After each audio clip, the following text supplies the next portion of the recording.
你想听什么？我这儿有吗？有啊，这个没有，没有。那我们就一起听 audit 吧。记住了吗？以后自己先准备好。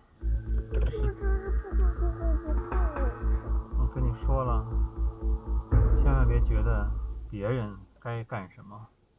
应该会。Welcome to Audit the Audit, where we sort out the who and what and the right and wrong of police interactions. This interaction covers the authority of off-duty officers, identification laws, and criminal trespassing, and is brought to us by Savage Moto 24's channel. Be sure to check out the description below and give them the credit that they deserve. Before we dive into the interaction, I want to give a big thanks to the sponsor of this episode, Surfshark. If digital security is your top priority, then Surfshark has you covered. Surf can make your VPN if you're an activist who wants to stay as far away as possible from government tracking, or a journalist trying right now. Surfshark is offering in 600 feet, turn right onto Columbia Avenue. Discount with an additional 3 months completely free, with 24-hour customer service and a 30-day money-back guarantee. Absolutely nothing.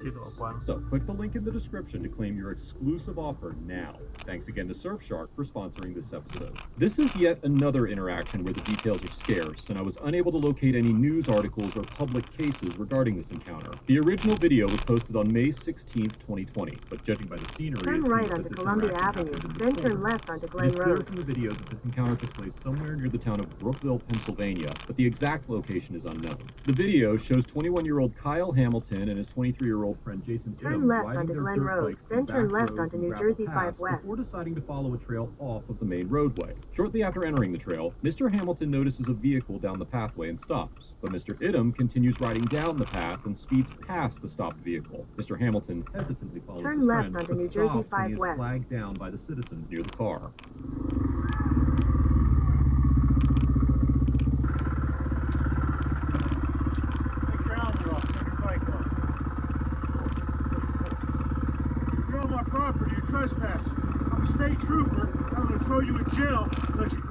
Continue on New Jersey 5 West for half a mile. I don't know if I can start this bike back up. I don't care. You trespass. It's a fine trespass. It's a misdemeanor. Up to 3 years in jail.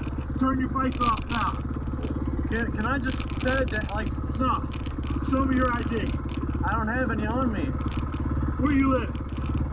Right off of Brookville, right in Brookville. Right by you want signs around here? Yeah. Then you trespass. Take your helmet off. Look, I'm just gonna leave. No, you're not gonna leave. And neither is he. Turn your bike off. If you don't turn your bike off, I'm gonna arrest you. Turn your bike off. Just turn your bike off.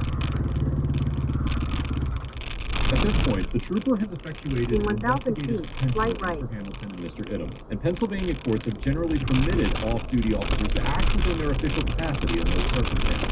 Many higher courts from all across the country have ruled on the expectations and limitations of off-duty officers. And the general consensus is that an officer's authority does not end when they clock out. Right, For example, then continue in the straight onto East Homestead Avenue. State versus Robinson, the court held that, quote, an officer's off-duty status was not a limitation upon his right to exercise police authority in the presence of criminal activity, end quote. And the logic of the Robinson case was later used by the Florida Supreme Court. Higher courts from nearly every circuit have reached similar conclusions, but some states, such as Montana, continue straight onto East Homestead Avenue, then continue straight to stay on East Homestead Avenue. Depending on whether the officer is acting as a private person. This distinction can become critical in the issues of liability. Continue straight to stay on East Homestead Avenue, then turn left onto the US 46 West ramp. District Court of Appeals case of Morgan versus City of Alvin, the court held that the city was turn not left onto the US 46 West ramp, then keep left to continue on US 46 because he was West. not acting on the city's behalf at the time of the incident. New York's first district reached a similar conclusion the same year in the appeals case of Schilt versus New York Transit Authority, and held that officers whose conduct is, quote, wholly personal in nature cannot be said to fall within the scope of his employment, end quote. The foundation for these state cases is built upon common law, which states that, quote, a police officer on off-duty status is nevertheless not relieved of the obligation continue on US 46 West peace and to protect the lives and property of the citizens of the public in general, end quote. Pennsylvania courts lean on the common law. Continue on US 46 West for 3/4 of a mile. Pennsylvania versus Dahmer, the court plainly stated that, quote, "We find no explicit limitation of the authority of a state police officer to make a traffic stop or arrest only when the officer is on duty and or in uniform," end quote. In the 1997 case of Pennsylvania versus Kiner, the court clarified that when an officer makes it plainly apparent that they are a member of law enforcement, then they are acting within their official capacity and not as a private citizen. Some departments have even went as far as drafting policies on off-duty conduct by their officers. Although it could be argued that the trooper was enforcing a personal interest because he owned the property, Pennsylvania State Police troopers have jurisdiction over the entire state, and the trooper did witness what he believed. In a quarter mile, use the right lane to take the I-80 West New Jersey Turnpike ramp. It is important to highlight that it is entirely possible that the trooper was within his authority to detain them, because he clearly witnessed what appeared to be a crime taking place. The trooper accuses Mr. Hamilton and Mr. Idom of trespassing and orders the two to present their identification. Use the right lane to take the I-80 West ramp. No, I got pictures of you driving all over the place. Okay? You been here In a quarter mile, keep right at the You were here on fork. Follow Saturday. signs for I-80 West, You Hackensack. define trespass. If I call the troopers out here, you're going to jail. Let me see your IDs. Take your helmets off. Pennsylvania is one of the few states that has no laws requiring citizens to present their name or identification to officers, regardless of whether they have been arrested or suspected of committing a crime. At no point during a police interaction are citizens in Pennsylvania required to Keep tell an right at officer the who fork. they are or show their ID unless they are driving. It should be noted that although citizens are not required to show their ID, refusing to identify yourself can result in a prolonged Continue for detention 1 or mile. arrest, as officers are allowed to detain citizens until they are identified. Assuming that a court found that the trooper was acting within his official capacity, Mr. Hamilton and Mr. Idom would be under no legal obligation to present their identification, but the trooper would be within his authority to detain them until they were identified, or police arrived, or both. Given the trooper's intimate knowledge of the land, it is likely that he would have reasonable suspicion that Mr. Hamilton and Mr. Idom were trespassing because he knows where his property begins and ends and who belongs on it, facts which are not necessarily exclusive to the ownership of the property. We will discuss the intricacies of Pennsylvania's trespassing laws in a moment, but it should be recognized that although the trooper likely does have reasonable suspicion, Mr. Hamilton and Mr. Idom are not required to give the trooper their ID or tell him who they are. We'll take your helmets off and look pictures of you both. Where do you live? How old are you? 21. How old are you? Oh, so you guys going to jail. In a quarter mile, keep right at the fork. Follow signs for I-80 West, Hackensack. I don't care, I own it. And I have pictures of both of you. You were here Saturday. Where's my phone? Yeah, you were here Saturday. Keep right at the Take your fork. helmet. Why can't we just leave? I mean, we won't. Hey, back, get my badge. Alright, you want to play that game? In half a mile, continue on to I-80 West. Take your helmet. Back. What do you mean? Who do you think pays the taxes here? Take your helmet off. Yeah, well, you didn't ask for permission. Well, we saw I'll that. catch you. Did you make that sign up there that says respect the area? No. Oh, All the yellow's posted signs. because we figured that sign. 600 acres. You just can't ride your motorcycles and dirt bikes where you feel it. The trooper goes on to say that Mr. Hamilton and Mr. Idom are criminally trespassing by ignoring the posted signs, and that they could possibly be jailed for doing so. Continue on I-80 West for 3 miles. It's not a summary offense. It's a misdemeanor. You can't go to jail. Like most of the state's legal system, Pennsylvania's trespassing laws are structured differently from the majority of the country. Section 3505 of Title 18 of the Statutes of Pennsylvania divides the act of criminal trespassing into several categories, and subsection B, defiant trespassing, is the one that would apply to Mr. Hamilton and Mr. Idom ignoring the no trespassing sign. The statute states that a person commits an offense if, knowing that he is not licensed or privileged to do so, he enters or remains in any place as to which notice against trespass is given by actual communication, posted signage, posted notices, or identifying purple paint marks on trees. In 2 miles, take exit 64A for New Jersey 17 North toward New Jersey 4th, Rochelle Park. Permission, despite seeing the no trespassing signs. You want the signs around here? Yeah. Then you trespass.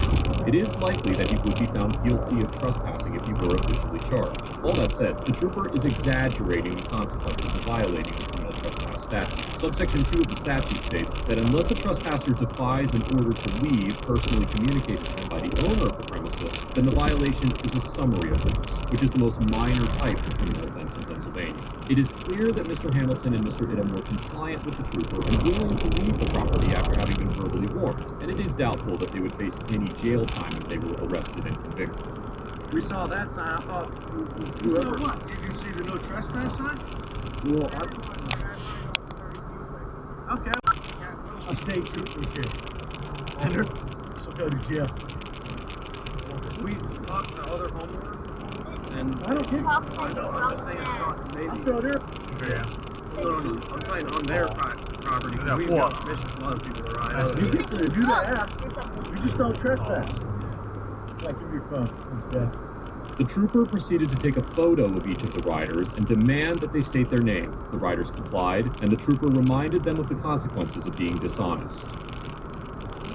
What's your name?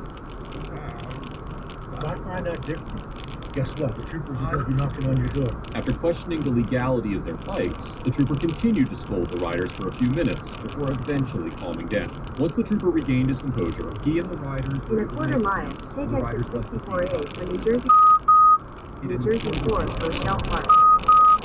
So if you have any updates, comment below and I will post them in the description. Overall, the Pennsylvania State Trooper gets a C-, because although he was likely within his authority to detain and investigate Mr. Hamilton and Mr. Idom, he used his police powers as a scare tactic, misrepresented the gravity of a trespassing charge, and behaved in an unprofessional Take manner exit while acting 64A. passive. Most of the trooper's actions were motivated by the anger of someone trespassing on his property rather than enforcing the law, and that was clearly demonstrated by the Continue trooper's on New attitude Jersey and 17 North for 6 It is miles. difficult to fault the trooper for being angry that someone was trespassing on his property, but when the trooper invoked his official capacity as a member of law enforcement, he essentially surrendered his right to act as a private citizen and took on the burden of officer professionalism that comes with the authority. While it is likely that a court would find that the trooper did have the authority to detain the riders, there is an argument to be made that the trooper's unprofessional attitude and inability to control his anger exhibited too great of a personal stake in the encounter, and thereby negated the trooper's official authority. In that scenario, the trooper would still retain the limited authority of a private citizen, but much of his conduct would be invalid, potentially criminal. The trooper's demeanor was the deciding factor for this interaction, and it would be interesting to see how this encounter would play out if challenged in court. Mr. Hamilton and Mr. Idom get a C+, because although they did remain calm and compliant throughout the encounter, there is no doubt that they were trespassing and could have been cited for doing so. Not only did the riders trespass, but Mr. Hamilton openly admitted to seeing the posted signs and entering the property anyway. Considering that the trooper had identified himself as an officer at that point, Mr. Hamilton and Mr. Idom could have invoked their right to remain silent rather than answering that question. Constitutional rights are severely limited on private property, but since the trooper acted under the color of law, it would make sense that Mr. Hamilton and Mr. Idom would be entitled to constitutional protection. Certainly did right was remaining calm and complying with the trooper's orders. Even if a court were to find that the trooper did not have the authority to detain the riders, their compliance with the trooper's orders would serve them well if they decide to sue the trooper for unlawful detainment. While I commend Mr. Hamilton and Mr. Idom for their patience and courteous temperament, the fact that they flagrantly broke the law cannot be ignored. Let us know if there's an interaction or legal topic you would like us to discuss in the comments below. Thank you for watching, and don't forget to like and subscribe for more police interaction content.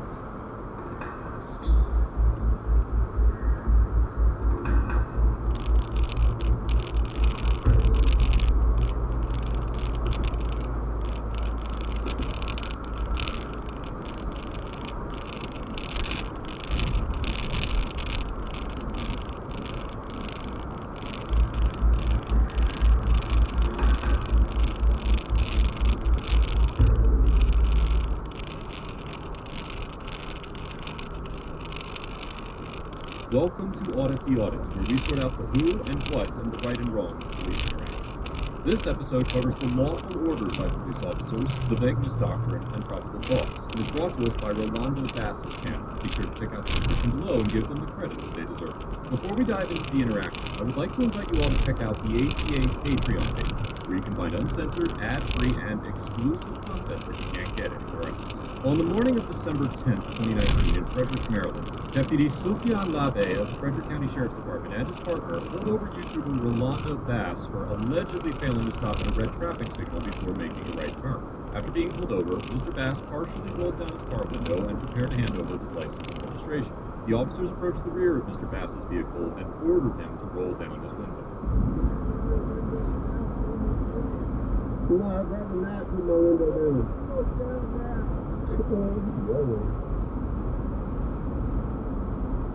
Roll your window down now. I refuse to put my window down. What's that? Obviously, I'm not. No.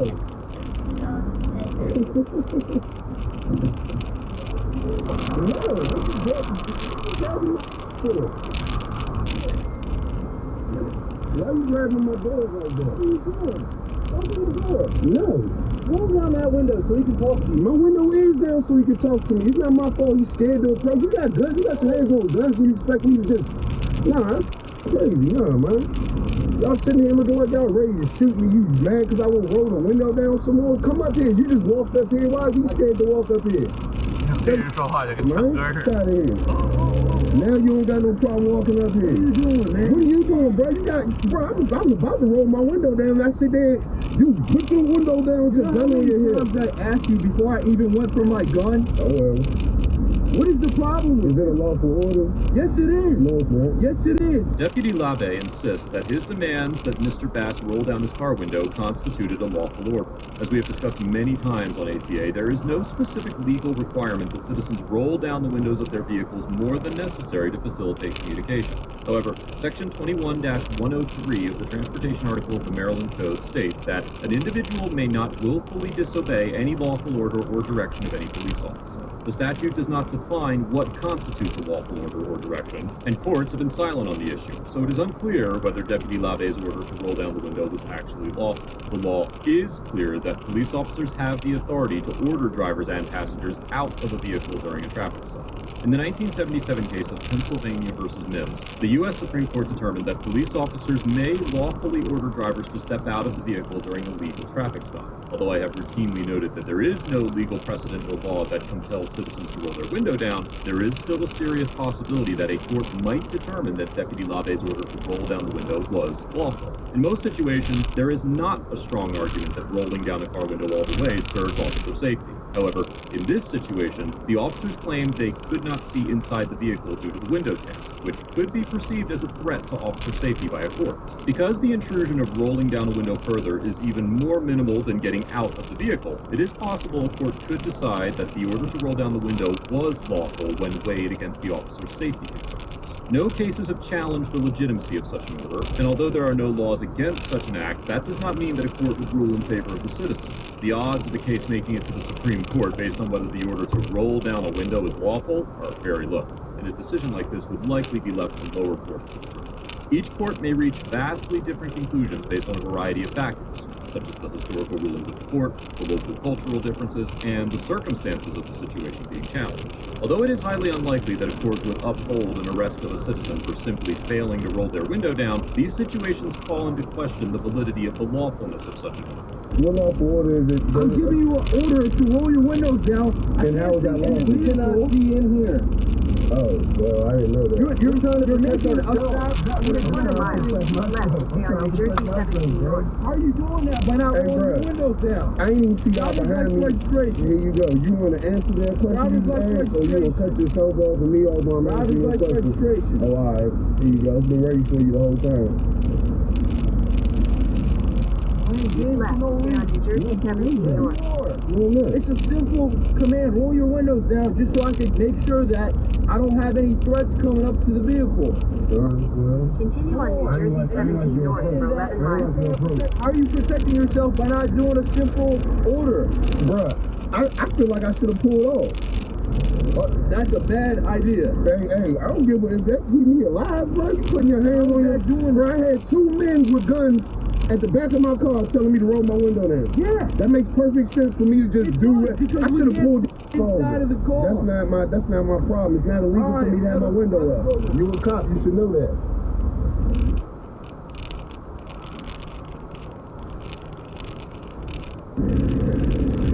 When I give you the commands, I need you to follow them.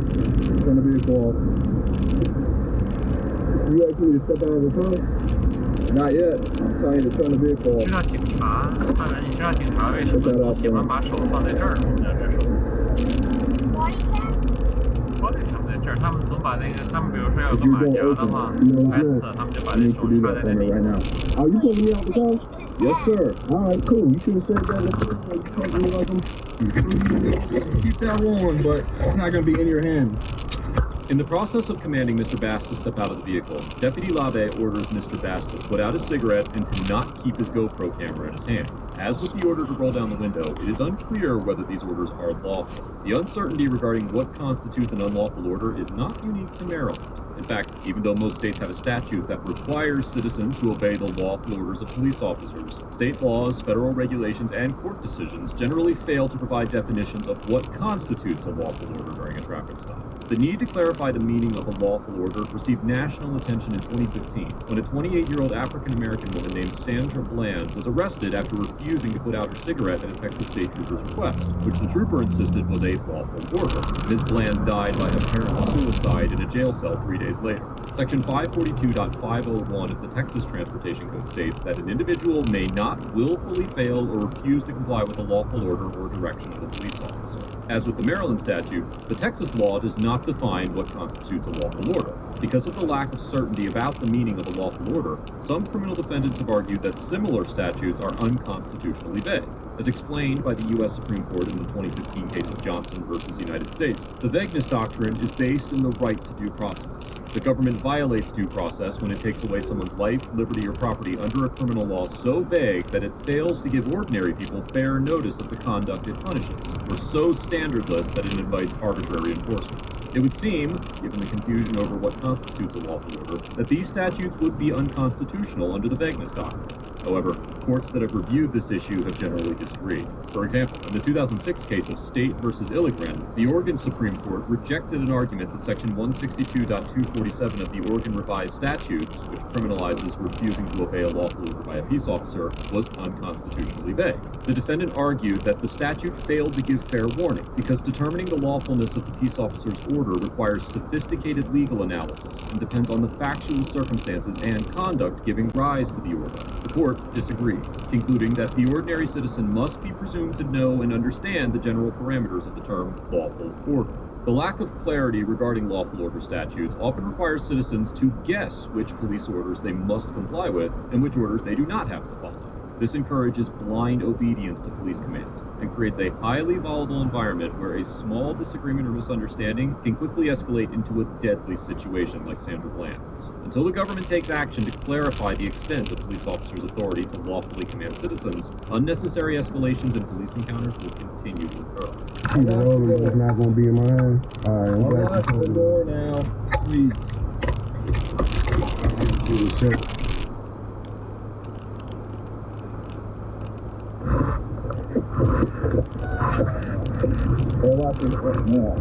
I'm giving you commands. I need you to listen to them.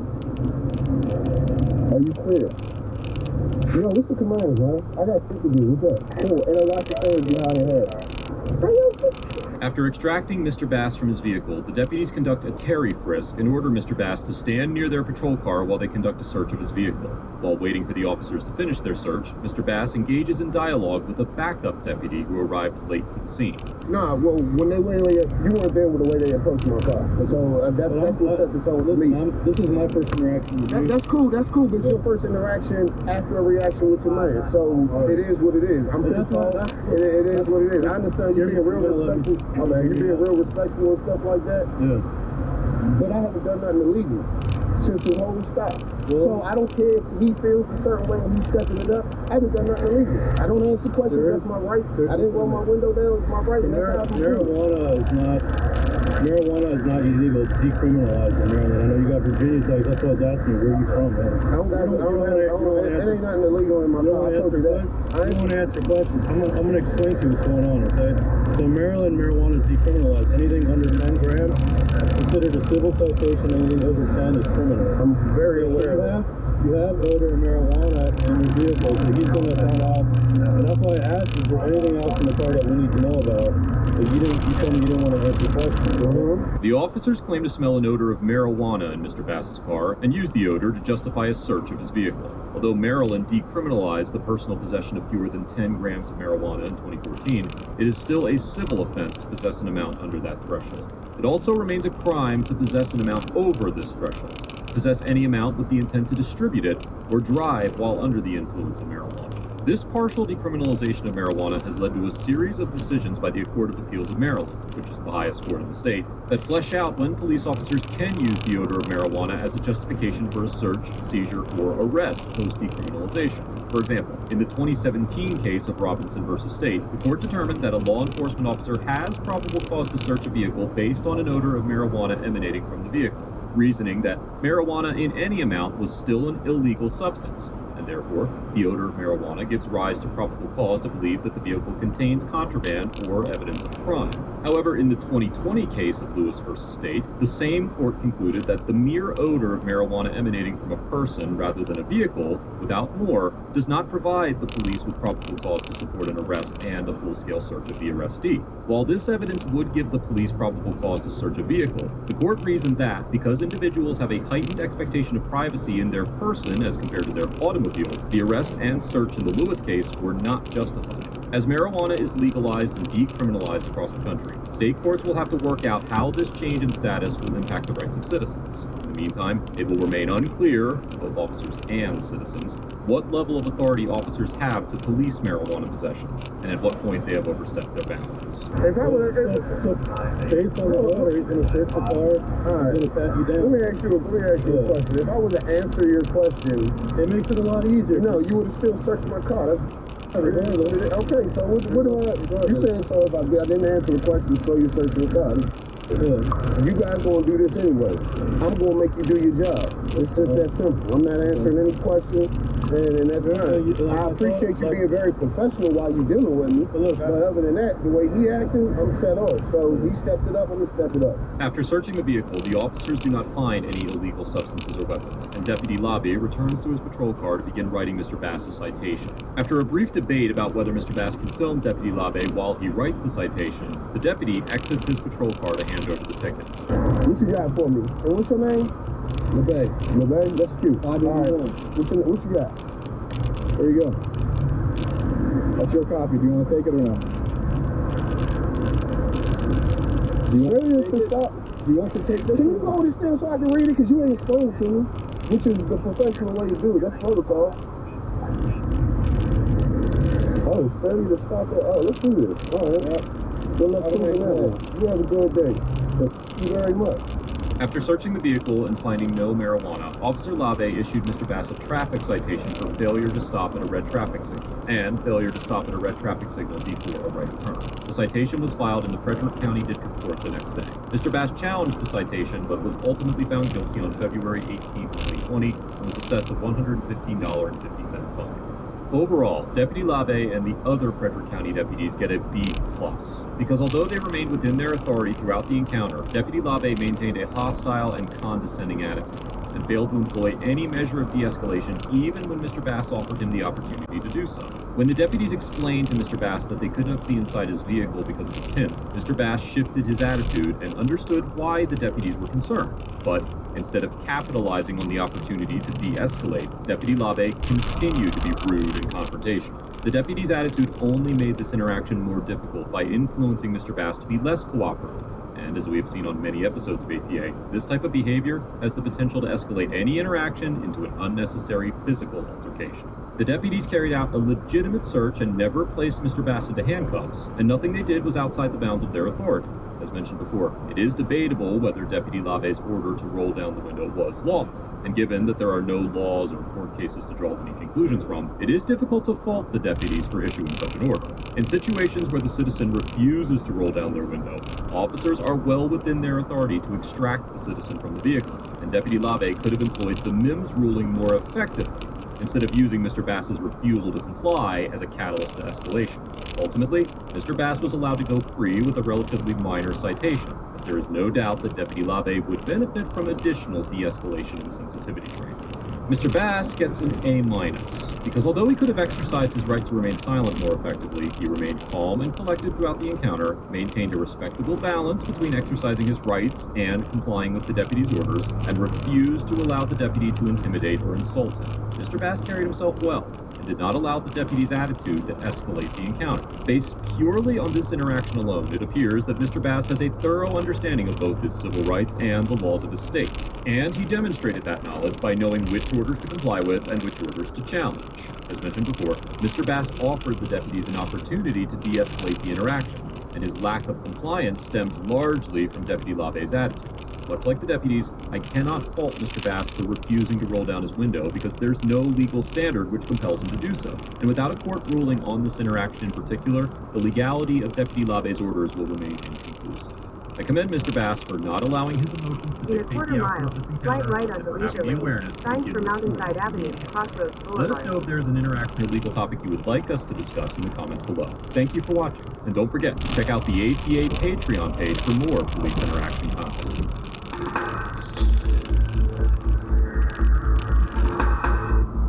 Slight right onto Leisure Lane, signs for Mountainside Avenue, Crossroads Boulevard, then turn left onto Performance Drive. Performance Drive. Turn left onto Performance Drive, then turn left onto Mountainside Avenue. 是要赛车吗 ？Performance Drive。 Performance Drive is the avenue name. 你知道呀，起了这么个名字是。 Welcome to Audit the Audit, where we sort out the who and what and the right and wrong of police Turn interaction. left onto This Mountainside episode Avenue. covers identification laws, county ordinances, and recording in public, and is brought to us by Ragamonkey's channel. Be sure to check out the description below and give them the credit that they deserve. In a quarter Before mile, we dive turn into the left. interaction, I would like to invite you all to check out the Audit Patreon page, where all of the videos that YouTube rejects have a home. Join the ATA Patreon community for only $1 per month and enjoy exclusive, uncut, and ad-free episodes. Also, be sure to check out the merchandise shelf just below this video for ATA shirts, stickers, and more. Now, let's dive right in and audit the audit. Sometime between May 22nd and May 28th, 2020, First Amendment Auditor Afel Gomez began recording a traffic stop outside of a Publix grocery store in Miami, Florida. The stop was conducted by Officer Brandon Hu and Officer David Sanchez of the Miami-Dade County Police Department.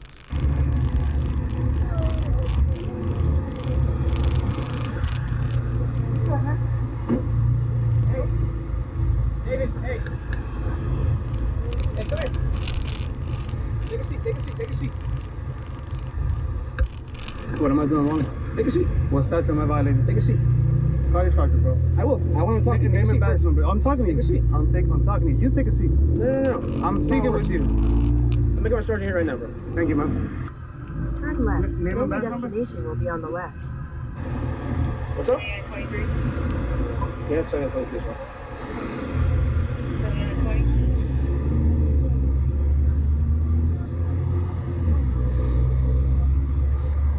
Who's your sergeant? Hands in your pockets. Who's your sergeant? Thank you. My sergeant, you're going to see him in a second. He's going to come here and talk to you. 车儿挺多的，加油！ I think. What? 6 feet away, please. That's going down. Social distance. Your destination is on the left. Hey, wrap up. Don't mess with me. Where you going? No. I'm not going anywhere, man. You don't see I almost fell? Relax, bro. I'm not going anywhere. I don't have any ID for you. You have my name. You just told your boy my name. Oh, so you are a Falcone? I am. You just told your name. I ain't giving you no ID. I haven't done anything wrong. 5'7" and about 1 Morning, sir. This is constitutionally protected Thank you, activity. yeah. I'm not doing anything illegal. I've done this shit all the time, bro. I know you do. So what's the problem? Where? You know what it is. What's the problem? You know exactly what it is. There's no issue. I'm not doing nothing wrong. Do your job, bro. Oh. 是没必要这么说话，一下就把自己的水平拉低了。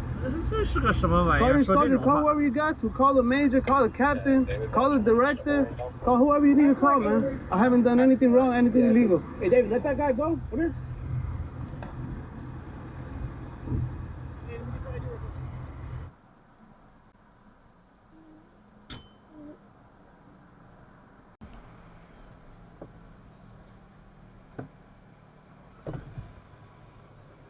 Morning.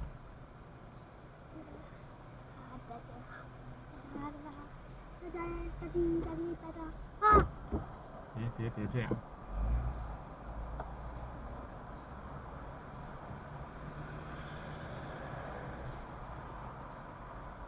Artemis.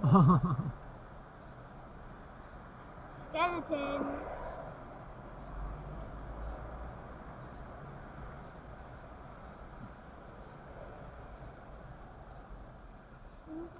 No overnight parking. 不能在这儿 We don't 睡。 care about that.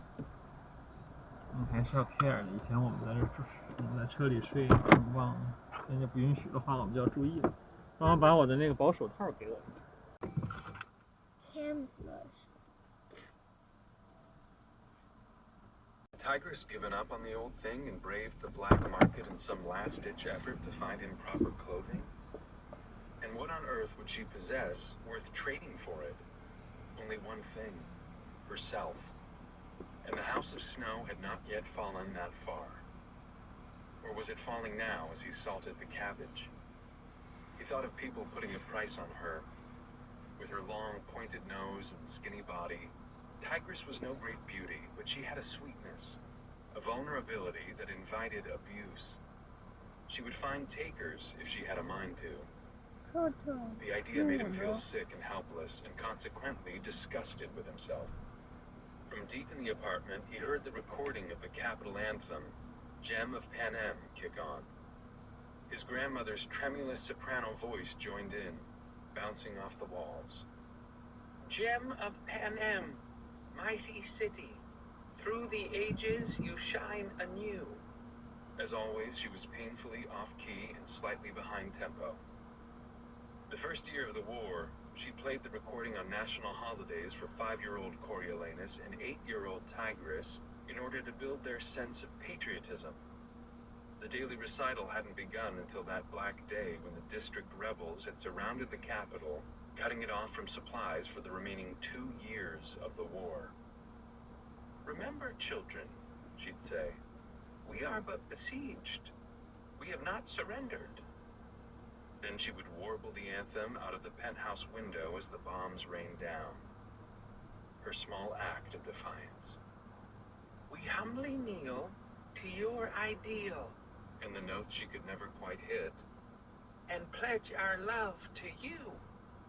Coriolanus winced a little. For a decade now, though the rebels had been silent, his grandmother had not.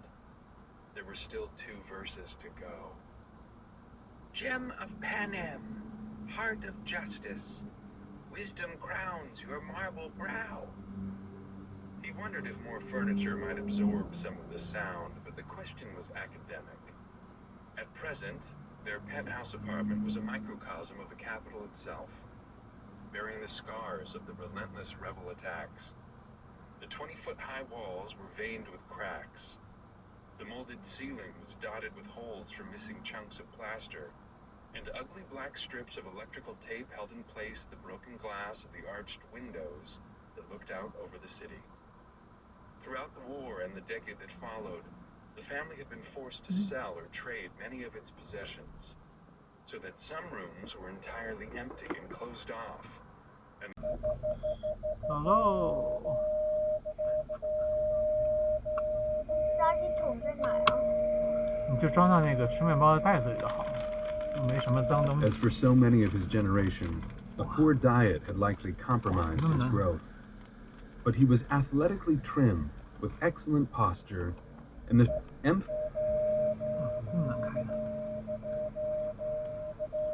his grandmother would parade him through the streets in a purple velvet suit, had he looked so regal. He smoothed back his blonde curls as he mockingly whispered to his image,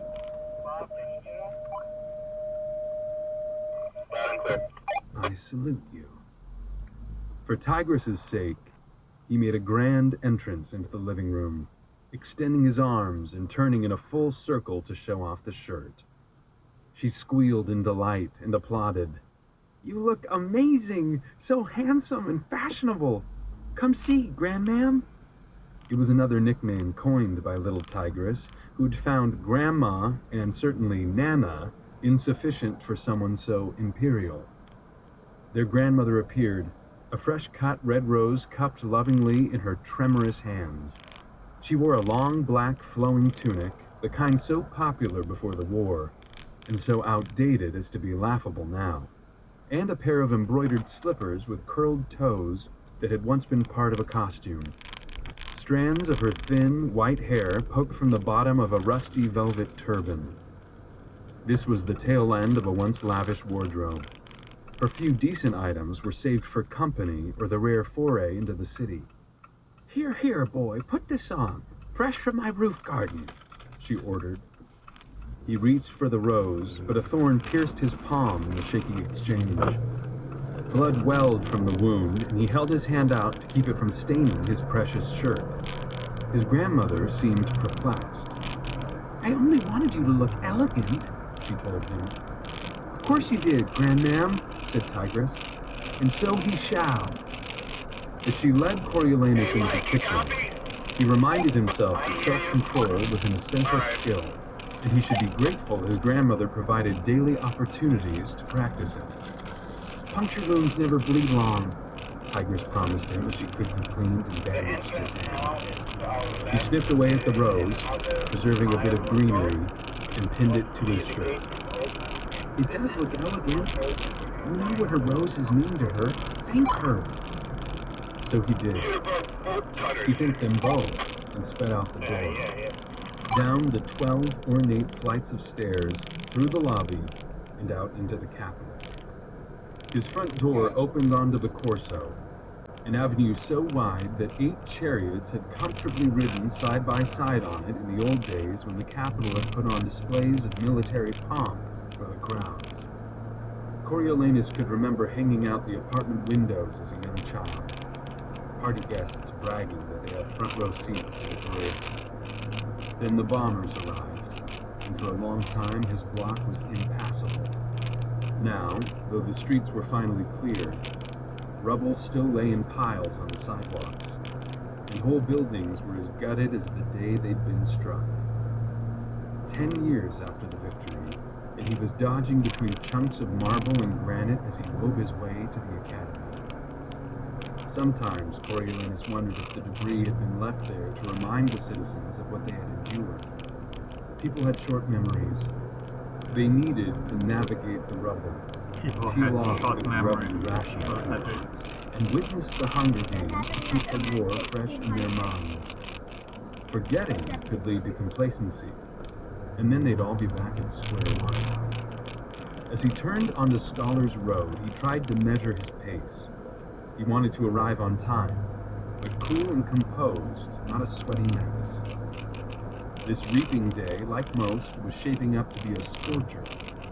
But what else could you expect on July 4th? He felt grateful for the perfume of his grandmother's rose, as his warming shirt was giving off a faint scent of potatoes and dead marigolds. As the finest secondary school in the capital, the academy educated the offspring of the prominent, wealthy, and influential. With over 400 students in each class, it had been possible for Tigress and Coriolanus, given their family's long history at the school, to gain acceptance without much difficulty. Unlike the university, it was tuition-free and provided lunch and school supplies along with uniforms. Anyone who was anyone attended the academy. Coriolanus would need those connections as a foundation for his future. The grand staircase up to the academy could hold the entire student body, so it easily accommodated the stream of officials, professors, and students headed for the Reaping Day festivities. Coriolanus climbed it slowly, attempting a casual dignity in case he caught anyone's eye. People knew him, or at least they had known his parents and grandparents, and there was a certain standard expected of a Snow. This year, beginning this very day, he was hoping to achieve personal recognition as well. Mentoring in the Hunger Games was his final project before graduating from the academy in mid-summer. If he gave an impressive performance as a mentor with his outstanding academic record, Coriolanus should be awarded a monetary prize substantial enough to cover his tuition at the university. There would be 24 tributes, one boy and one girl from each of the 12 defeated districts, drawn by lottery to be thrown into an arena to fight to the death in the Hunger Games. It was all laid out in the Treaty of Treason that had ended the dark days of the district's rebellion, one of the many punishments borne by the rebels. As in the past, the tributes would be dumped into the Capitol Arena, a now dilapidated amphitheater that had been used for sport and entertainment events before the war, along with some weapons to murder one another. Viewing was encouraged in the Capitol, but a lot of people avoided it. How to make it more engaging was the challenge. With this in mind, for the first time, the tributes were to be assigned mentors. 24 of the Academy's best and brightest seniors had been tapped for the job. The specifics of what this entailed were still being worked out. There was talk of preparing each tribute for a personal interview, maybe some grooming for the cameras. Everyone agreed that if the Hunger Games were to continue, they needed to evolve into a more meaningful experience. And the pairing of the Capitol youth with the district tributes had people intrigued. Coriolanus made his way through an entry draped in black banners, down a vaulted passage, and into cavernous Heavensby Hall, where they would watch the broadcast of the reaping ceremony.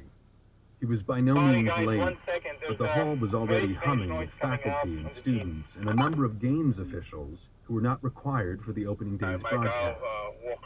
Avoxes wove through the crowds with trays of Posca, a concoction of watery wine laced with honey and herbs.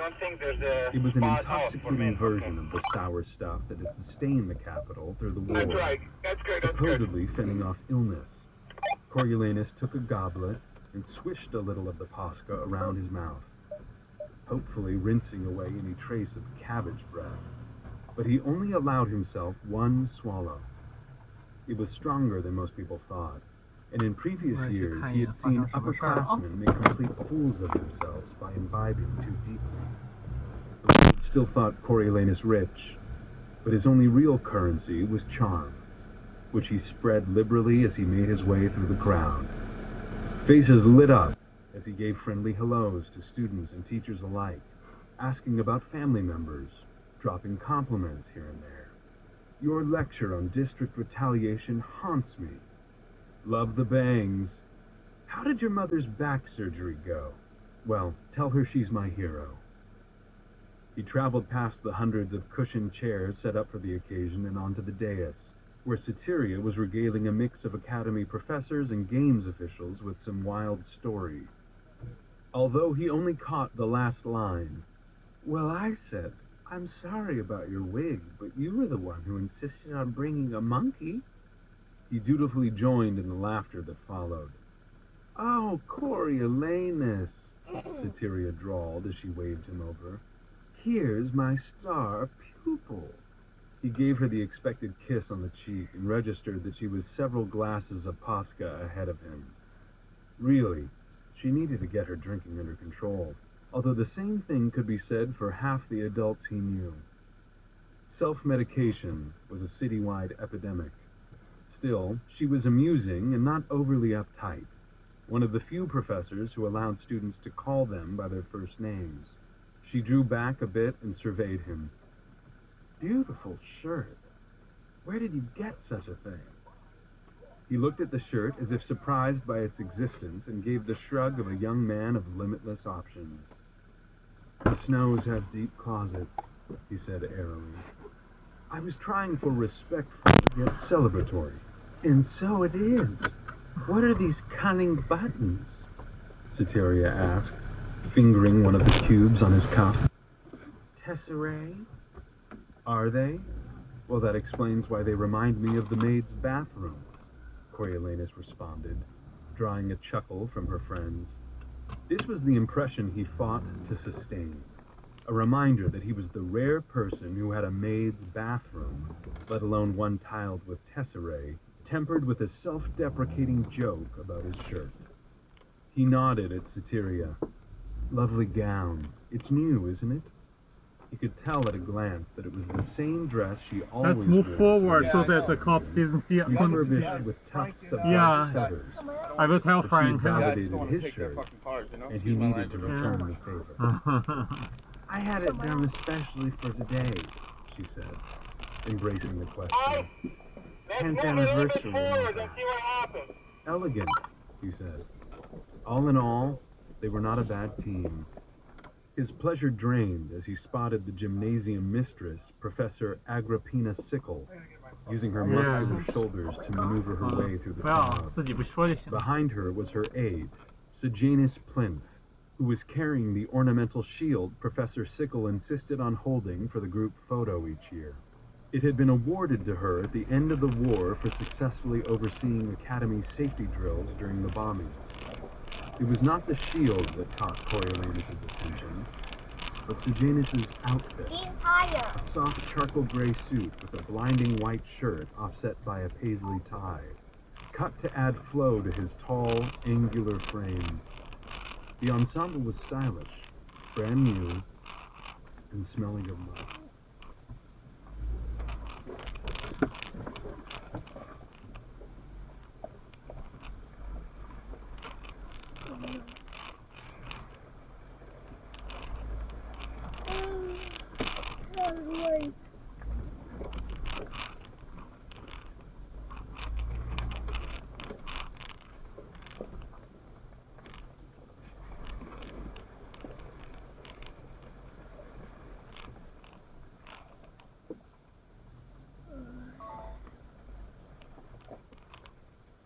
没有充电吗？写着没充上。哎，怎么给拔了？不要插这儿，插这儿，不要插这儿，插这儿。那个电，这里的电猛一点，大一点，厉害一点。That's straight from the car. That one has like 20 wires attached to it.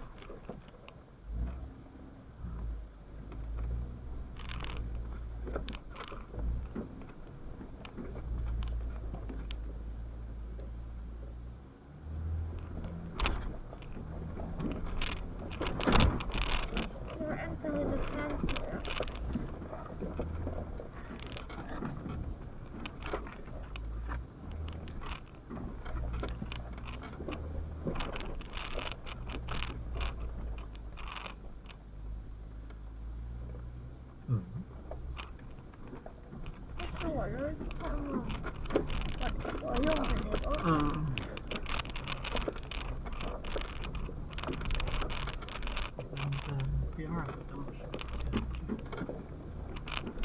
It's continuous, non-stop.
Connecting to mass storage to start streaming and plug the USB cable execute streaming function. 哎，可以了吗？看这样子没有够多的 storage。 storage 是有的，它只是现在充不充电的问题。再充了。没有充电。哦，可能是它充不了网。就这根线可能不够好。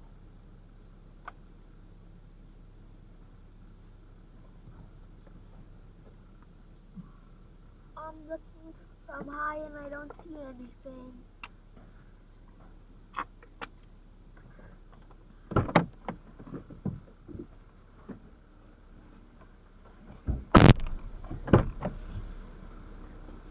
出去有监听哦，我监听我的呢。耳机不。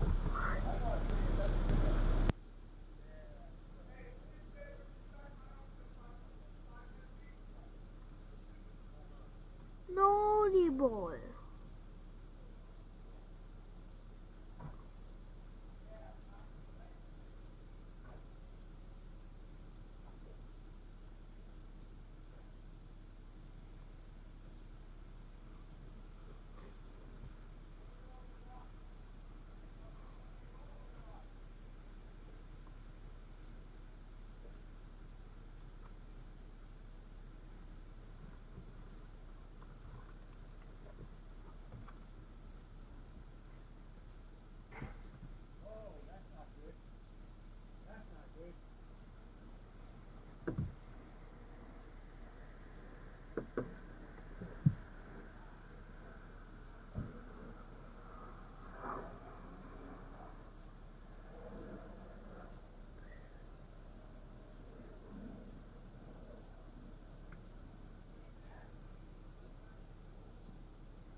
还得修一阵子呢，我先把火熄了吧。没有 audio doesn't work anymore. 哦，那是因为。你忘了 Sorry.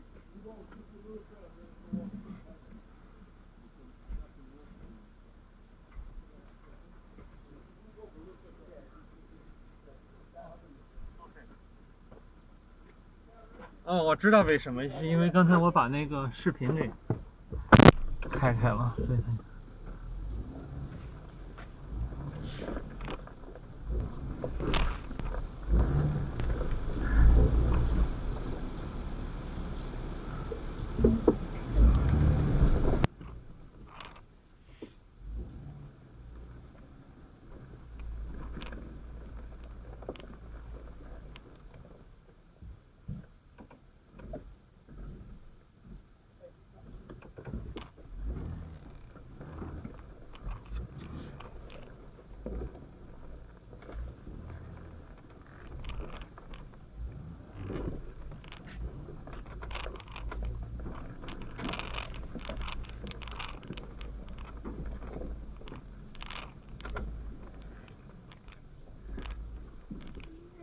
前头呢？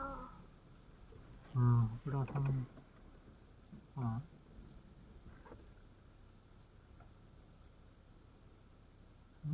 应该没事，他不想挪挪吧？好了，那我先把火熄了。我听见阿弟不问。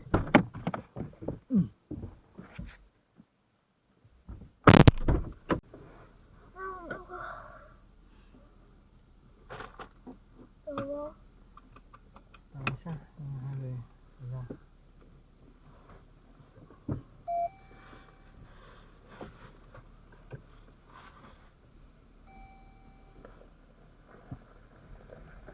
All right, guys, case closed.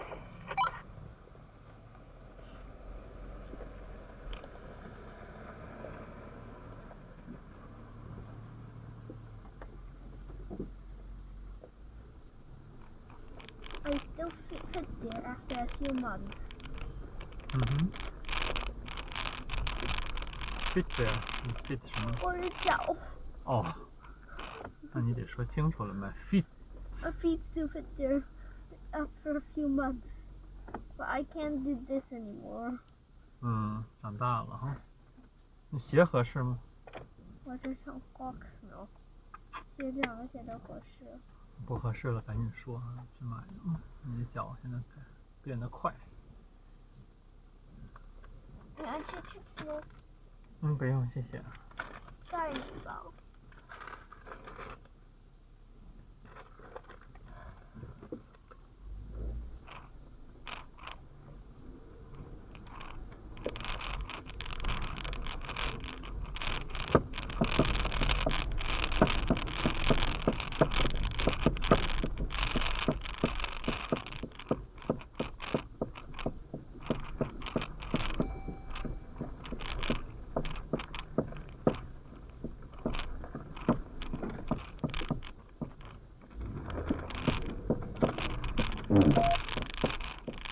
听得出来吗？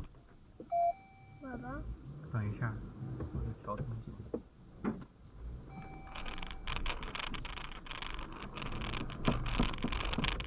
当然听得见了。为什么听得出来我这个？好久没开了，都得想一想啊。就是听得出来我在摁到什么上了。那听不出来，肯定是你现在学的呗。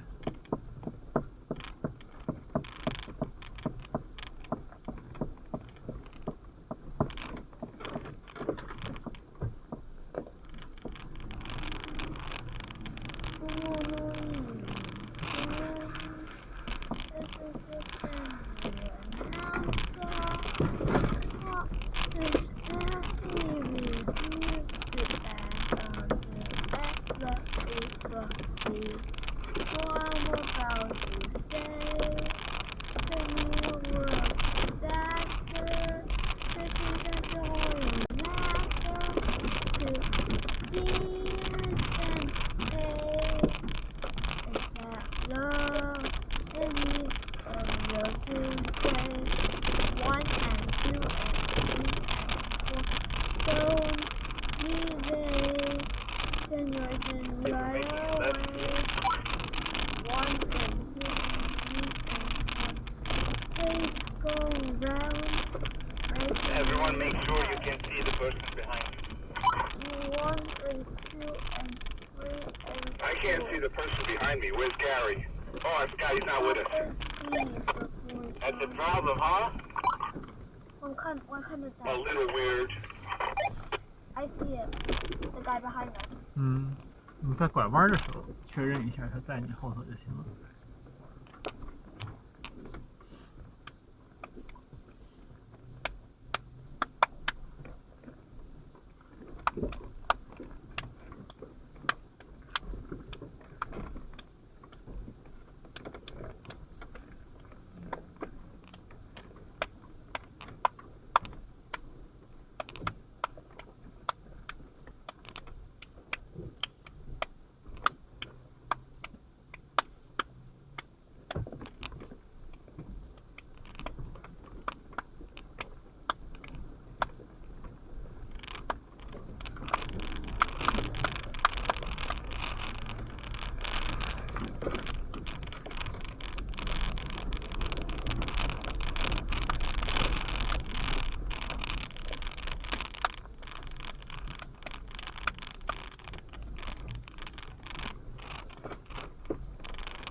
我们又去寨了。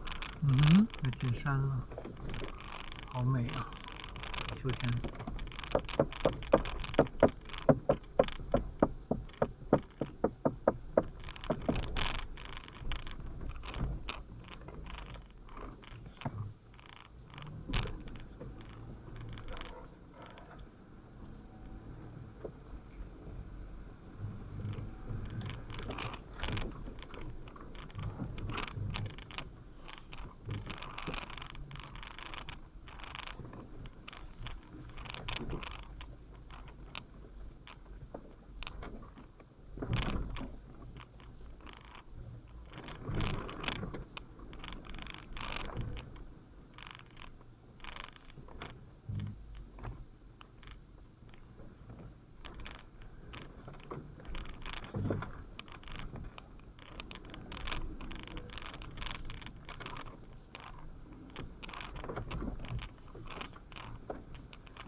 I see the guy behind us. 拐弯的时候看一下，一般都会跟得上。Daddy, did you download any Audit to Audit episodes? 好像没有吧，我记得，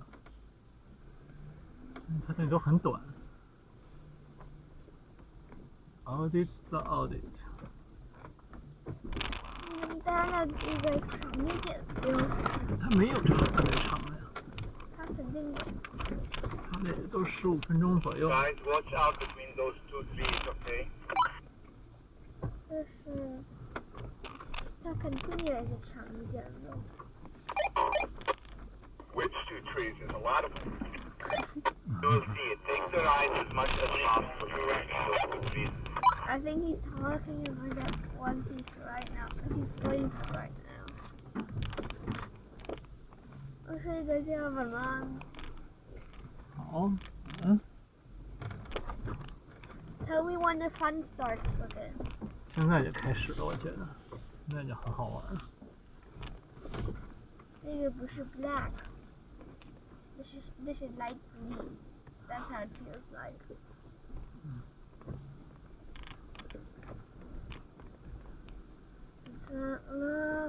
Any of love today. Hey, I'm stuck, Mike. hang on. I'm coming. 你去看一下。我换一个东西看听 audible 你现在没有网下不来呀？我知道。哎，不能这么揪的。audible。Thanks, pal. 没事儿。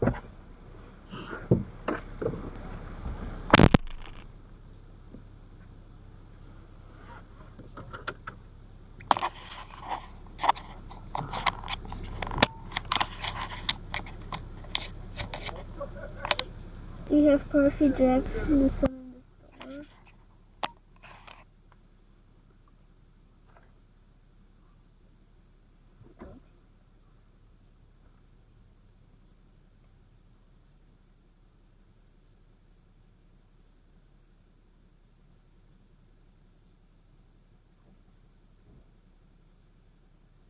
$1984是什么？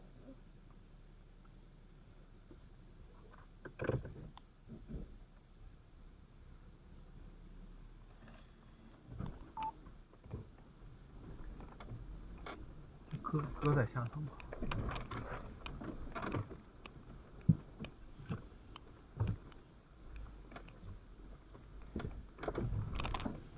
妈妈，你听过说的就是这个 tree。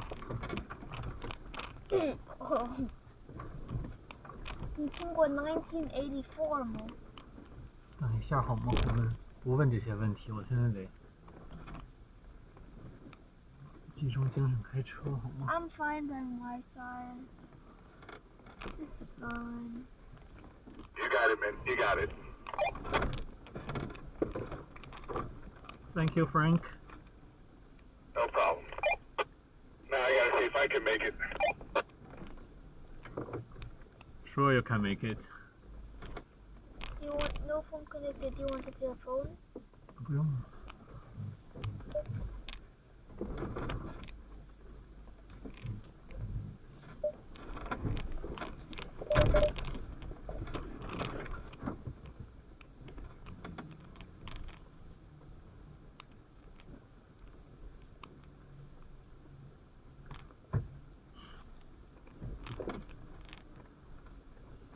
Okay, guys, here's the deal.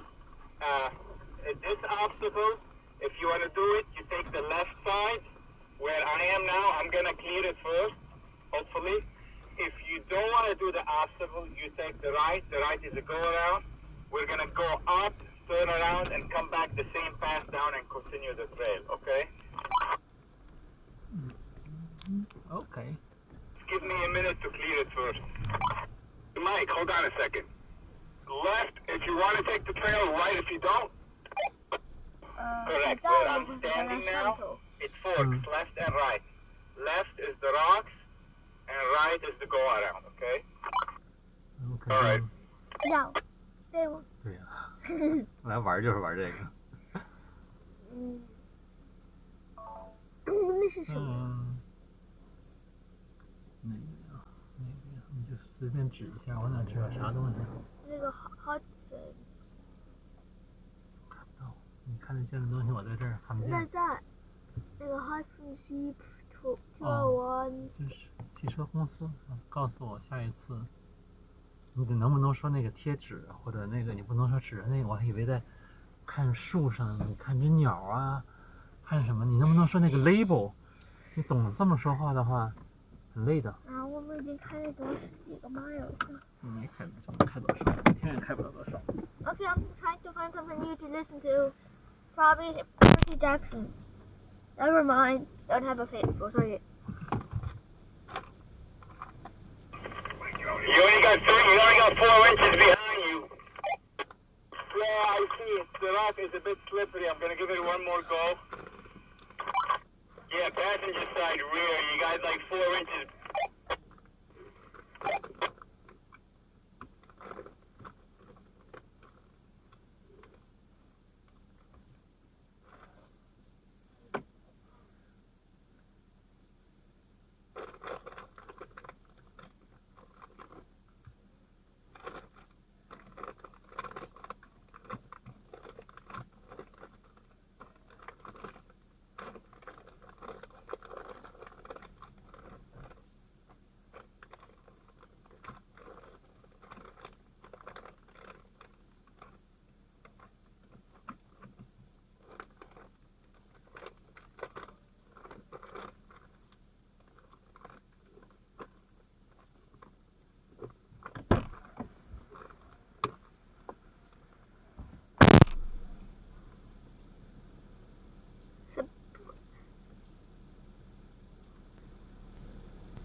给我那个手机啊，照相。给你，然后再拿走呢。我要出去吗？啊？我是要出去吗？你像出去的样子吗？看我一眼。你像出去的样子吗？可以啊。那你就出来走走呗。There's a love any of the beauty, so delay, can you run away?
Is anyone doing it so we can spot you?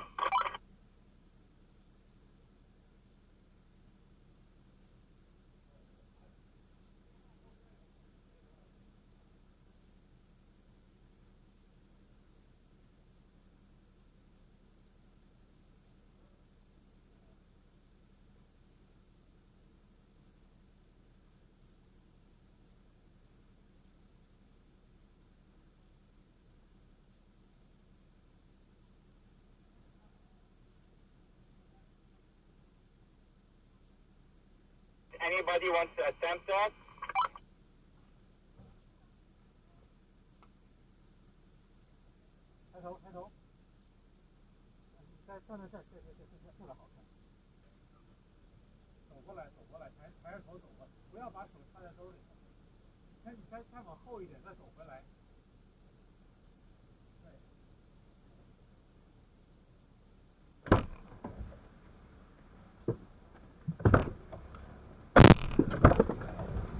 你把手插在兜里，早晚有一天你会摔得鼻青脸肿的。你记住我的话。刚才你看到了我的看你小名字直接就关上了。看看。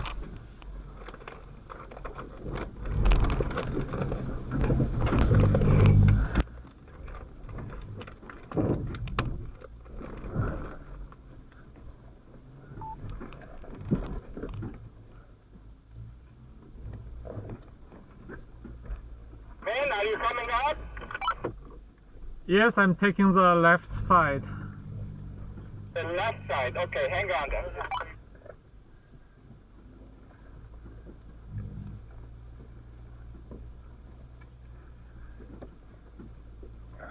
Hang on, let me get to you. Okay, take your time, take your time. He's tripping down. 别掉下来。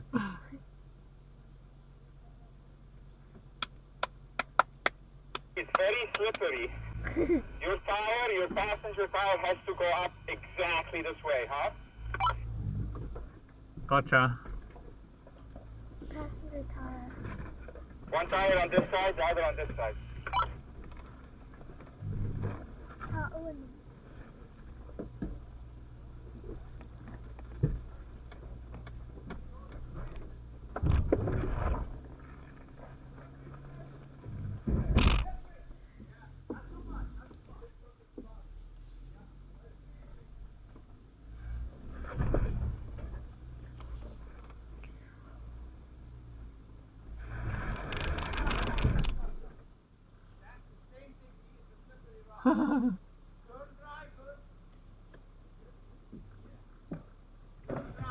Which driver?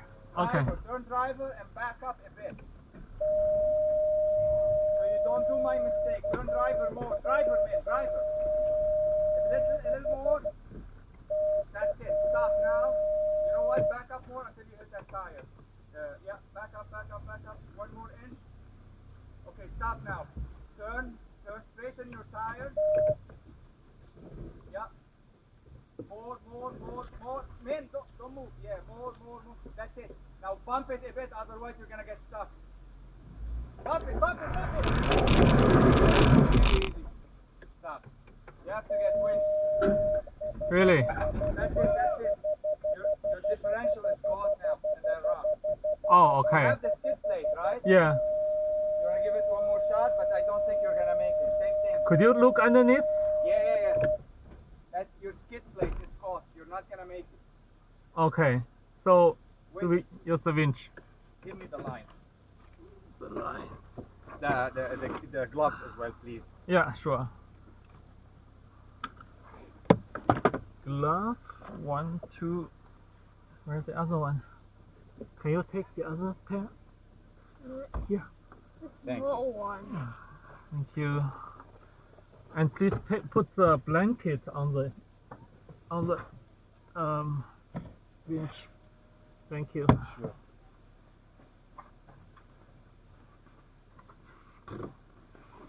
Oh, I didn't think the skid plate would stop us. Can you help me a bit just so we can see things up?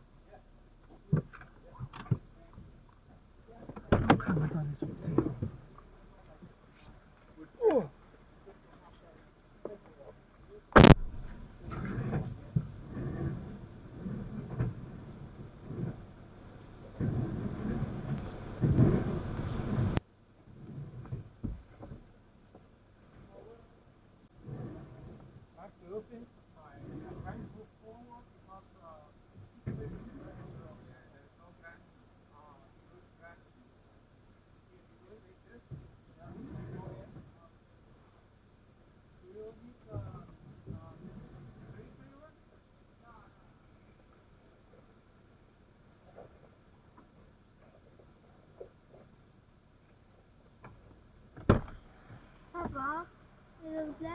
把那个窗户给我摇下来。这个。Yeah. Oh, okay. 谢谢。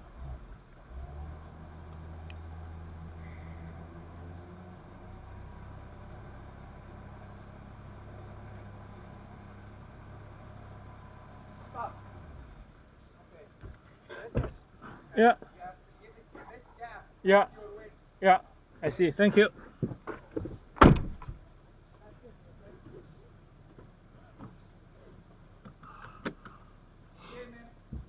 Okay. Coming.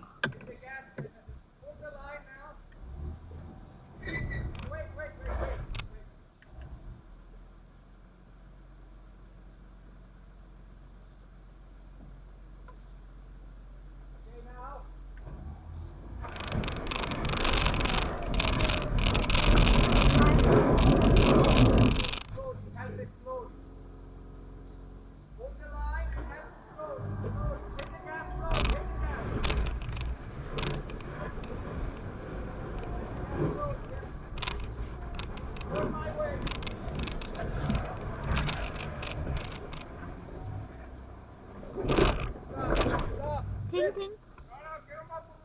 The winch is gonna go up with the winch line. Hold the line.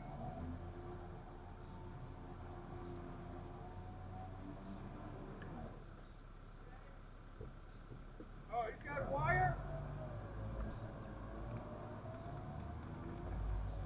Hey, he's good now. Keep going up. Let him go up a little more. Okay. Okay.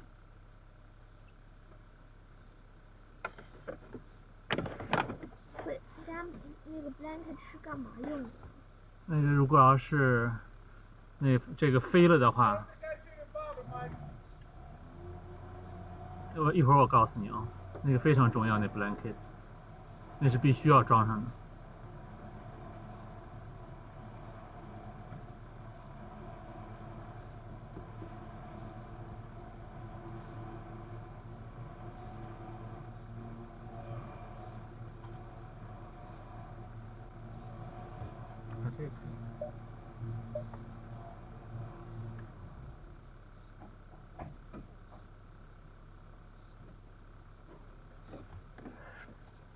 Not back up anymore, huh? Okay, thank you, Mike. You Okay, can. let me get you the.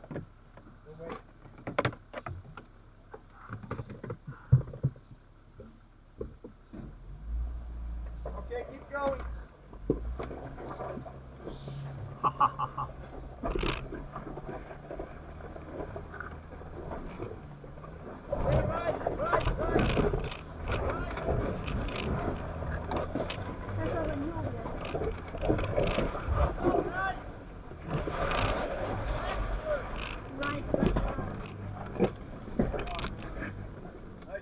Thank you.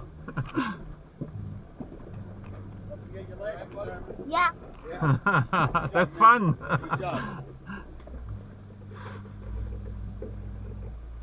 Okay, follow what I'm telling you step by step. Keep going now. Keep going. Slowly, 好玩了。 slowly. I want you up on that drop. 他在跟你说话吗？ Keep going. 没有跟下头的 Keep 人说 going. 的。Man, your emergency bag. Driver, driver, driver, driver, opposite. Driver, yeah. Yeah. Passenger now a bit. Passenger, that's it. Okay. Passenger a bit, passenger. Now move it. Yeah. Let's go. There's a big ledge. You don't want to bump it on the big ledge. Stop.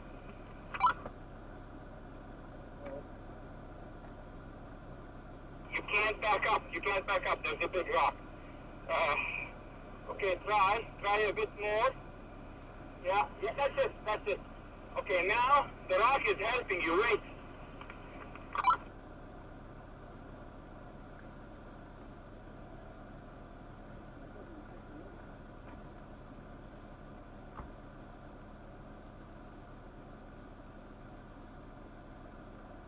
Bump it a bit.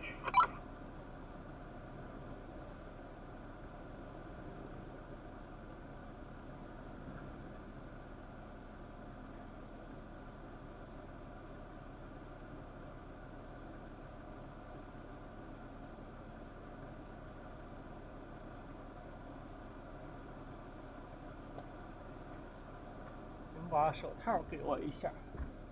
还有一只手套去哪儿了？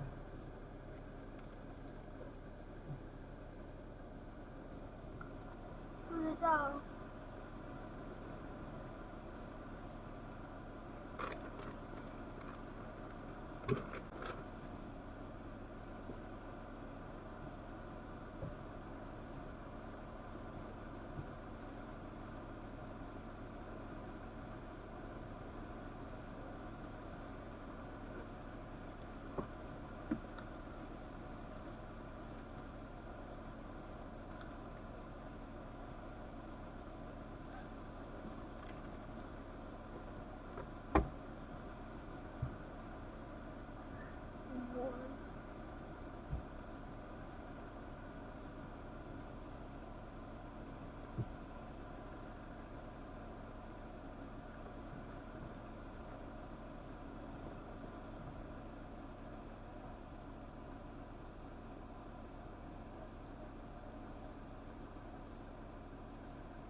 I'm going to the right. Yeah, I did go. Let's go. Have to stick to the right as much as possible, okay? And watch that rock in the middle.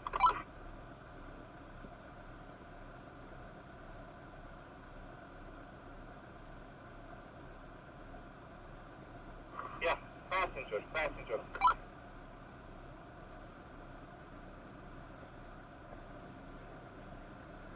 Ah! Hi, Daddy. 好了，回来了。今天好了，今天冰雪用上了。 Hello, 好。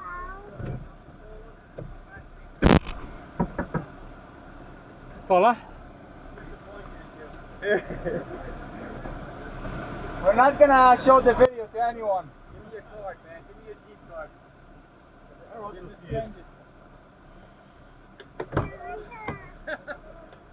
I can't hang out, you know what? 走了，他们。 I'm stuck. 哇，今天很热闹，很好玩。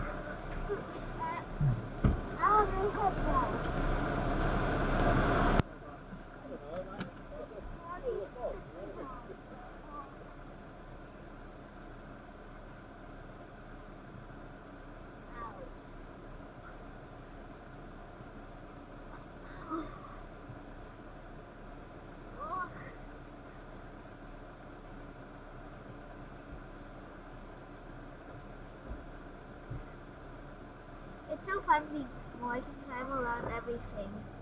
好呀。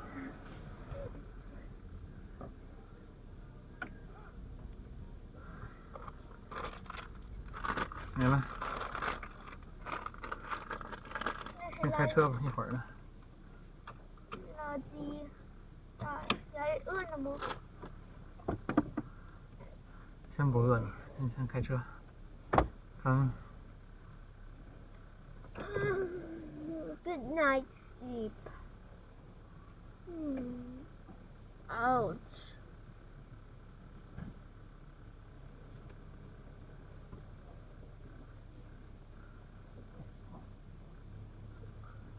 这爸爸和儿子都挺大的了。 Yes, Bernie's foot massage. 这个袋子是干嘛用的？啊？ 那个东西看到。那个 blanket 哈。对。那个 blanket。 很重。那个对，它也有一定重量，但是其实是这样，你先听我讲，它的用处是，如果那个 winch 不是有一根绳子吗？然后前头有一个铁的头，万一要是那个绳子断了的话，因为在抻的时候，在拉车的时候劲儿是很大的。如果那个绳，如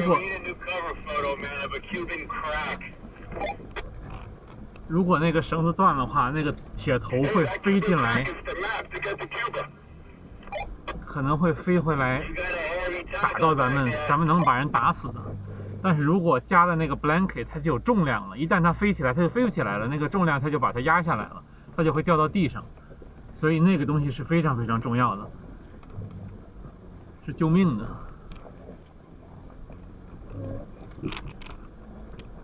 就是听懂了吗？有专门的视频，我到时候找出来给你看一下，这个知识你要知道的。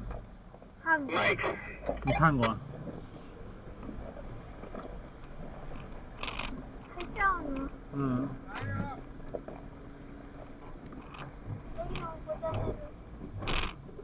Warning。这是 pipeline 的下头。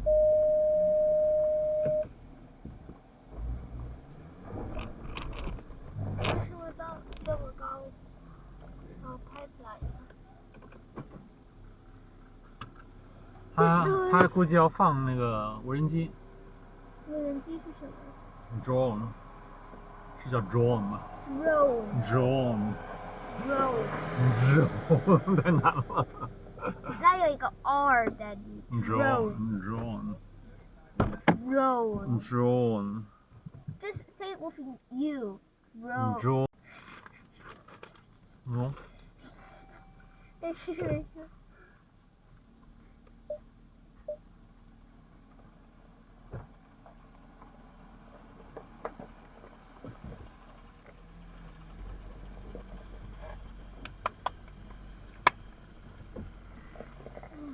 哇，下坡喽， stunning view. 是吧？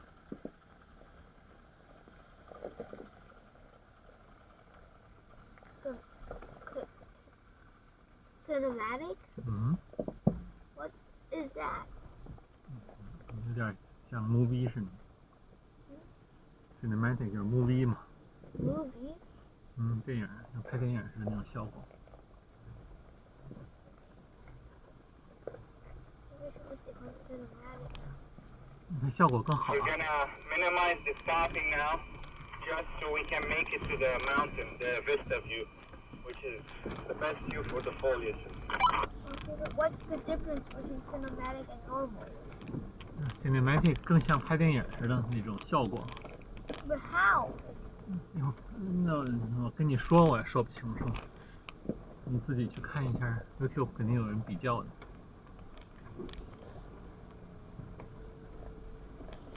太美了啊！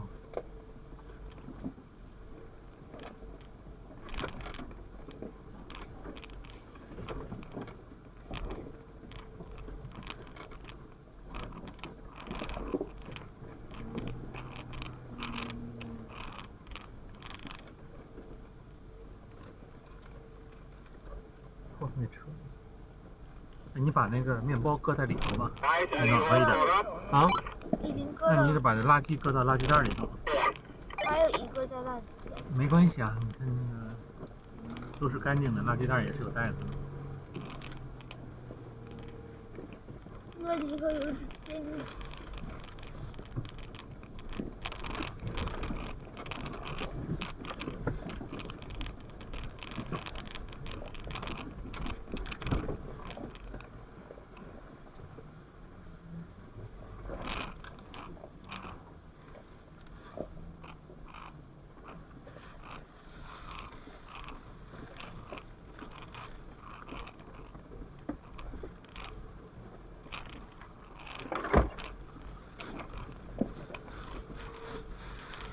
Kevin, I don't see anyone behind you.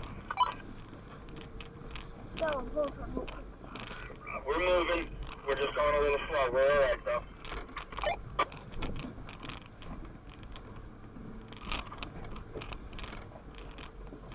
嗯？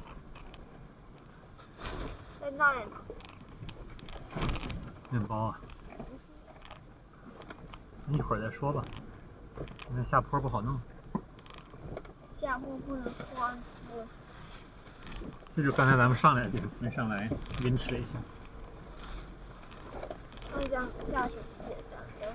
下去走的是简单的路啊。我们要回去下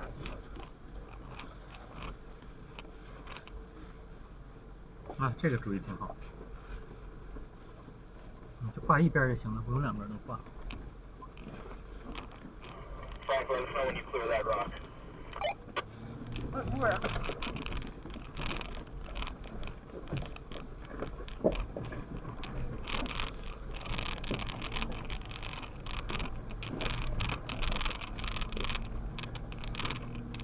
Daddy, 嗯？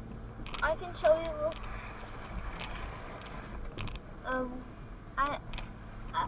I can tell you all the new things that are added to the iPhone 15. 嗯。 Okay, first of all, it got a new charging cable that is not faster. Its back got more, it can be broken more easily. It added a random extra button that can be used, that function can be changed. And it added a new camera that zoomed in better. And that's it. 嗯哼，没什么特别大的 Right. 改进。 Kevin, here, watch that drop. Go left as much as possible. I'd say it's just words.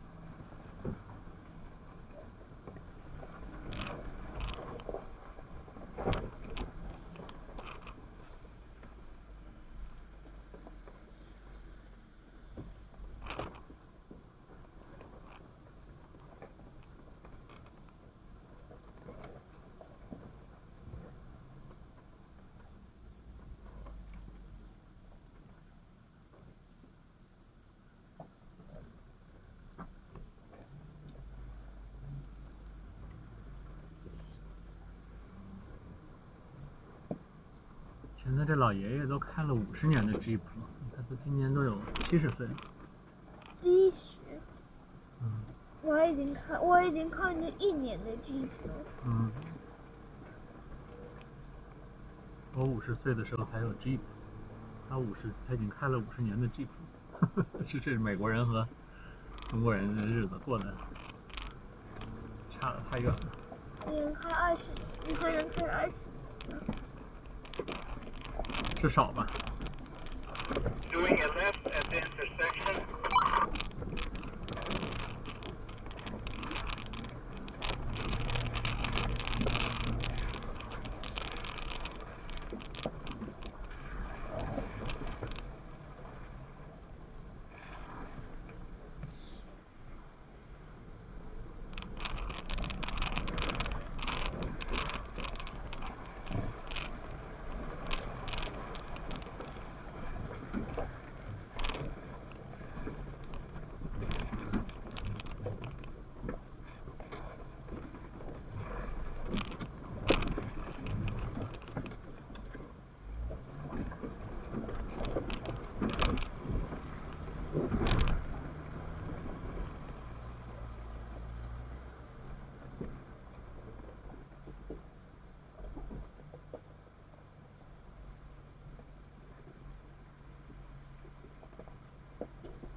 Dirt bike.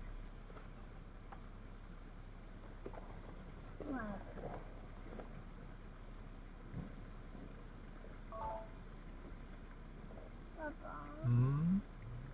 So if I'm good enough at soccer, make a professional soccer team. Hey, hold off, Mike. Would you want me to continue playing for that soccer team? 什么？你再说一遍。 So if I would be good enough at soccer to play for a professional soccer team, would you want me to change a job because, moving and, 你不干别的了，就光那什么，那不行啊。你可以把你的大部分的学习的时间，就是你平时的时间你都可以用来踢足球，但是什么都不干了，只踢足球是不行的。因为你要知道，世界上其实只有很少一部分的人踢足球的人很多，但是真正能拿它挣钱的人很少。Yeah, you have to be in the first division. Nobody knows every club like the League One, like in the 86th division of England. 然后很少人，而且你即使踢足球，就是 professional soccer player， 他也就是踢到30多岁就结束了。那之后你干什么呢？你没有文化的话，你没有学过习，没有上过学，你之后即使在足球的继续发展，你也需要一些知识。所以千万不要觉得你就只踢足球了就能生活一辈子，很难的，不多的。而且这些人踢足球的人，很多人就是因为太早了就不学习了，脑子都不好使了，赚了很多钱，但是很快那钱也就没了。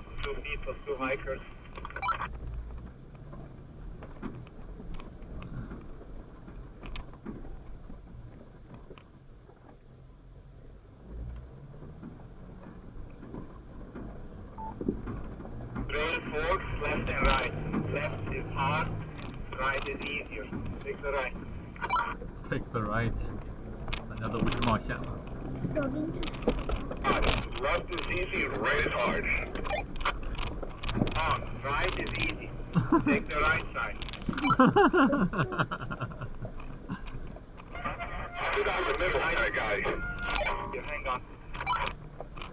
他不想有错一下。Follow me, please. 他们已经在那了。没事。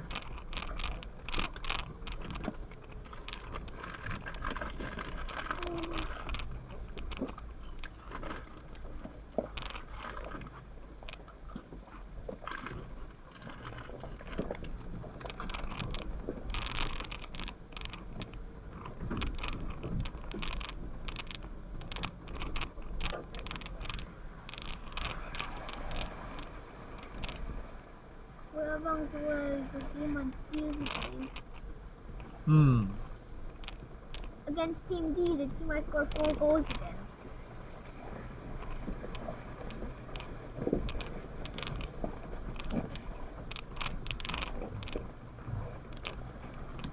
Even the best until you guys catch up.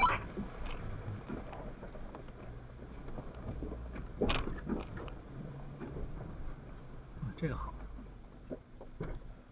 这个好。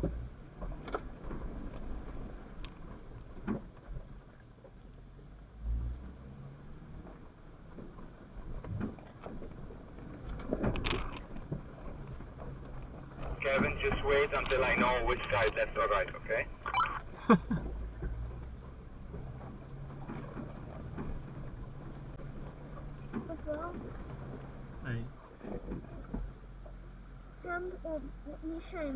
Place where when you choose a place where we will be moving, please make sure there's a soccer club. 好的，这个很重要啊。That's right. 特别重要。Alright, hold on a second. And how comes it so that the New Jersey waters are cold but the waters in New York are warm? Like you can swim in them. 你说为什么纽约会热一点吗？对。人多啊。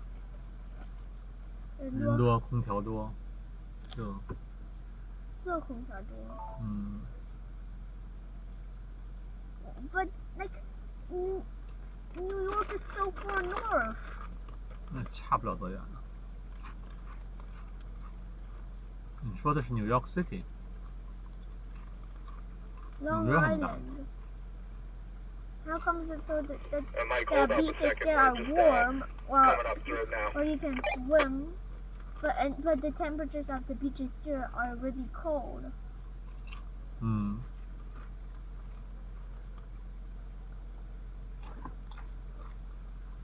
那你给我一个。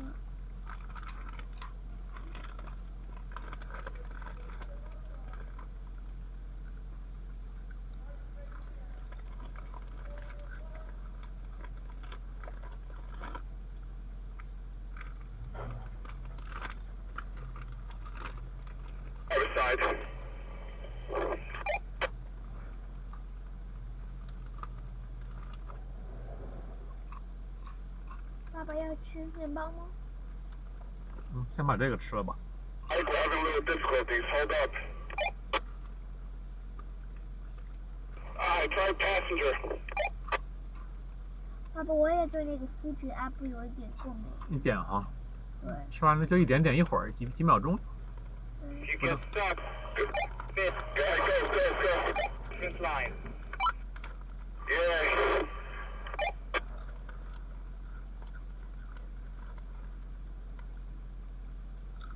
Might have to go to the left side with him.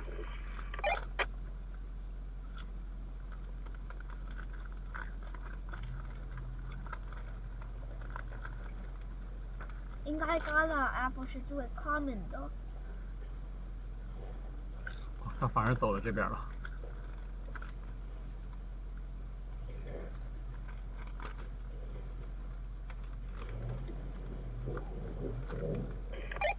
Hold on a second.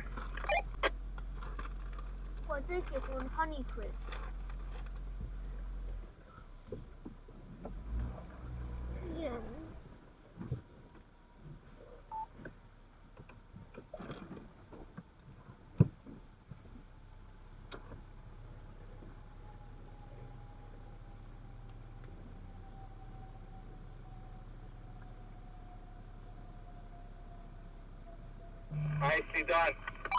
Yeah, he's getting it.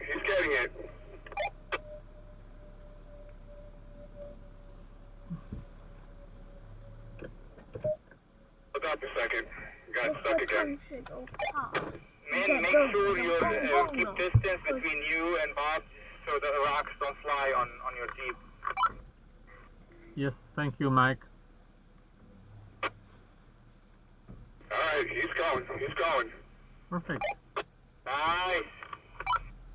What's next? Yeah, keep right. You're Keep right right all the way. Okay, right side. You're gonna do the right, left, or you're gonna go up the right? Because the right, all that right does, it takes you away from this. It curves into that, so. Okay. Doesn't So matter. Mike took the right side, right? Yeah. Okay, let's take it. 你不是还有对？你为什么要走 left？因为 Mike 是领队，他是 leader， 你要听他的。你被拦下了，他不会怪你。你要是没听他的，你没听他的，你被拦下了，耽误了大家的时间，那他就会觉得你没听他的。所以。Okay, back up and then go drive a little bit. 所以。Gap in the middle. So try to go driver so you can go on top of it. 咱们就听他的就好了。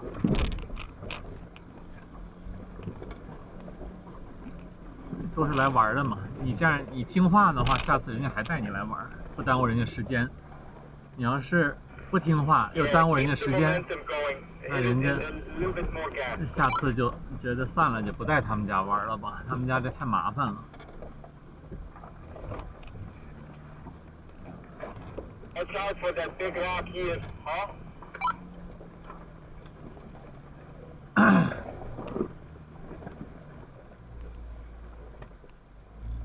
Bob, go back.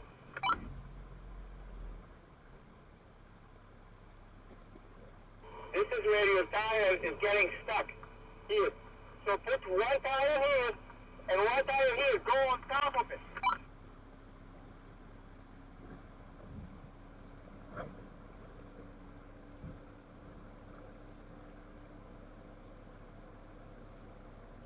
The driver tire should go on this rock here.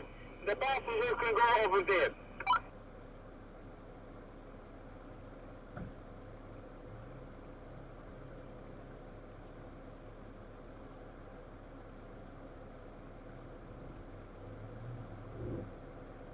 太猛了，这人这骑。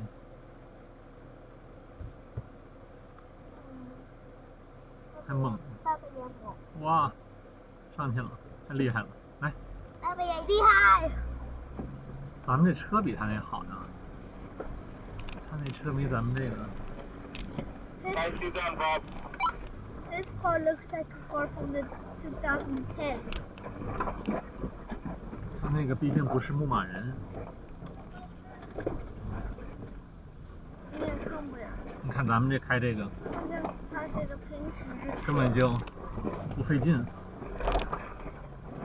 看上去它是一个平时的。它也是4轮驱动，也是吉普公司的，但毕竟它不是牧马，它是 Cherokee， 另外一个型号。那看来这型号还是不错的，能这么开出来。你看，但是咱们开这个一点都不费劲儿，它毕竟不是牧马人，那就说明那老爷子开的也很好。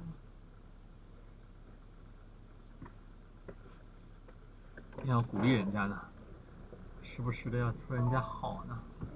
Daddy, are you so ticklish? 什么 ？Are you ticklish? Ticklish？ 对。不行吧？你基本上是。你基本上是。Archie's gonna bully me for that. 你基本上是。以前他都是，那我在他边上讲的话，他都，然后我就笑死来了。你越笑自己越逗你。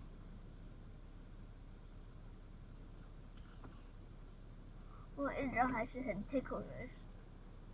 所以我只在 kindergarten 的时候不开始在我后头 ticklish 呢。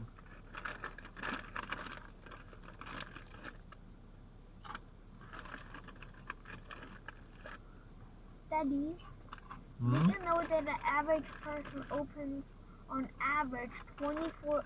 What do you open 24 times a day on average? What? Online shops. What do you open 24 on average?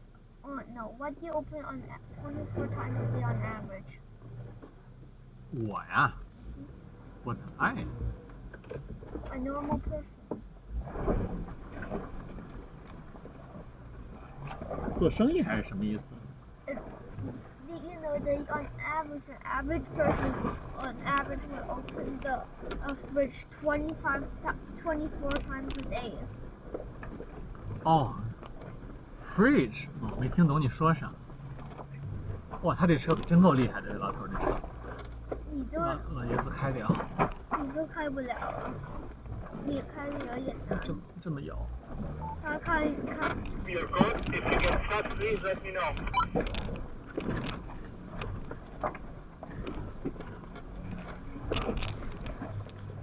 说明 Shadow Key 还是很厉害的。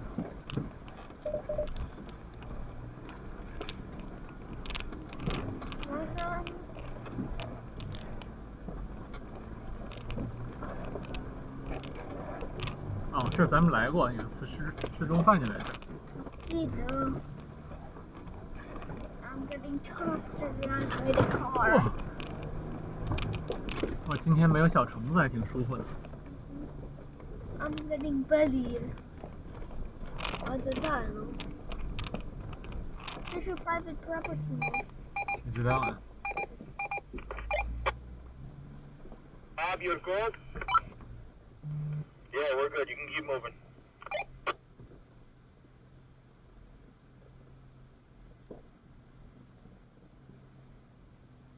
Okay, in between those two trees, just watch out.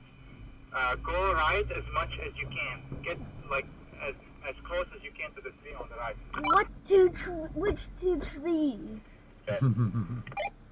Or those two trees? Those two trees? Those two trees are like 100,000. Those two trees and here.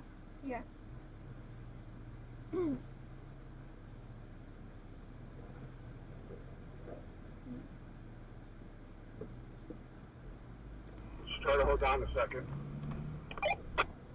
We're moving, but slow.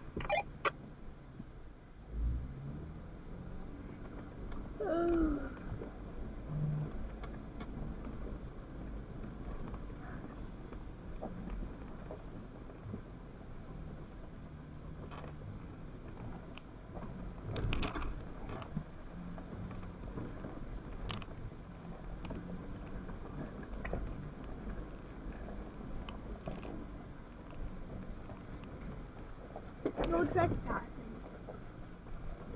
那肯定不能过去。这是，估计是那个手机发射塔的那种。This is gas pipeline in New Jersey. 这两个 tree。 Oh, move to the right. That's what the coach said. I'll take my side, you take your side. I'm fine.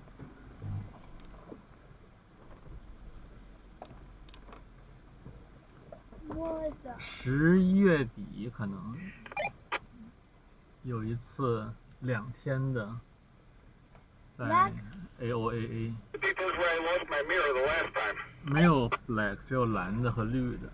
那2天的咱们连续去一次。10月底下周也有，但是下周我估计你还 game 咱就不去了。November 19th, or I mean 18th, I have a game too. Hopefully I have a game on November 18th. Finals against Team B. If we make it to the finals. 啊，这车真不错，这山楼梯。Well, yesterday I got really mad that I can play against Team B.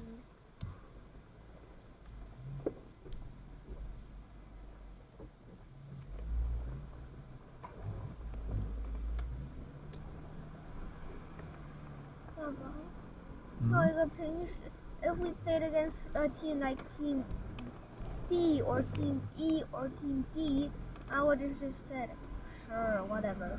But it goes against Team B. First of all, we didn't play against them yet. Second of all, we're tied for first place against them. Third of all, if we can't play, we Like, I really want to play against them. We need to be top 10. Smooth sailing here. Top 2 in the Yeah, just hold up a second. We made a strategy to beat Between them. those trees for me. And 7 I'm really mad. Sad. I lost you guys. Because it was drizzling and that's why we couldn't play. Bob and Min, when you don't see the person behind you, please let me know so we all stop. Alright, go ahead, I got him. OK， 听得懂吗？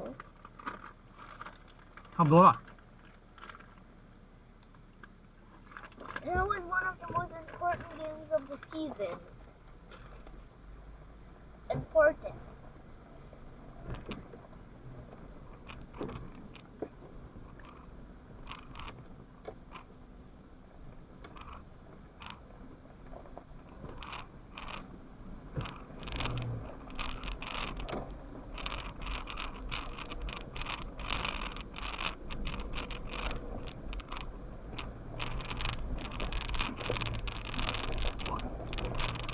gas， 是降2和3呢？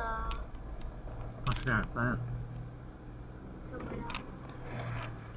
我说刚10.3啊。干的是已经或者还是？干嘛？你现在出来的早。那不是7点就开始 offloading 了吗7点，咱们从家里出来。8点 offload。对吗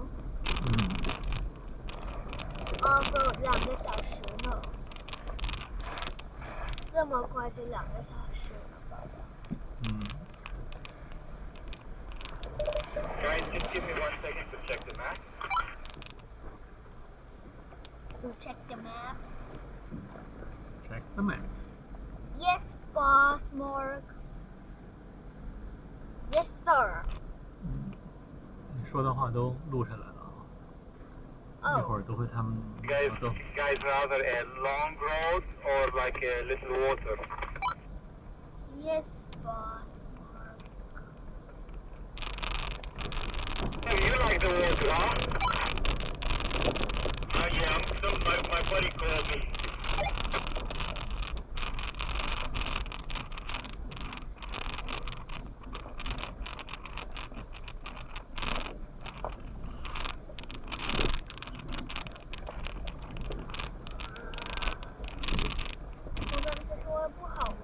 没有没有，我只是告诉你，所有的话都会录下来，然后要注意别说不好的话，因为我会把这些视频放到网上，让他们也下载呢。我说那个刚才有一个 joking。那个没事。我觉得我把箭头在右边了。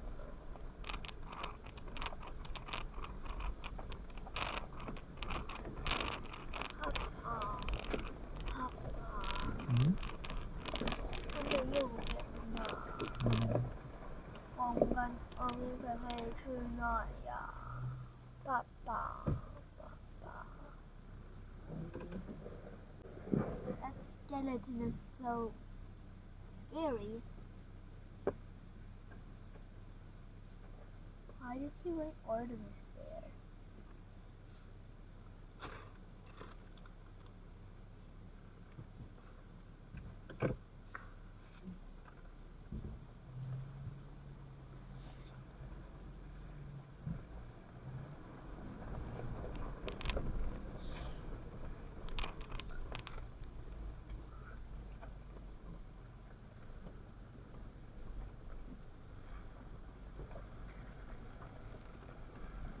Dad, you want a sandwich?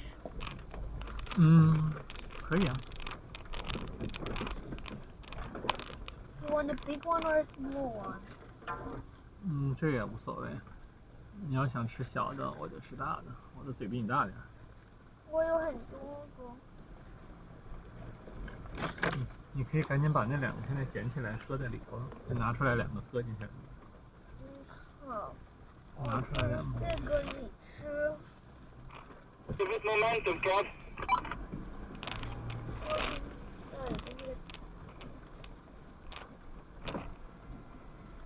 你要这个有什么 ingredients 呀？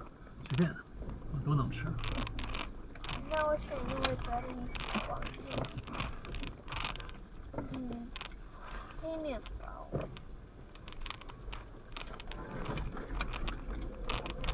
三根鱼，爹地，看这样子哥哥已经吃了耶。你帮我把那个袋子打开，我好直接。Guys, all clear that first water hole? 哦。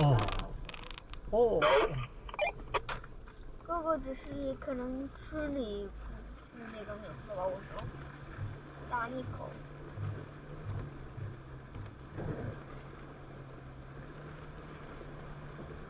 你吃。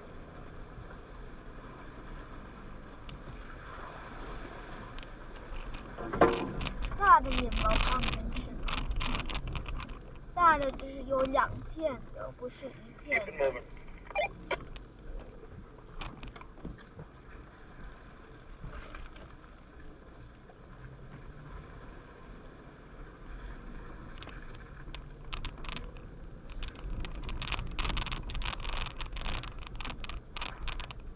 好吃吗？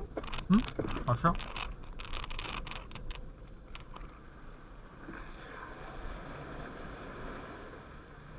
每个都有Philadelphia。很香。每个都有一个肉，最少一个肉。一片肉。一片肉。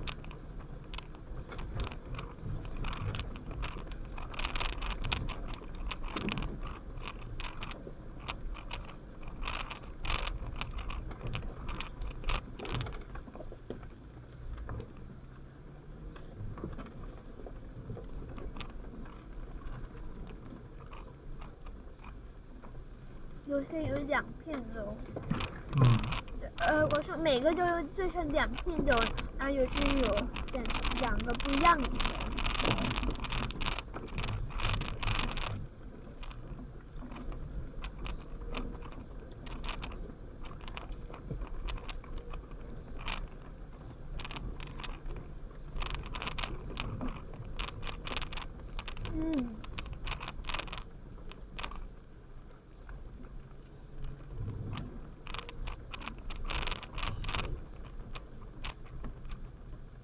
我还挺喜欢的，你呢？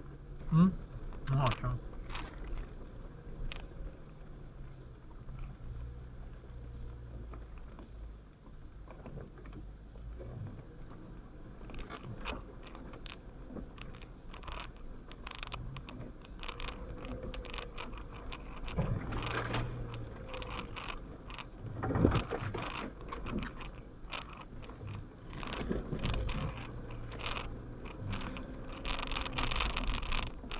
这样就很方便了啊。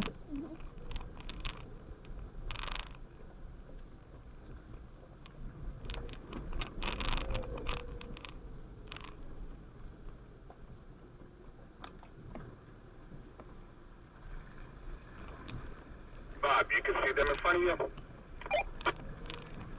Yeah, I see him. But you guys are just a bit slow. If you can't keep up, please, because we're constantly stopping, and I'm going like normal speed. I'm not going fast.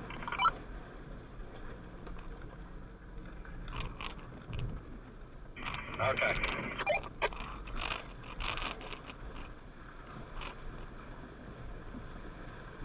Keep in mind, we also don't have the clearance that you have, so we got to take it slow over some big rocks. You got it. You got it.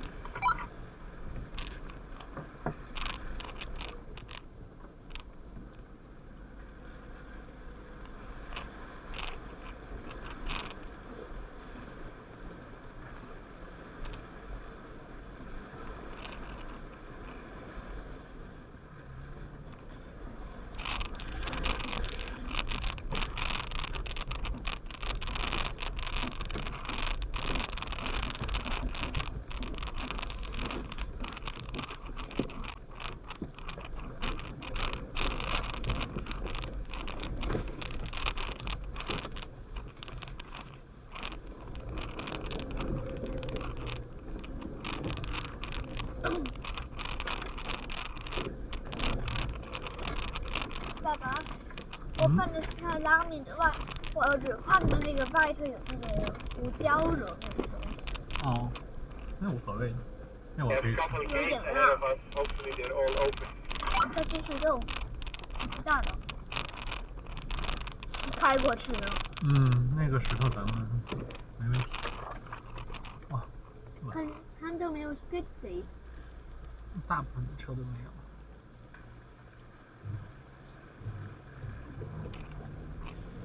有。哦。Mike, hold up. 怎么样？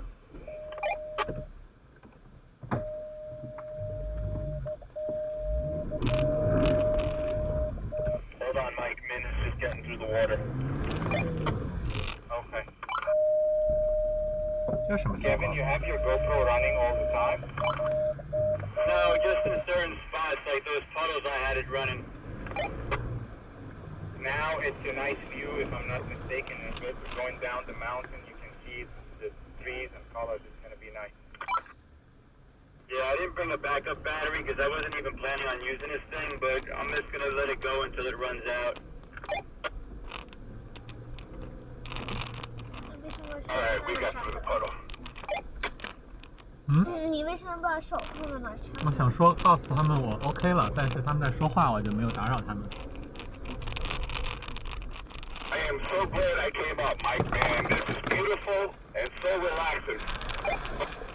I hear you, man. I love it. 你爸爸，你还记得你跟我 And 讲 this is like one day a year, you know, with all the colors and stuff like that. That's it. This one day. 可以关了。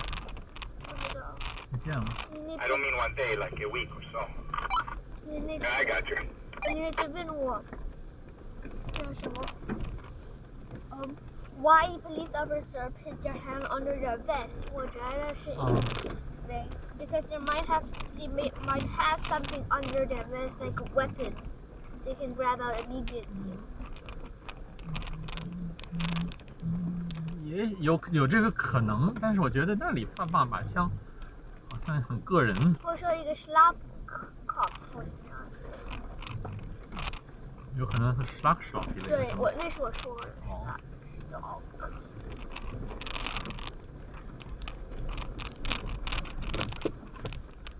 我知道肯定那里头没有枪。他们只有一个简单的 pistol。我知道他们有 tasers。handcuffs. Do you know that most handcuffs have the same lock? Frank, you haven't been on this trail before, right? 他们警察和打开方便一点。Let me wait a second. Let me see. No, that rock don't look the same. Yes, this is it. I have no idea if I came on this trail with you or not. 爸爸 marijuana 是什么呀？是一种 drug， 一种。 吃完了之后，你就会被 intoxicated。intoxicated。但是我不知道 how it was made, how it is made。就是 plant, natural plant， 可以种。All gates are open so far. That's good. There's a couple more.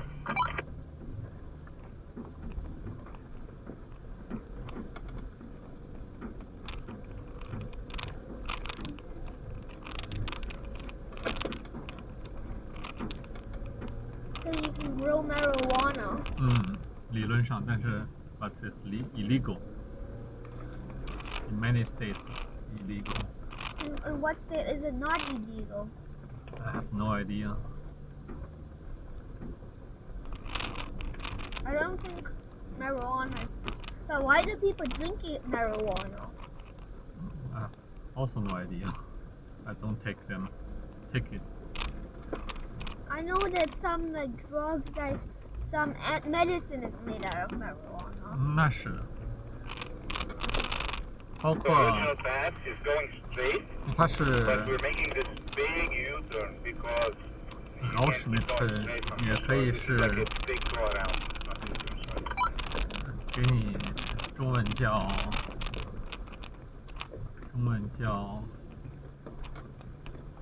止疼药。anti-schmerzen 一类的 anti 什么？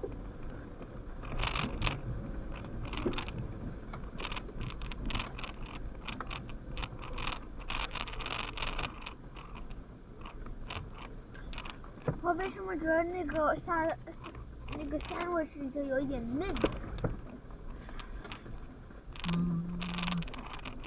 可能是那肉上的边上有一点胡椒，其实是。我现在有一点，汤有一点冷，比平时有。你把那面包还没捡起来呢。够不到。你把安全带，我在开平地或者上坡的时候解开一下。Screw this! I'm going for it right now. Alex, hit my head. Hit my head. Ow, ow.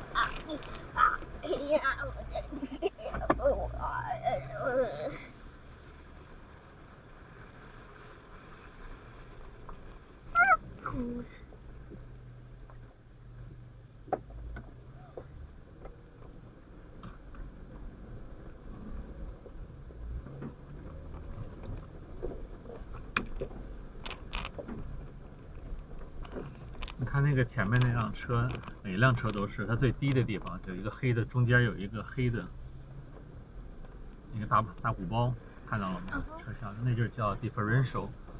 那个咱们也有一个 switch， 那东西要是坏了的话，就也开不了了。前后都有，因为4轮驱动，前后都有。我知道那是干嘛用的。叫分差速锁叫什么？ So it's the thing that sends the signals to the tires to move left, right. 应该说，准确的说 to the wheels, tires 是轮胎。To the wheels? Isn't the wheels the outer part? Tires 是那个黑的那个东西。外头那个黑的，然后整个那东西叫 wheel。所以应该准确的说应该是 wheel， 我觉得。The mouse. Apple picking.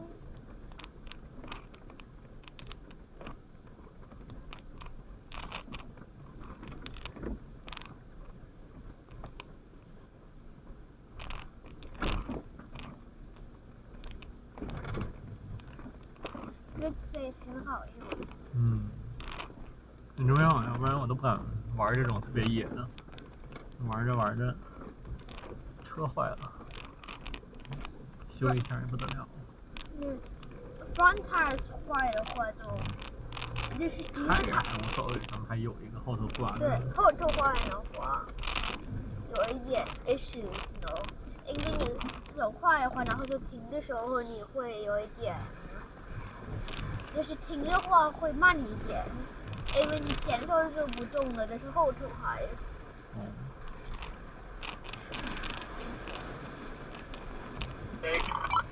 你也会怕你的 car slip no？ That's why when you're using a bicycle, you never should use the front bremsel. You should use the back bremsel or brakes. I remember that one. He said that back in Germany, 2016. Hanman doesn't forget things, but Hanman also did not think about it in the last 6 years.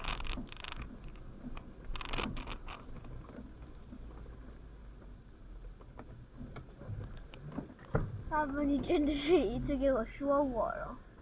对啊，你一开始骑车的时候就跟你说了这些重要的。Mountain biking, going fast downwards, front tire brakes, boom. 对。And then you can do some side toes. Okay. 老头让尿尿了。哎，赶紧借这机会别看电视。Quick, you got this, Dad.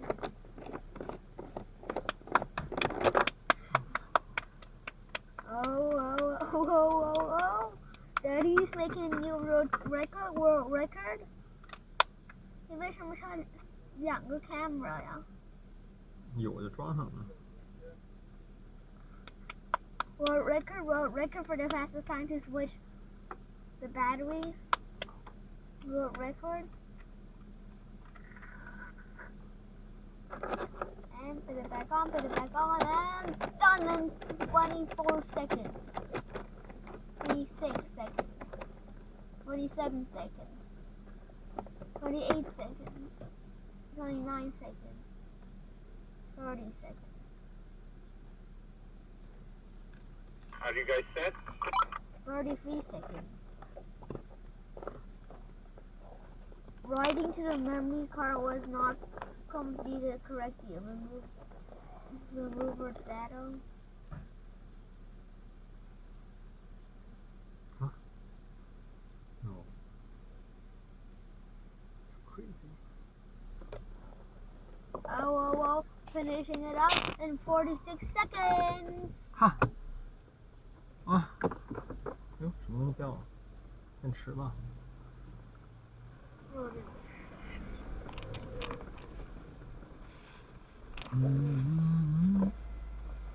Wheels on a bus go up and down, up and down, oh hey up and down, up and down. The wheels on the bus go up and down, all day long. The doors on the bus go up, open and close, open and close, open and close, open and close, all day long.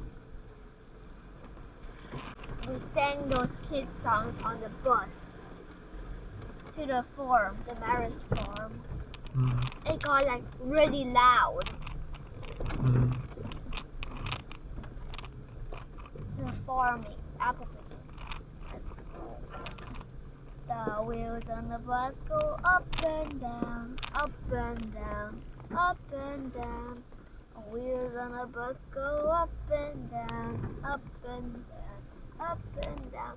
The doors on the bus goes up, open and close, open and close. The doors on the bus go open and close, open and close. The bus goes all day long. The kids in the bus have all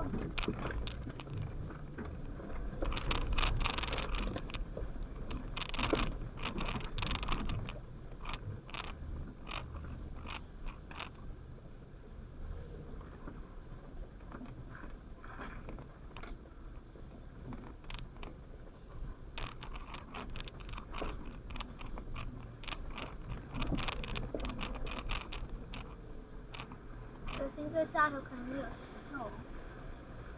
有石头是好事儿，有石头我们就不容易陷进去。是很大的石头的话，得压过去。那压过去，然后也看不到的话，那就绕过去。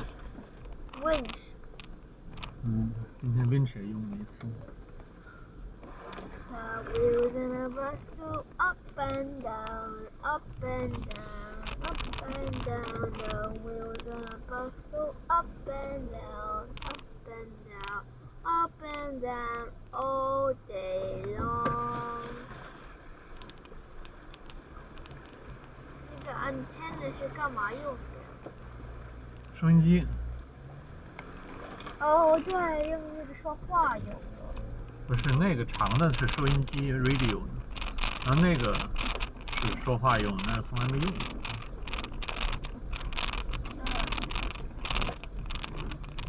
Lasagna Love by Stevie Wonder. Good morning, friend. This is your bug on the door.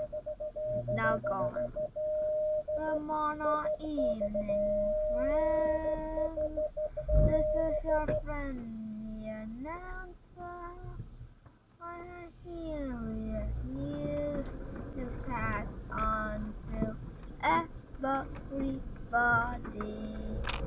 What I'm about to say could mean the world's disaster. The change of the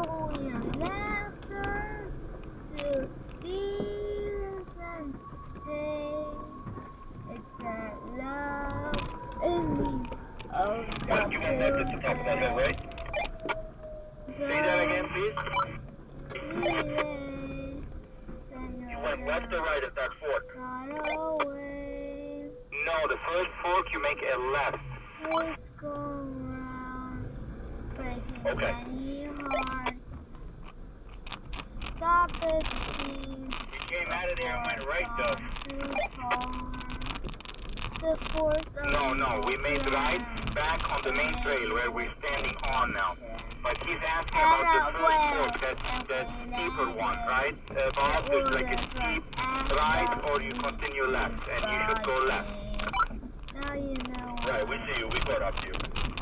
Now you Yo, look behind you. Now you'll hear me when I say. Tomorrow evening. That is our lost any of love today. Won't be they 10 years and right away. 好美呀、It's gone round, breaking many hearts. Stop it, please, before it's on the floor. It's the love any of love today. Kevin, still on that camera. Don't be late, then you'll run right away.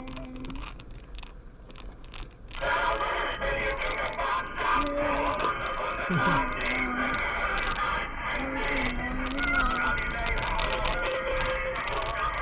是什么情况？ Oh my god, too far. 我可以喝你的咖啡吗？咖啡？这是你的咖啡吗？让我喝水，有点麻烦。不是咖啡。现在别打开，现在开摇了，那你们。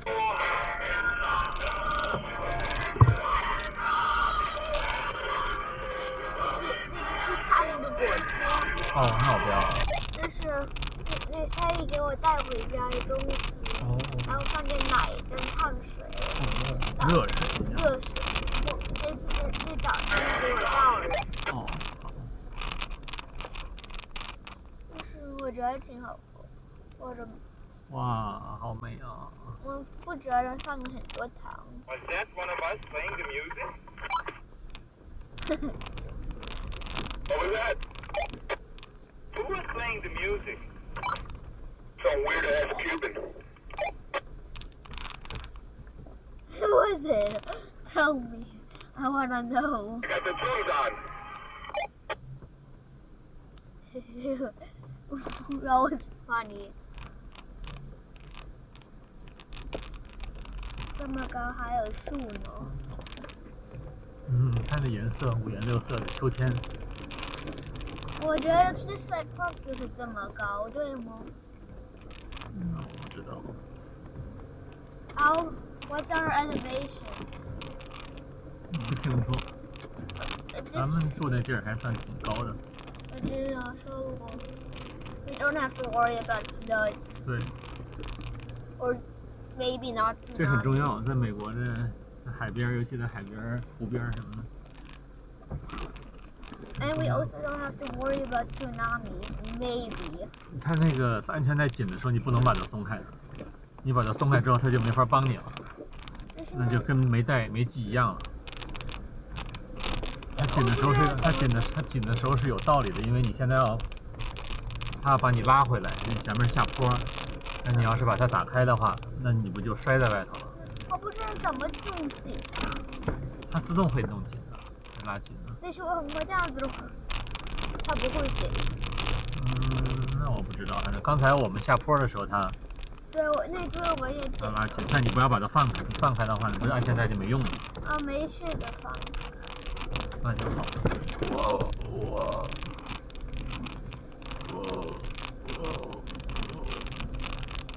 为什么在不停的东西 I'm going down now to take your video, going down the hill. 爸爸，我们这个车里有 any measures to stop this car from so in case the car crashes, does our car have like balloons that will pop out? airbag. Airbag? 有啊，都有，现在标准都写着呢。airbag. No, not. 我们在上头。上头不知道有没有，但是咱们上头有这个 cage 吧 ，roll cage 吧。airbag 如果在哪呀？你的在那儿，那写着呢。我的在这儿，在这方向盘里头应该。但我刷了或者摁它一下吗？不，那是自动出来的。摁它会不会？你摁不出来的。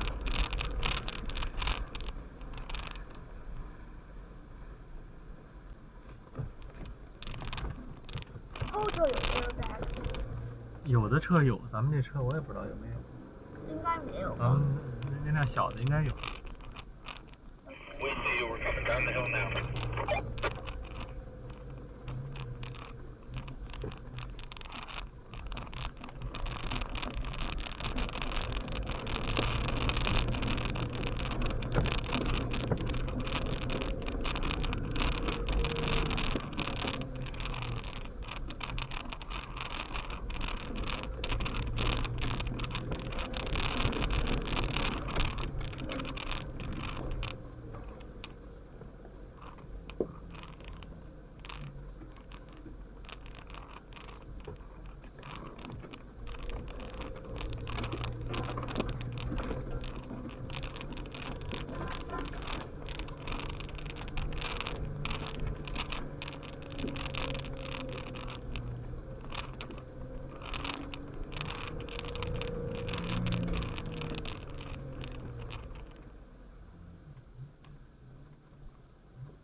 Good night. 如果窗户关着，天有一点冷。空调打开了吗？没有，后头窗户开着。你要冷的话，你可以穿上我的外套。需要点空气，你关了空调，能不用就不用了，不是什么好东西。我想睡觉。7点半醒的，你叫我醒的，我还累呢。然后你走的时候我就睡着了。然后你叫我，我就醒了。Let's watch out. 2 big rocks on the side here. A bit side. Big rocks. 但是你叫我的时候，我是开始睡，又是睡觉了。我知道你都睡着了。I was sleepy.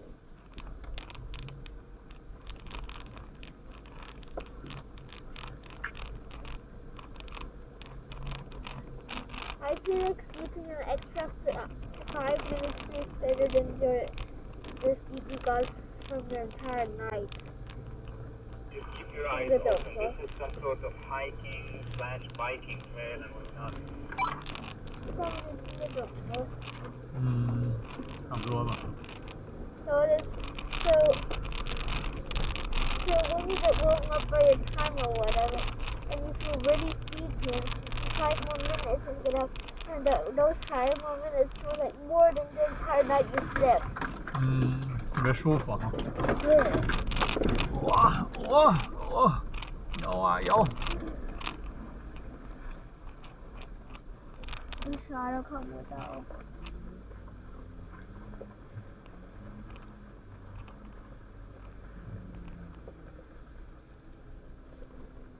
爸爸。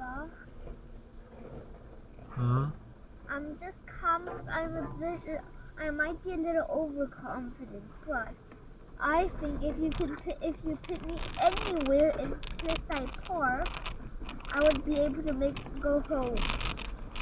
别在这上头说这玩意儿，我们要都被录下来。所以之后很难把这再摘出来。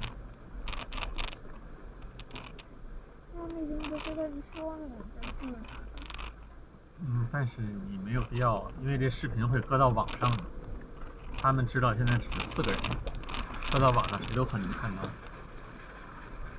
You can make it private and only make it visible by link. 尽管这样，我们也没有必要。那谁都可能有这 link， 对吧？明白吗？我这些你说的我都知道，但是我们没有必要，所以我就告诉你，你先不要说这些事情。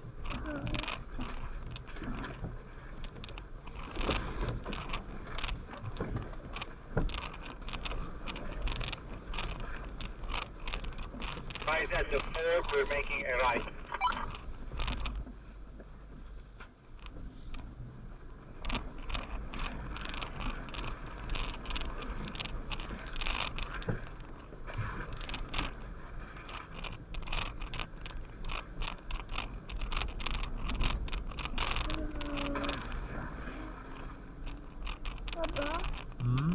upload 的话，你会 visible by link 吗？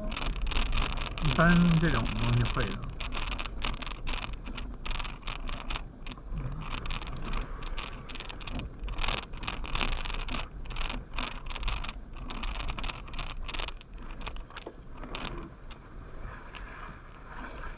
And the second fork again another right.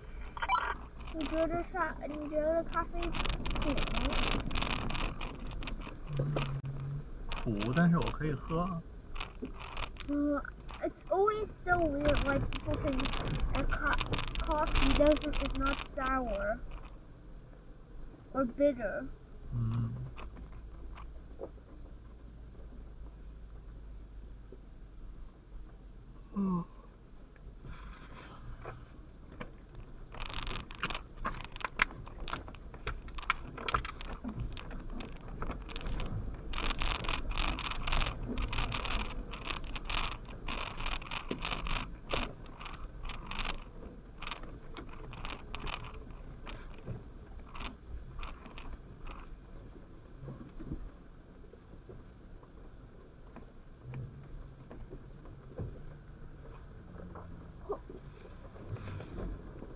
So this is like a fresh water, like drinking reservoir for Taki Pond, if you look it up on Google.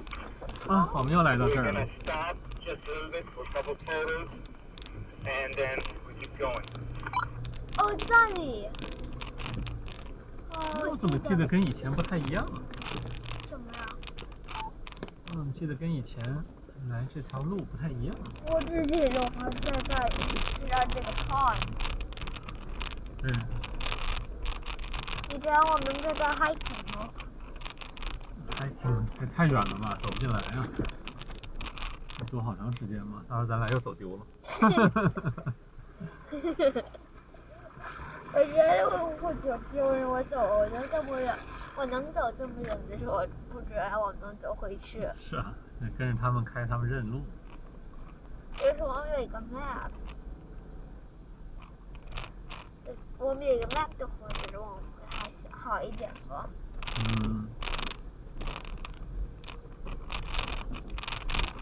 Are we allowed to be here? Like, how sure are you that this is? 请你不要说这些好吗？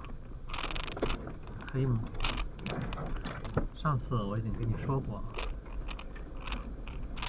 没必要。他们都会听到的，他们会看的。我不是说了吗？视频都会给他们的，我不可能回去把你的每一句话再掐掉的。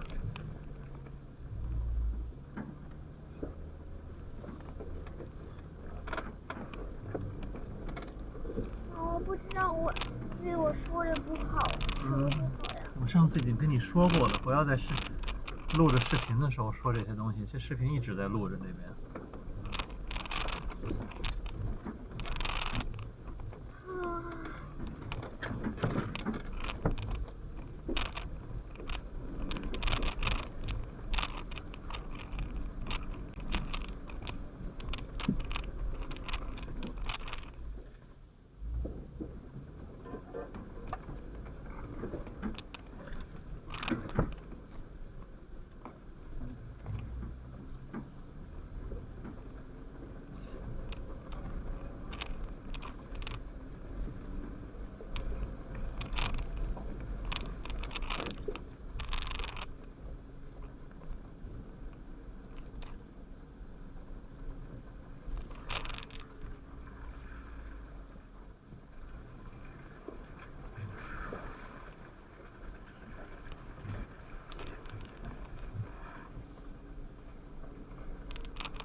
Creek。或者是塔西。好。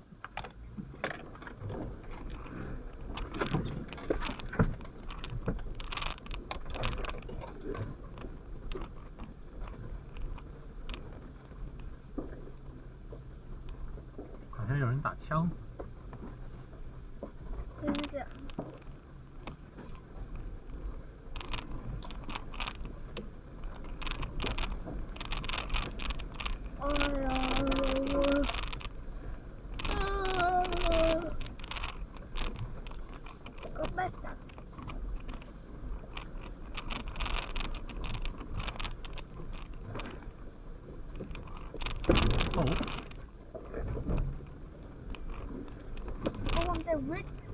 ？Ringwood。嗯，这站号叫 Ringwood。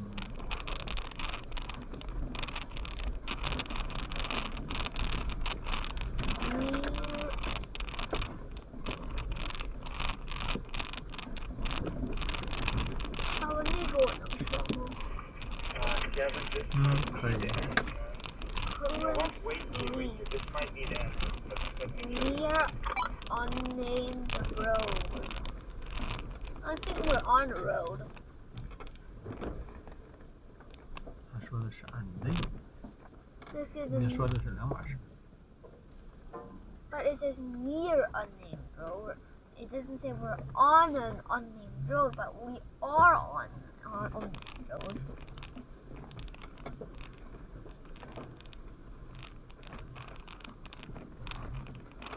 Navigation. That was north.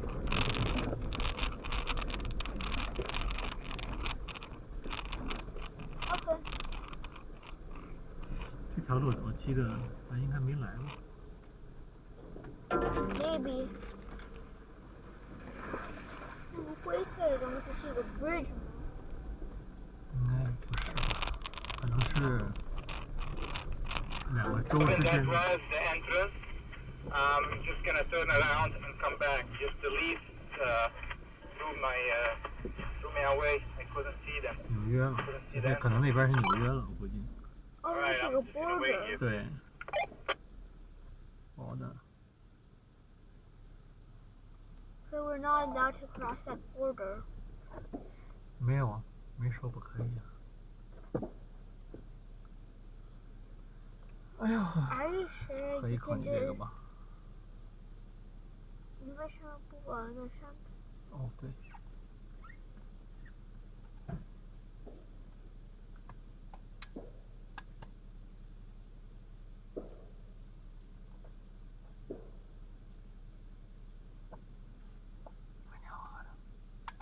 还行。不是太甜，但是有一点甜。We're going to see what's in it. 还吃吗？这个你能多吃吗？我已经吃了一个半。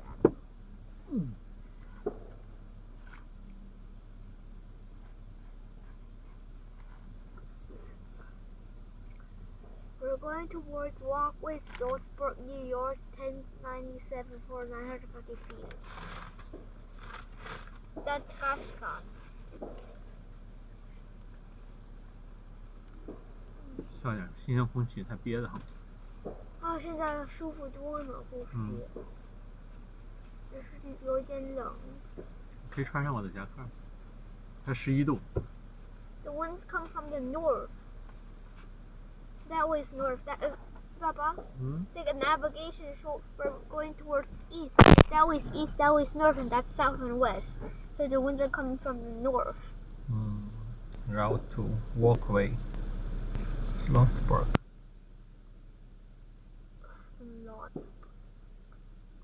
That's either wind from the North Pole. I think that's wind from the North Pole to Canada to us, right? I think this is the entrance. We're gonna try it now and see what happens. See what happens. The life is full of surprise. Yeah, we should see what happens. These are covering all the trails. Greases are covering all the trails?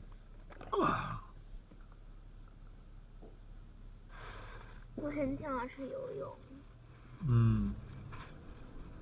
明年。那一直还热吗？比这边热多了。看看，哎，我好像没加那边。看一下那什么Greer行吗？Greer 17度。17 degrees Celsius. That's not fair.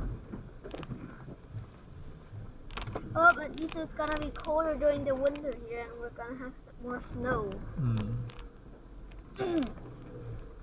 We're gonna have snow in December. They're gonna have snow in February.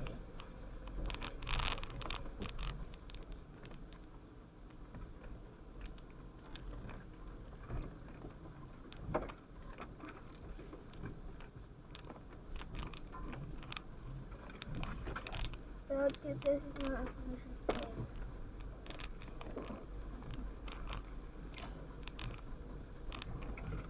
Stop where you are so I can use the... Papa, I think we're not allowed to cross the border. Oh, never mind. I can do it from here. 没有。 But because it's like illegal, right? 没有，你在美国，随便。 Crossing the New Jersey, New York border. 没有，他们没有。Really? You have freedom to move. You can walk to New Jersey? You have freedom. It's your Bob, you can constitutional right to move. Like you walk. Are we turning around ultimately? Because we have an opening here we can turn around. Like you walk to. Yes, we are. We're just going to spend 10-15 minutes here and then we leave. Like we walk to Papa. You walk from your place in 5th Street or whatever. 你先等一下可以吗？我先看看这要干什么。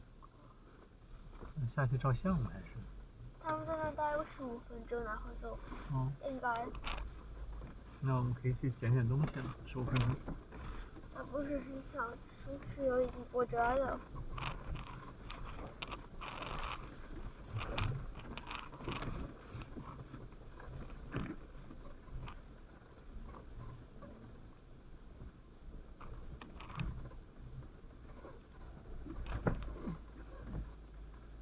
哇，前头那车溅的已经很脏了。What happened today? 那么多泥潭。他是一个真的牧马人。有那么脏的车子也随便的话。这里咱们来过。对。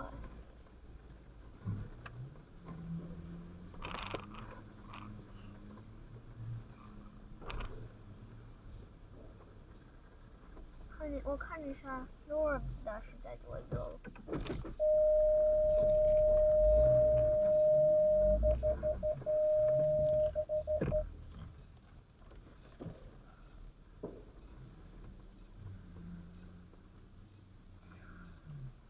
好。Daddy, I think Florida is the most southern point of the United States. Berlin 16度。16还是6？ 16。那也挺热的。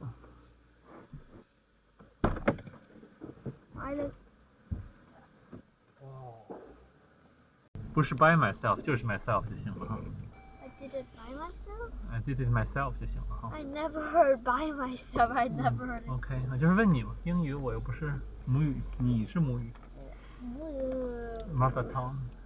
Almost mother tongue.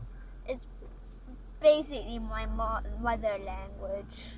I learned it. I talked it since I was 7. Talked it for a really long time. Talked it pretty good. Lived in the USA. Learned German was one of my mother language, making it easier. Bob, I think you are on the right path. I can't see the trail for the life of me. Everything's covered. We'll follow you. Go up and make a left if you want. It's easy. The only thing that's weird is, for example, carrot, karoto, 或者还有 salad, 跟还有挺多的，让我想想。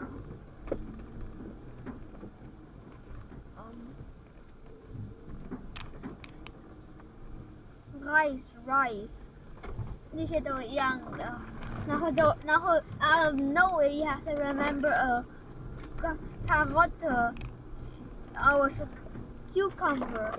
Is it like cucumber? You know what? Either But way, I it's think right. walker. Try going to the right if you want.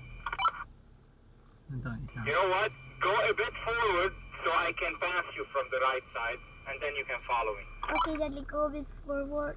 No, that. 你说咱们 Yes, this is the right path.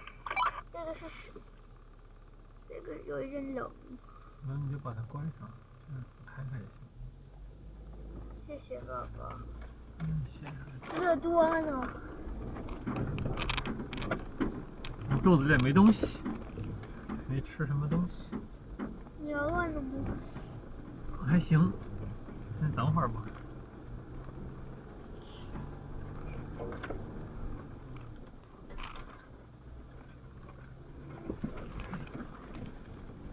爸爸，我现在两个我最喜欢的 soda 是 Fanta， 跟那个 Orange 那个忘记那个名字。Thank you。都是糖水儿啊，都是糖。对。其实没有果汁在里头，有的话也是很少很少。果汁？就真正的 juice， 真正的 fruit juice 没有，都是果汁。好冷啊，是有点冷。把这空调关上，可以开开那什么，对，这样。我弄热一点。现在Celsius 吗？没有，现在是Fahrenheit。哦。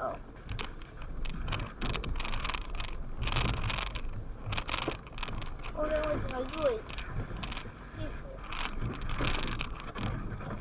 Oh, I don't want it to be on. 哦，75吧。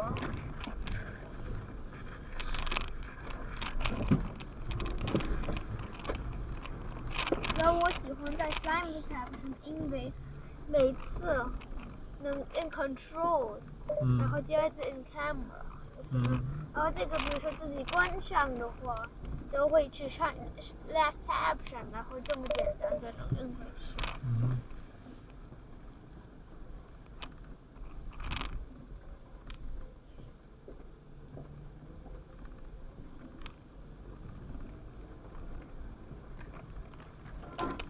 我的歌，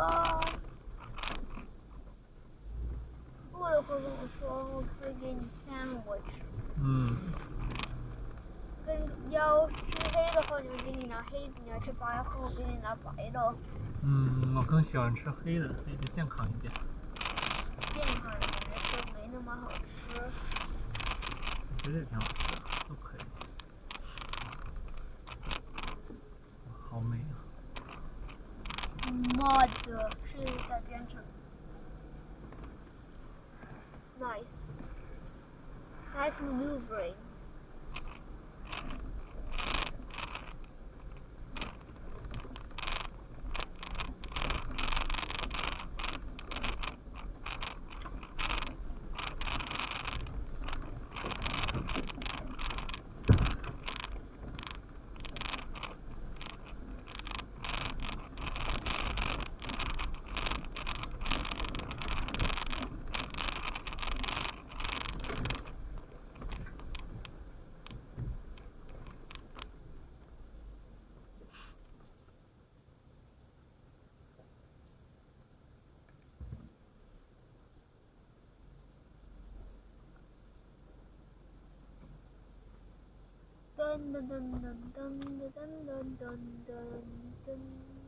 没见。没见呢。Nope, it's on the wrong side. 现在平了。全是还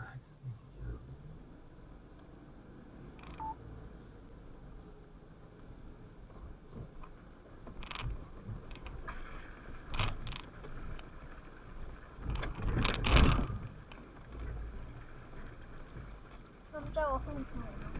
嗯。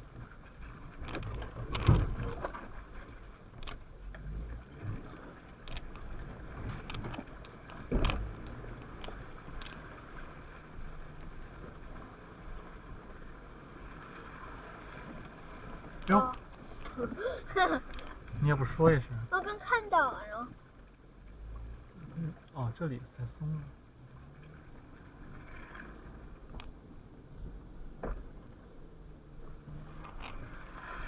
他们给我们停了，等我们停了。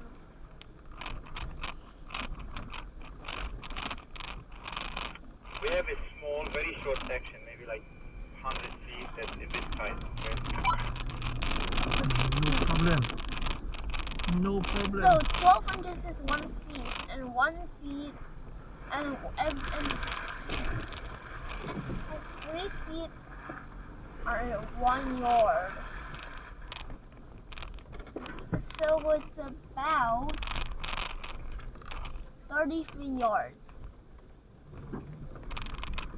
33.34 yards.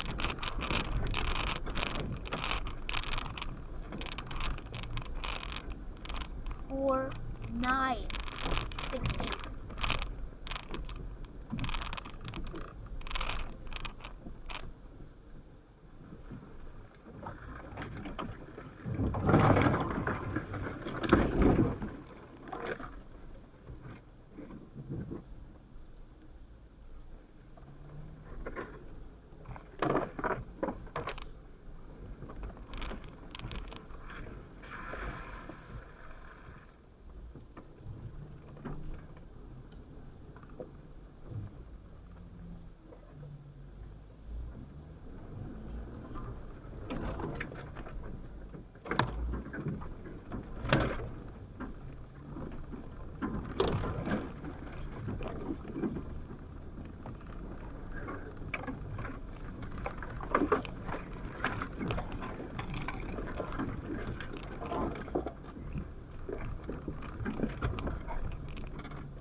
I know.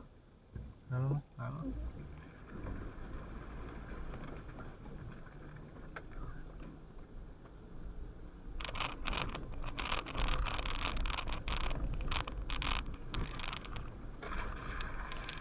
这是什么？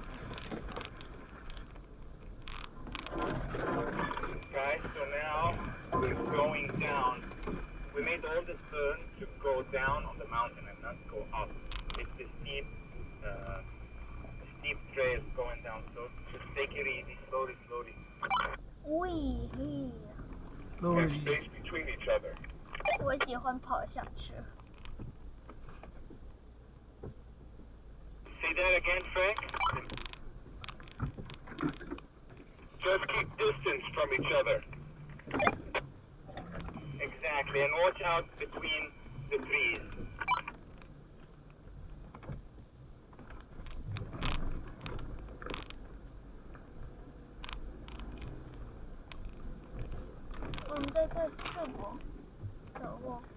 来过吗？来过。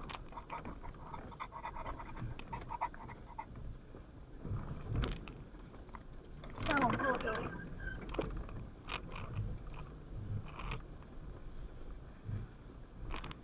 还记得这些石头吗？这个地方，这个大石头我好像还真不记得了。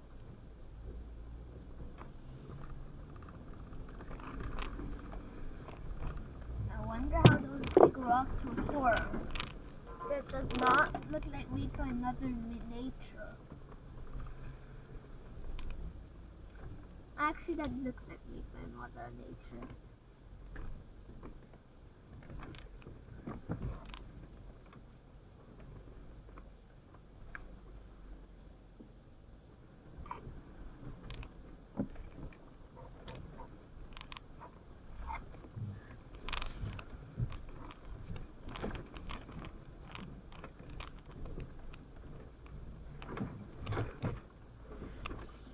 摇吗？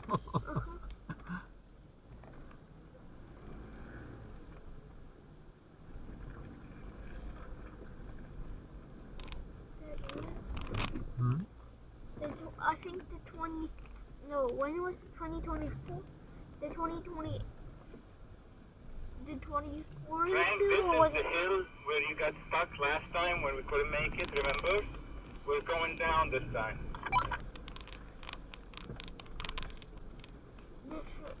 The next World Cup is gonna be in the USA and Mexico and Canada. 做什么玩意儿？ The next soccer World Cup is gonna be in. 哦，是吗？哪一年啊？Which year? Shining World Cup is 2022, so the next one is 2026. 嗯，在美国这边啊？对。Canada, Mexico, and USA. There's also gonna be a Euros in Ireland and Great Britain. Basically, Ireland, North Ireland, England, and Wales, and Scotland. Right? Scotland is in Great Britain. Great Britain. 是。And Mike, this is the one that kicked my ass? Yes, sir. We're going down on it now. A word. 嗯。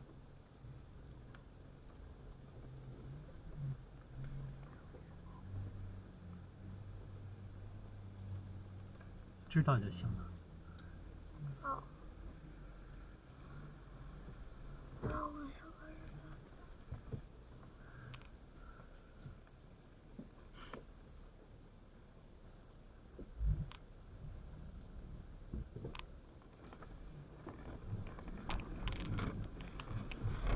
哇！小心小心！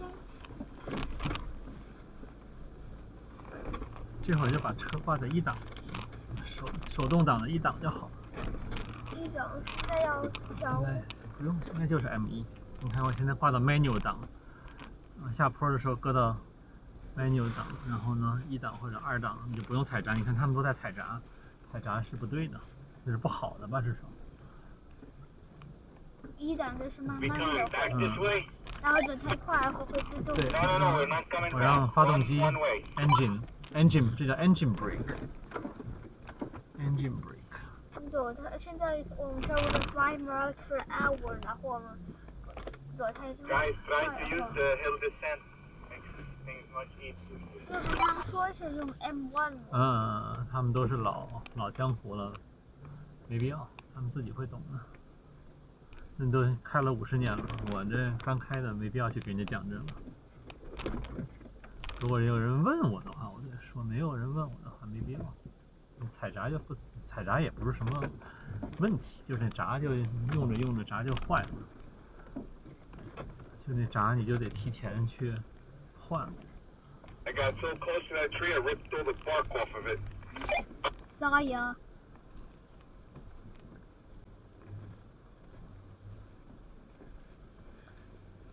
你看现在你的安全带有没有拉住你？拉着。对吧？你要是把它放松了的话，那它就拉不住你，你不就栽下去了？我是靠着呢，我都不会停。那个我安全带都不会停的，应该不会停的吧？什么叫不会停了呀？你说现在压着它，也不会。对呀，它就一直拉着你嘛。你要是把它放松了，它就帮不了你了。哦呦！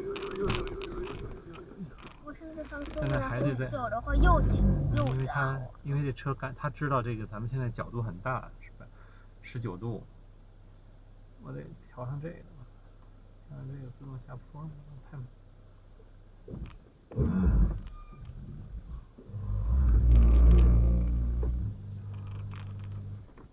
咱们这有一个自动下坡的辅助器，更慢，比1档还慢。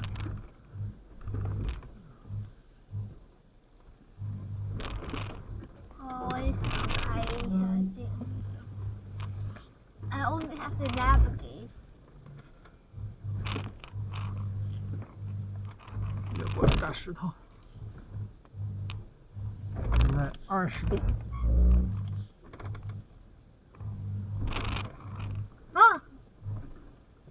这样子，不要在车里一惊一乍的。没，不是我刚才是说要了。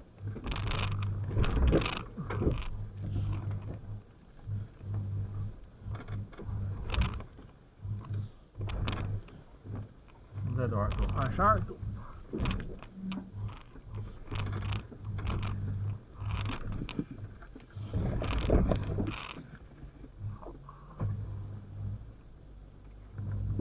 你把这停了。等一下。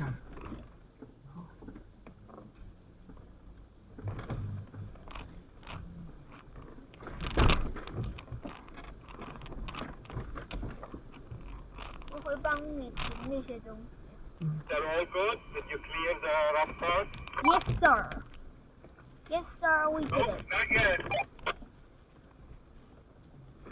Never mind. One of us did not.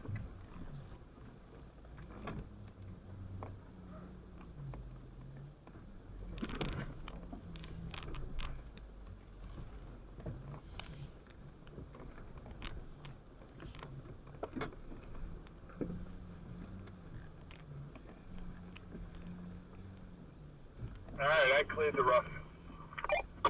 Nice job. Perfect. Yep. Crossing a stream here. Oh, I like it. Same.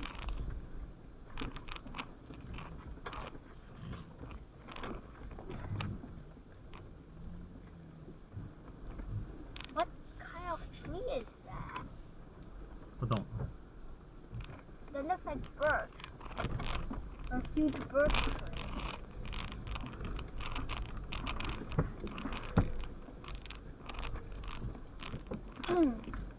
Daddy, do you know that birch trees are only in the northern hemisphere? 哦，是吗？在澳大利亚那边就没有了哈。Yeah, that's apparently what I learned about. I don't know if it's true, but it said it out.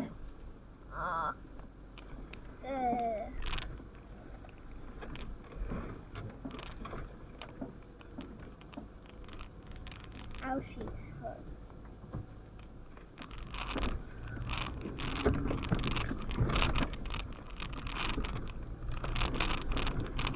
哦，就这么窄啊！我想开一次很宽的那种河水。我喜欢在安静水里头开呀。我也喜欢，车洗一洗。对，我也喜欢在深水里头开。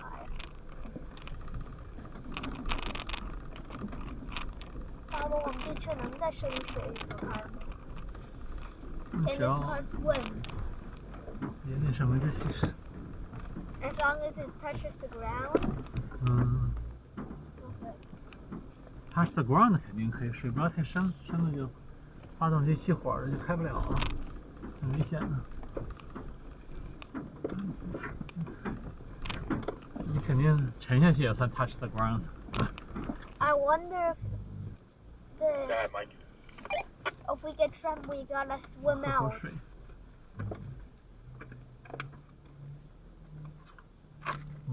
我很想去游泳。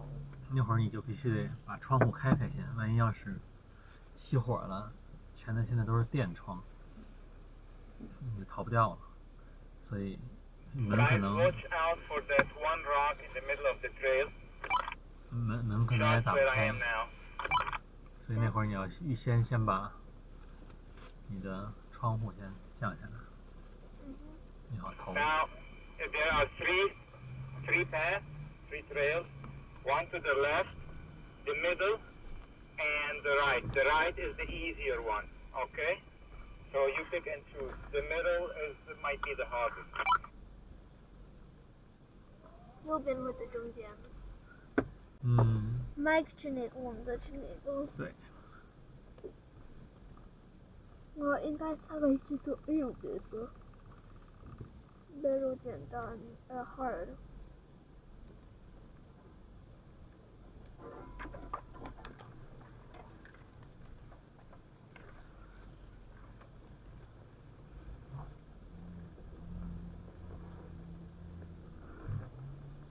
黑的我也吃力。有人，那白色的车是谁呀？Kevin, you went on that rock that I was telling you guys about. Yeah. 哇，太猛了！稍微绕一下就行了。那白车是中间的。麦克去中间了，咱们跟着麦克走。那白色，我没说麦克，我不知道它是不是麦克。那个是麦克。Bob, when you get to the end, wait for me so I can go ahead of you, please. Okay.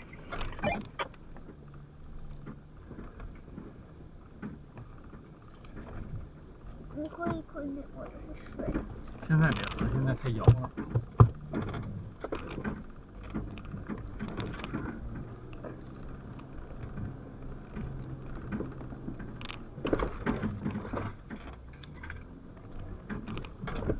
我的天哪，太猛了！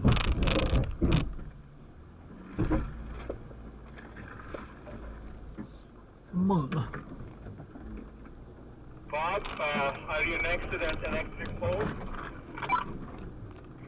Yes, we're pulling up here right now. Kevin's behind us. Okay. Men, let them pass, okay? Mike, I'm just behind you. And let Bob and Kevin come first, and then you follow, please. Okay, got it. Wait here. Let me clear this. And I will come down and spot you. So there's a small obstacle, rock obstacle here. I'll spot you on it. And just wait for my radio signal. Wait wherever you are now. 为什么你觉得为什么哎，又没电了，赶紧。你为什么要他们先走？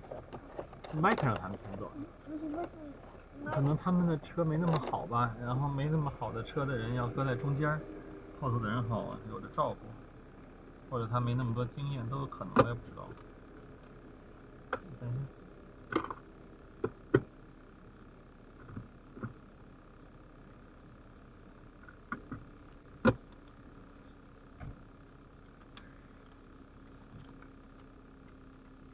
1加1等于2。That's okay. That's like mine. Yeah. Scratch. Yeah, you can change it. I noticed I have a new one now from that trail. Yeah, my whole side's all straight. And it's been like that for 3 years. It's a part of the fun. Yeah, it is. It's a little wet, wax and stuff, buffing it out. Yeah. When you sell it. Huh? When you sell it. Do it when you sell it. I won't sell it. I already told my kids, when I die, you put me in there and bury me. Oh yeah, good idea. You got it? The money I got into that. Too much, huh? Yeah. I'm never going to get the money back. Yeah, that's true, yeah. Right now, I'm up to about 80 grand. 80, well, okay. 80,000, yeah. 80,000. You got lockers? Yeah. Front? Both, rear? yeah. 说啥呀？那是 Mark 吗？这个是 Frank， 这是 Frank。哎，这应该是 Frank。 Keep going all the way up around that turn. 他80,000。咱们也花了很多钱，咱们也至少80了。新车买来就70多。哎，这怎么没电池？Daddy， 这可能是你刚才用那个200呢。小摊买掉了。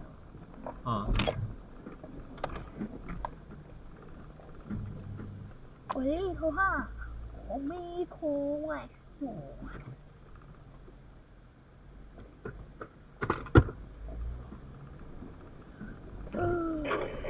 Now slowly over here, wherever you are, it's gonna tip a bit to the right side, okay? Slowly.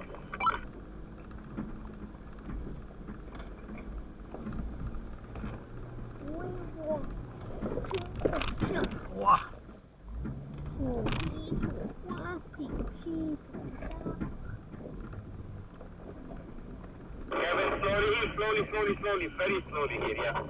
Slow down. slowly. Man, I'm not gonna spot you here, you and Frank. Just stay all the way to this side, okay? Okay, no problem. Driver. Daddy, I will make a new maze for you to beat. On paper. 这地儿咱来过吗？以前？应该来过。哦，再来过，应该在。我们应该在都来过一次。嗯。Oh, I got knocked out. No problem.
Daddy， 你会买枪吗？会啊，我已经申请了。会买什么枪？还没想好呢，到时候再看看。我很喜欢 AK-47。为什么呢 ？Because it's a fast shooting one。那种枪不允许家里有的自动的。哦。但是你可以，它有单发的。飘飘飘的，全自动的枪在美国也是不允许私人有的。那你会买一个 clock pistol 吗？我还没想好呢嘛，有各种 clock 是一个很好的选择。对。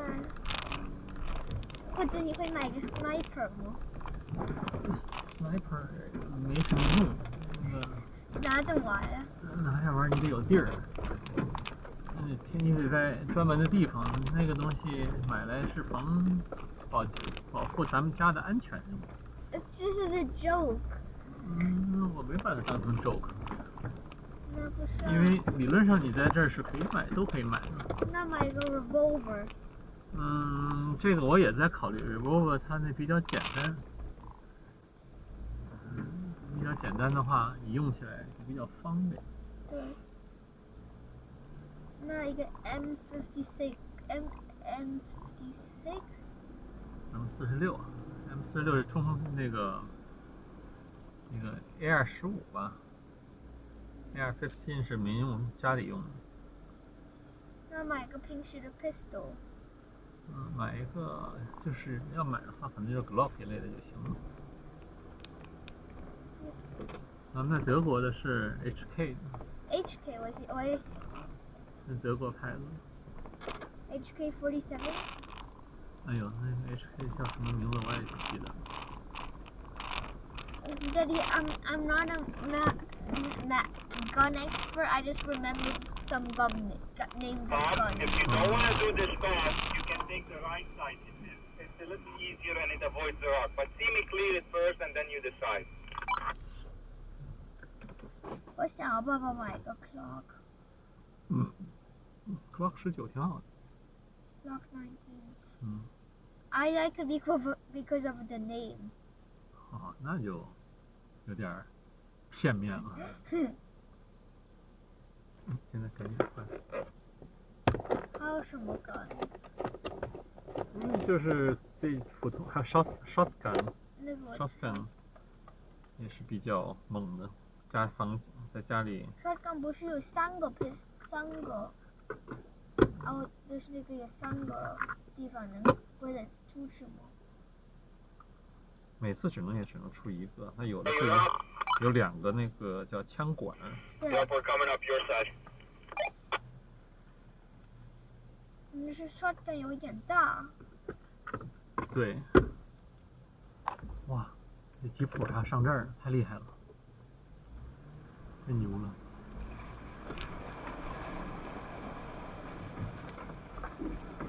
PM 你会买个 PM 吗 ？PM 是什么呀 ？A gun. Okay, maybe that's not a gun. Let me think of gun names. Shotgun. HK 是可以考虑的，在美国的话。Okay, I'm backing up. Which side's the tough side? Right side is easier.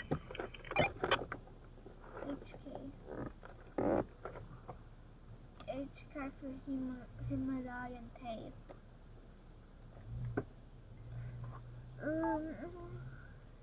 哎，他怎么又上去了？我没有。Okay, keep backing up, man. Keep backing up.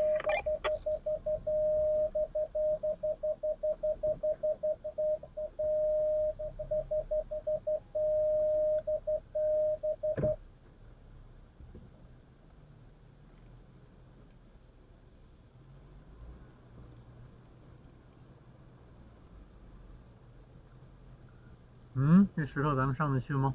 要上吗？肯定需要呀。肯定上是吧？走。上不去我们就会被笑话了。看这样子挺简单。Come down and film me, okay? So come down and I film. did this last time.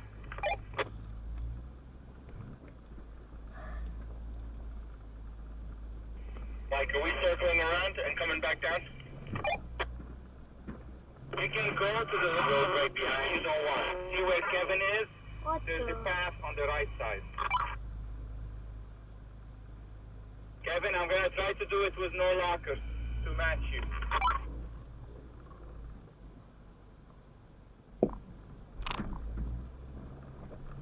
为什么他说话的时候有很多的？是刚才2个人一起说话一样的时候说了吗？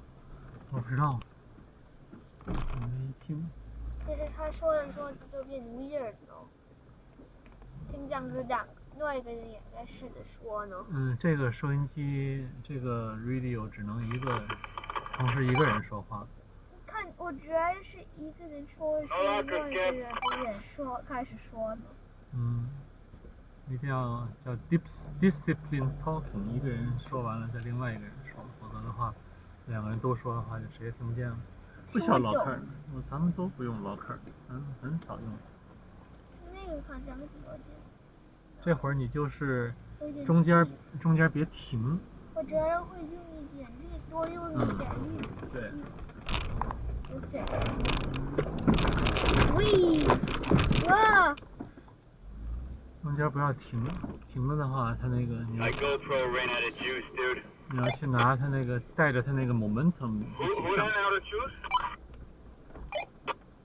The GoPro. GoPro out of it's okay. Metaphors, God, I love him. Godfather. You at least catch me going off?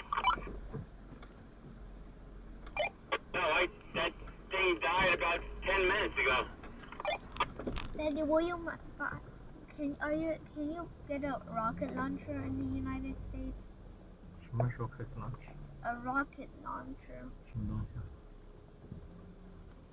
Okay, maybe that's just something that's in the game. So a rocket launcher is basically 发导弹的。对。Missile launcher。对。什么意思 ？A missile launcher. 跟我有什么 missiles and having 我知道， them explode. 跟我有什么关系 Can you buy one? 那应该不行的。你可以在美国，你可以买军用飞机，但是呢，它会把那些发炮弹的东西都摘下来，你就可以买。Or maybe you can buy like. Frank, Kevin and Bob, you can make a left. It's like a half circle, and meet us on the other side. I don't suggest you try this one. That's all I need to know. Thanks. Can you buy grenades? 什么东西啊？Granato. 我估计不行的，没听说。It would be a bit deadly. 都不属于民用的。哇，这个可以啊。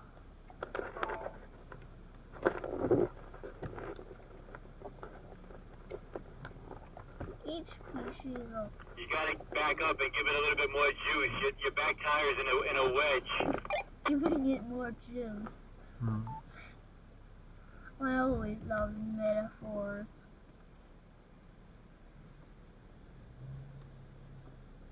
Hey, do you want me to go there and spot you? Yeah, just give it some gas, man.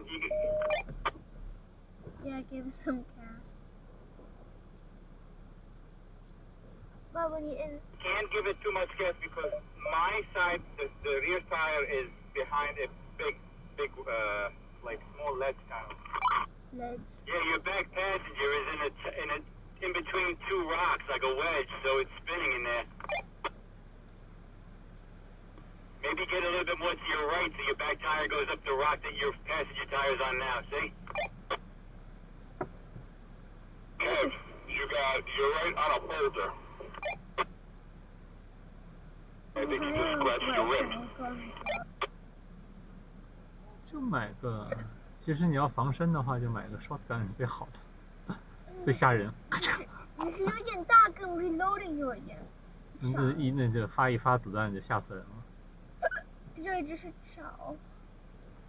那你是保护自己的时候吵就吵点呗。或者现在那个.22的子弹，现在子弹很贵了，.22子弹比较便宜。是什么呀？22 pistol？ 也是，就是子弹，就是手枪的子弹，小子弹。哇，就上去了，可以啊，咱们也上了。怎么能上去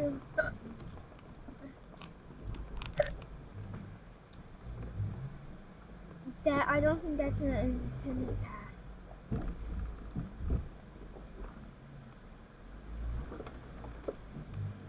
Nope, this is a passenger.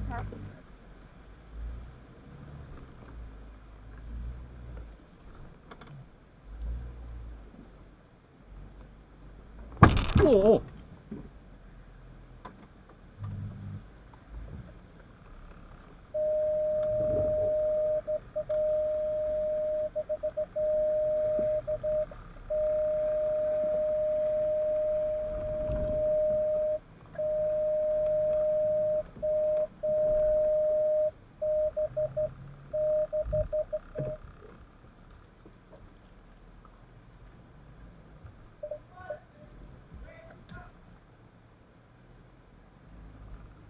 Yep, keep going. Go over there.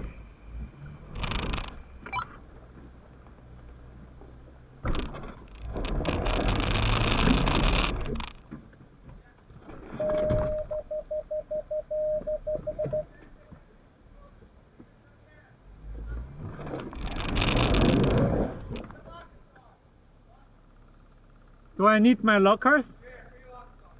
Both?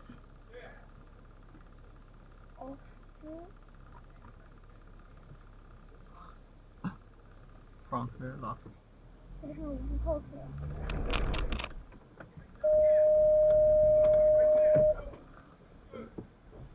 你不管我，你给我调一下啊。Back up a little. Keep on. When I tell you stop, stop. All right. While we go forward, give it gas.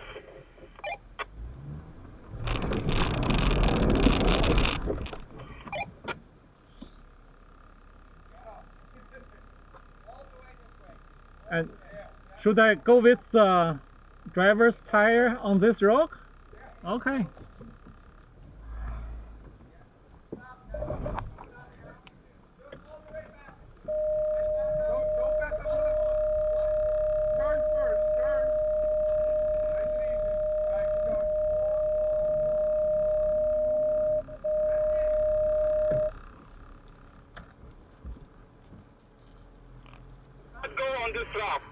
Your passengers will pass from here.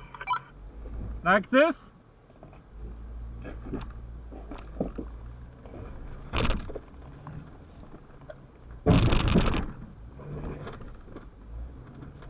God.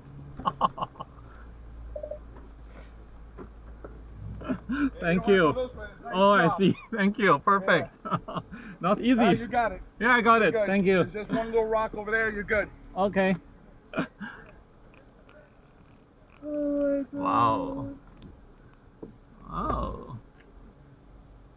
Oh. 好像有点热了哈，我可以把这个现在可以喝茶了。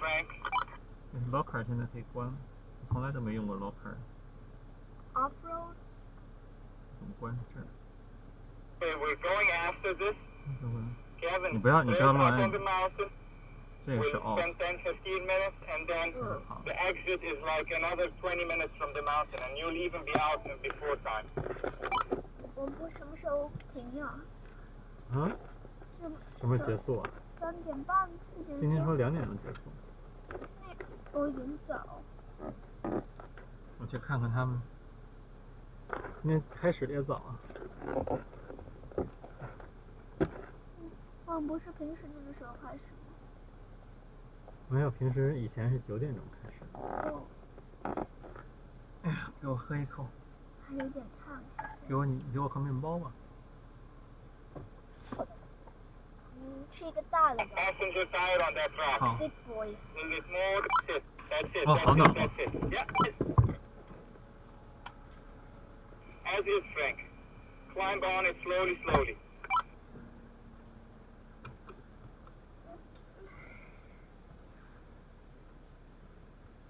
Good.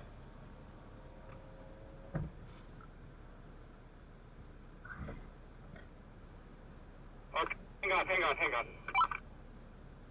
Do not go on this rock, here.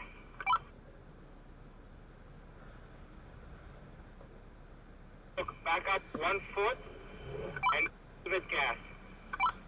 1 foot. Yeah, but your tires turn them driver, huh? You don't want to bump into that rock. That's it.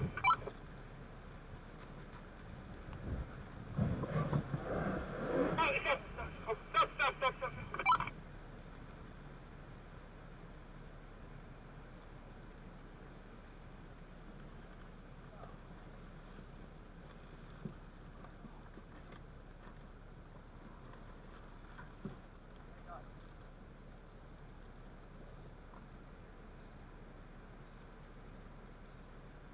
好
to eat my sandwich.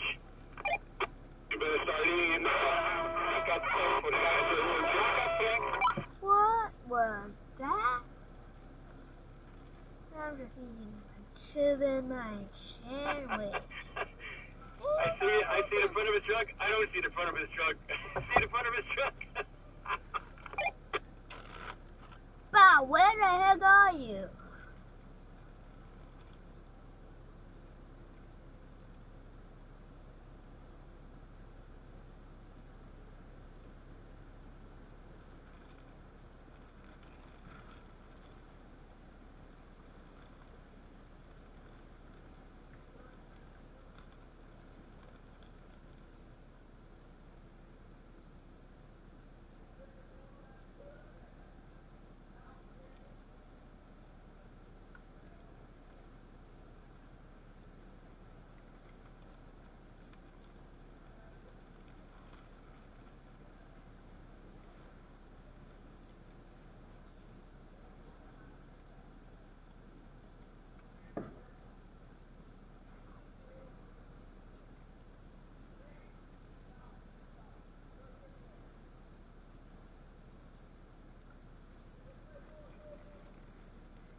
Mike, I'm not happy, Mike.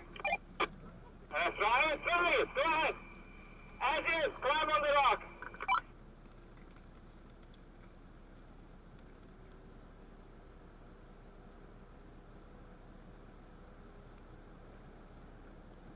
Passenger tire where I'm standing exactly.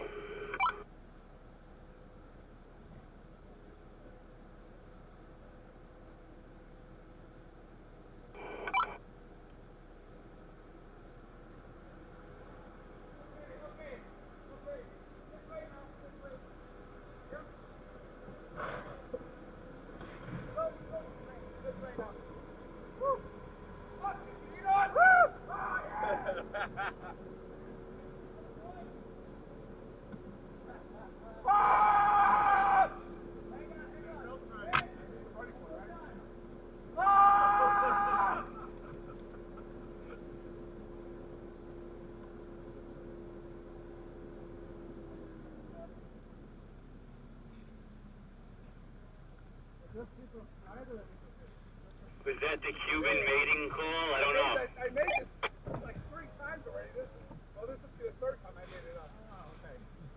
You did. It's just when it gets wet out here. Yeah, it's just wet. Yeah. 走了。 Nothing's leaking. Nothing's leaking. 我有2个山，我吃。哎，我还没吃完呢。Daddy。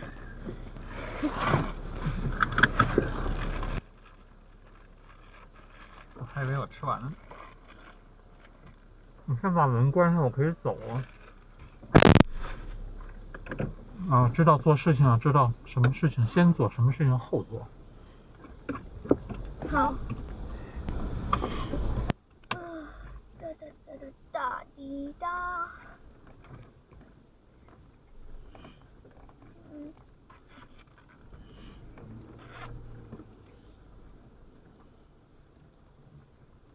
开始录了。那把窗户开开吧。Last time you missed the vista view. This is the best part of the trail. You'll see now when you get up there. I know, man. That's why I brought my wings, man. But, you know, whatever. It's worth it, you staying a little bit. But definitely we'll be out by 2. We're just at the base of the mountain. We're going to go up and then down. And that's it. Yeah, no, that's cool. I just wish I had my drone, man. But that's fine. I mean, whatever. I'll just use your pictures, I guess. I'll send you everything, no problem. 爸爸，我觉得那个黑面包跟蛋糕有一点。那是蛋糕啊？嗯哼。那也好啊。我不喜欢那个味。You guys are right back there or what? We're fine. I see you. Wait, are we in the back? 后面 Frank 在我们后面。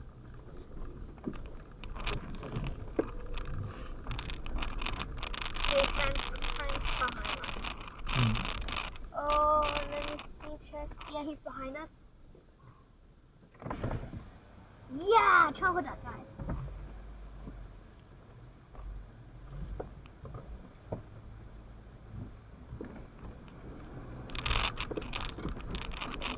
Hang on, buddy. 舒服哟。现在我觉得差不多。It feels like it feels around. It feels Hang on. It's showing me the entrance on the right. Wait 1 second. It feels like 8 degrees Celsius. 应该是52度。Yeah, we're good. You can keep coming. You can keep coming. How do you turn Celsius into Fahrenheit? 哦，那个有点复杂，说完了。我还记得你在德国那做呢。你查一下，我也不记得了。You know, Kevin, if you keep going all the way straight, you will eventually get out. But this is a shorter distance, technically. So it's something like multiplied by Like something at the base of this, point the right ear something. or the left side? And then division. No, the left and side. And then something. Okay. 不会 multiply 完了还有 division 的，那是一个东西，所以不会的。我记得好像还得加一个什么玩意儿。Yeah, then going straight put you at those condos, right? 我记得最后一个是 division 的。 But it's still a long way. 不会又乘又减又除的，那又乘又除的话，直接把那个乘除弄在一起就行了。除就是乘的反面嘛，乘就是除的反面。Reverse， 所以你就不用。它不会让你有乘除。Ah, gosh, no. Oh, cow milk. Yeah, they got it. It's getting cow and cold. Cows. Have a little more confidence in yourself, buddy.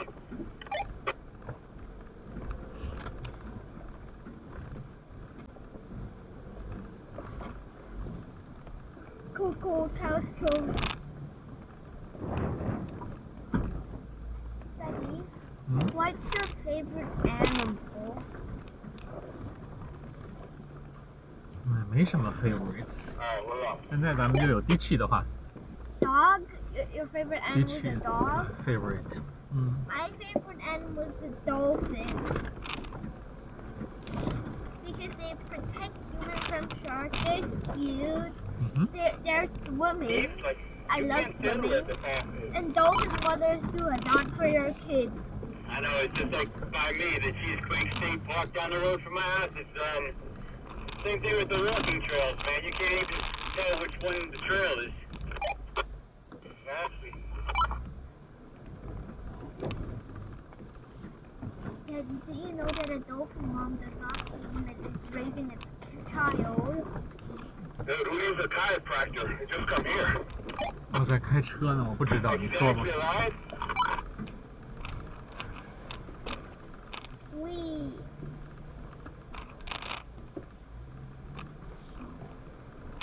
I'm going to fly. Here,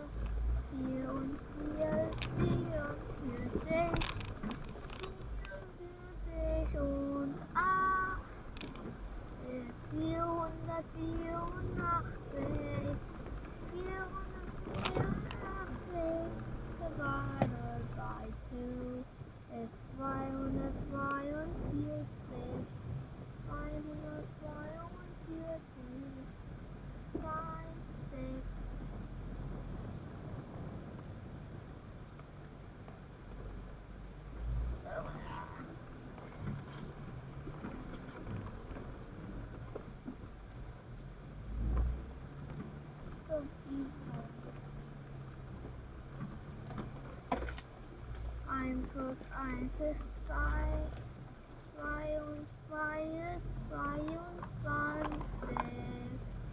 Kevin left is easier, but you should be able to do the right. 你坐右边。 All no losses for me.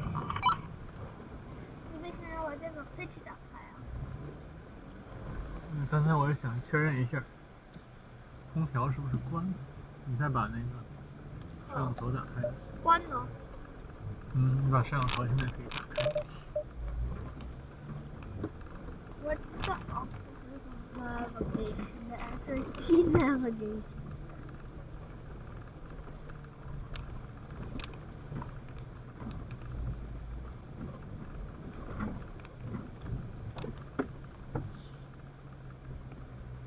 Southwest.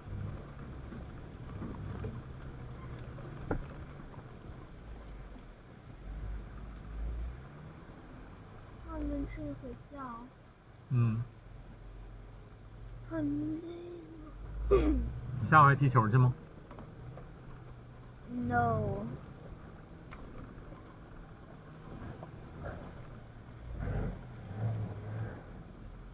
Maybe. 应该我不是很想要。I've been lazy the entire day. I wanna be lazy the entire day.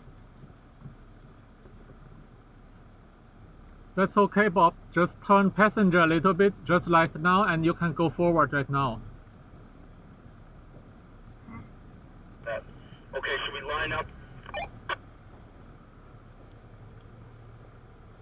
If you're at the fork, the left side is easier. 刚才卡在了， Making our way up. 他刚才卡在了那个木头上。Passenger, Daddy, passenger. 没事，咱们这车无所谓。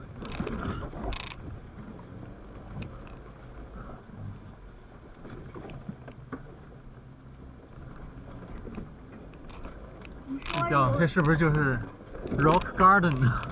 你说有一点 weird English。你说呢 ？Go passenger right now 没事吧？然后前头是后头，然后是 go forward right now。说的有点 confusing。你 passenger 是左方向的意思 ，forward 是往前走吗 ？passenger 是左边。passenger 是你那边是 passenger 是方向的意思。我知道。然后打好了就可以往，然后之后它打好了方向了就可以走了。我们在外头看一下。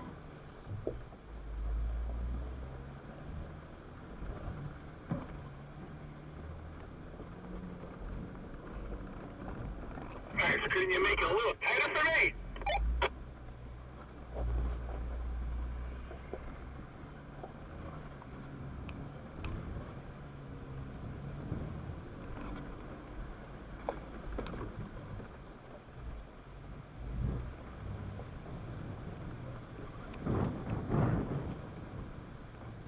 前头那车真的挺厉害的，这路他都走得了。港 Cherokee 70岁了。港 Cherokee 很厉害啊。已经说过很多次。是啊，我很惊讶。Amazing. Gorgeous. Doggy's finally finding something amusing.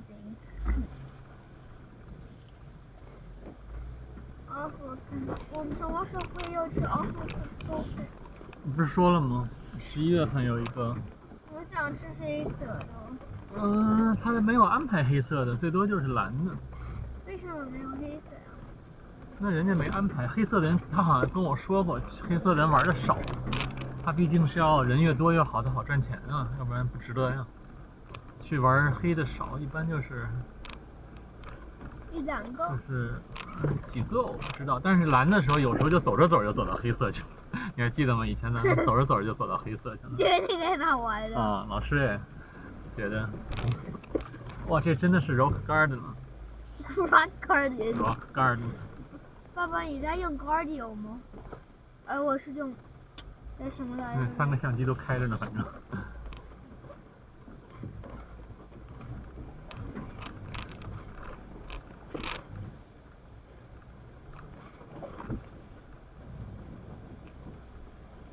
后头那车跟上了，不然跟上了没有？看不到，跟到了，到后头了。哦，看见了。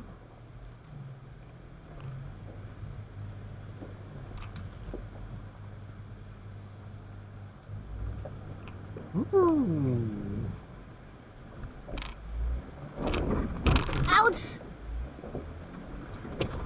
哦。今天你爱错了，hit 我的 head no. Easy. Not easy.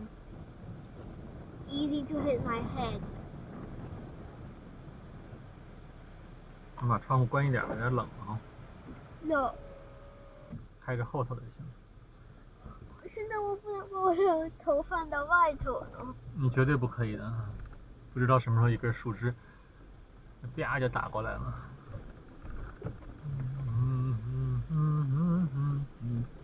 手也不能放在外头，都做得很好。It was a joke, but yeah.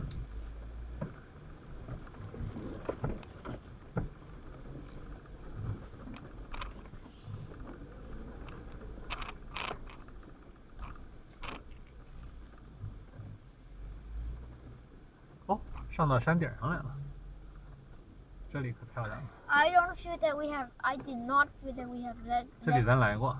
我知道。I did not feel that we have less oxygen than normal.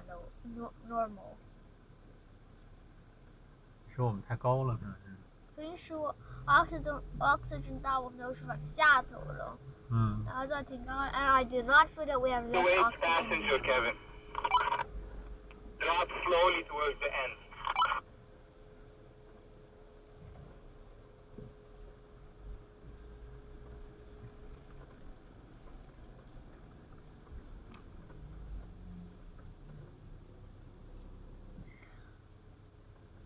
Good night.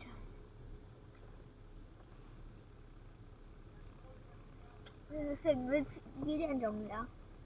你又睡醒了？我也不知道几点了。12:39。我不是12:38睡着了吗？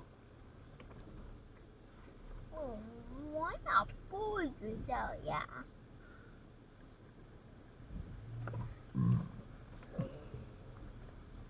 Ouch.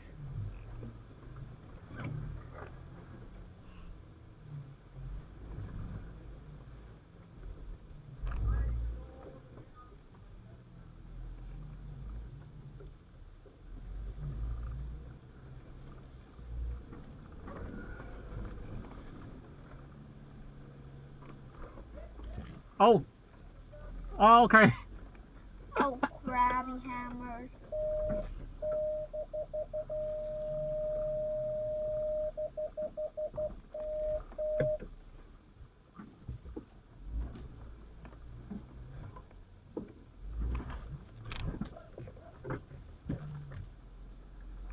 你给我开开，我什么都看不见。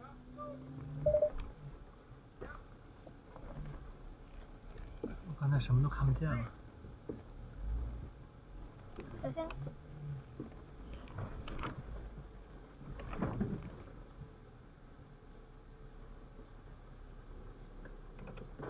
哇，这里美了，要不要下来？你还记得那天我赢了那个 Action Track 吗？对啊。That was funny. 是啊，我都没相信，哦，怎么还要送东西的？等一下，我要过头。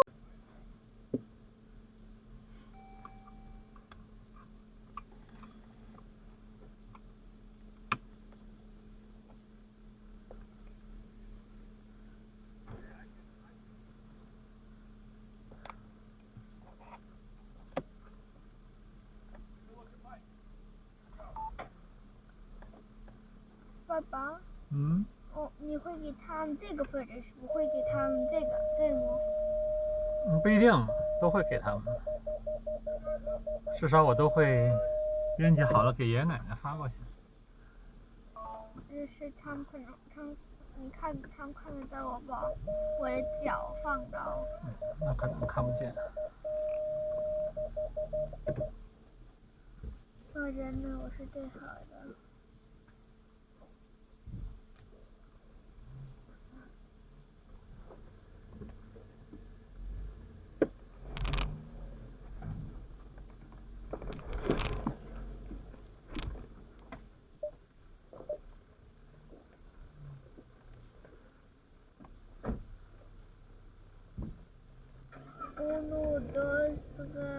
1, 2, 3, 4, 5.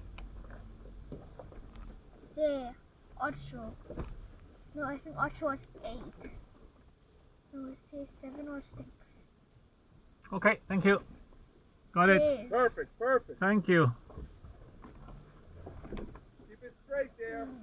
Puerto Rico, Colombia, El Salvador, Venezuela, Argentina, Paraguay, Uruguay, Peru, Chile, Dominican Republic, Spain, Mexico, Puerto Rico, Ecuador, Senegal. Not Thank Senegal. you. Daddy, what do all those 你先等一下可以吗？现在这路不太好开，你这里太多噪音了。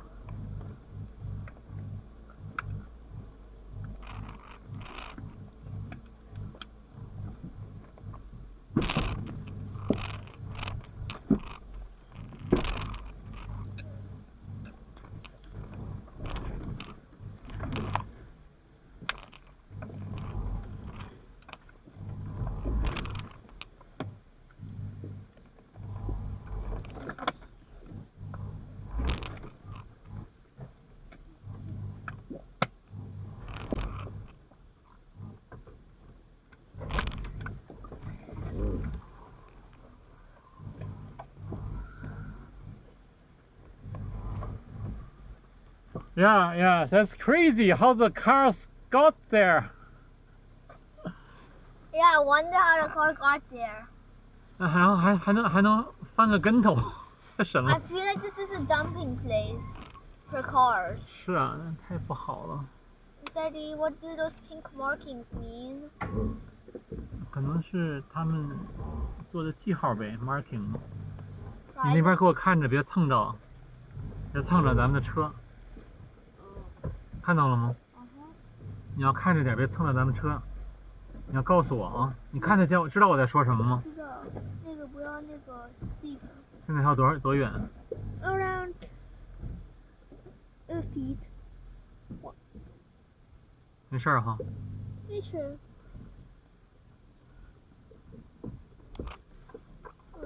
开始有点近了，有点近了。停一下。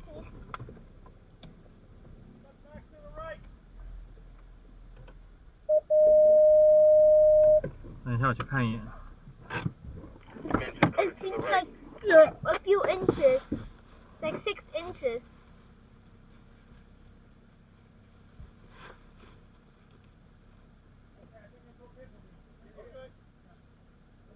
爸爸看到了吗？ It's like 6 inches. It's like this wide. 咱过去了。还能碰啊！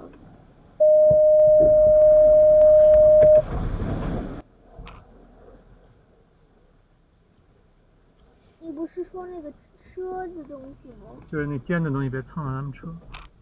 对，就是那个车子。我说呢，差不多6 feet 是这么大。6 inches。好。一开始有这么大，这边1 feet。You have to remember these numbers. 12 inches is 1 feet. 1 feet is 3 yards. I meant 3 yards. 我没学过这些，我们都是 centimeter 长大的。我也是。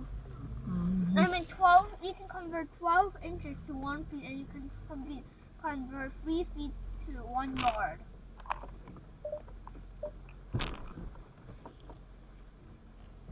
Here came a gun, real glass.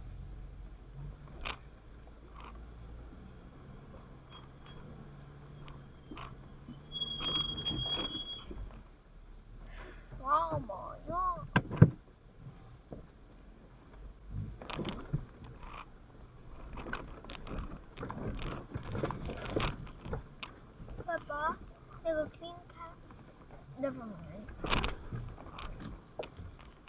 你先别说了，这条路现在下坡。我说了 never mind 了。你 never mind 完了，一会儿又去说这个东西。现在这下了坡，比上坡还难。Why would you think I... 你看又来了。 Hey Bob, you need any parts? Ouch.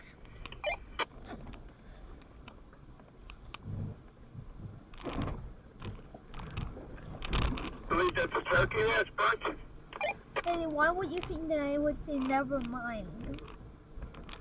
什么？ Why would you think that I would say never mind? 你现在要不问问题的话，你就 never mind， 可能就是真的是你不想再问题了。那如果你一个问题接着一个问题，然后说不要再问了，咱们注意开车，然后你再来一个问一个 never mind 什么意思？因为那我刚才停了呀，然后呢，你再跟我说一遍，我不觉得很好。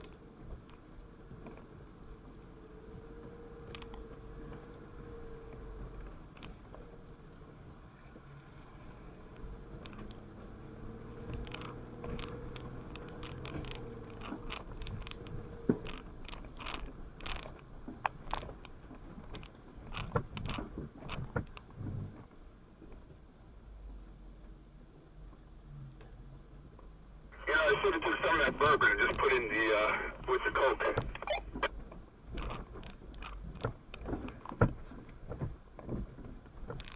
All I got is cream soda and berry sun-kissed. Nah, I still got that Coke you got me.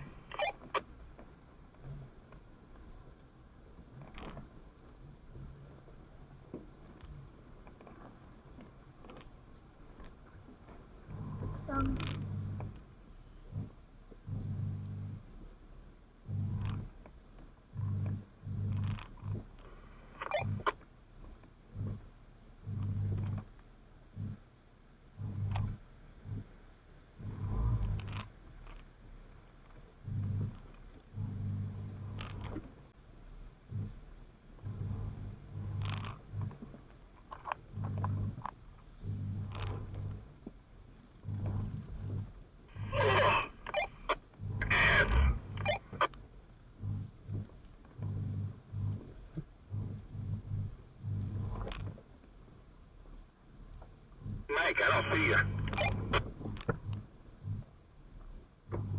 Mike, wait a little bit, please, for the other guys. Okay. We have them. Just follow us.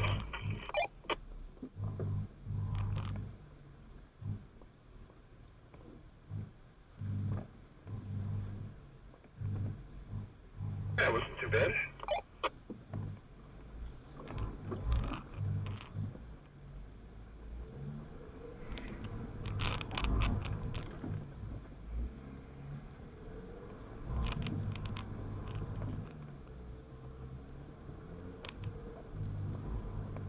Get home, I'm gonna have to rub in the preparation 8.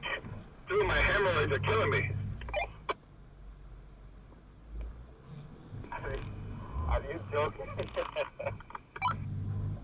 Why don't you just drink it? This way it hits the situation on the way out.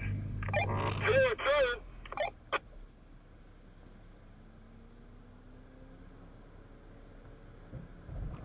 I'm going to take that drink, the stuff for an enema.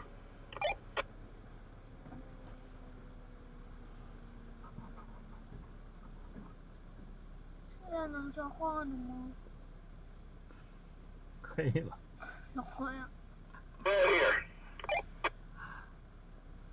Okay, I'm just checking the path. So basically, 我刚才就说停了。 It looks like we're gonna dump out onto Mountain Road and make a right. Never mind.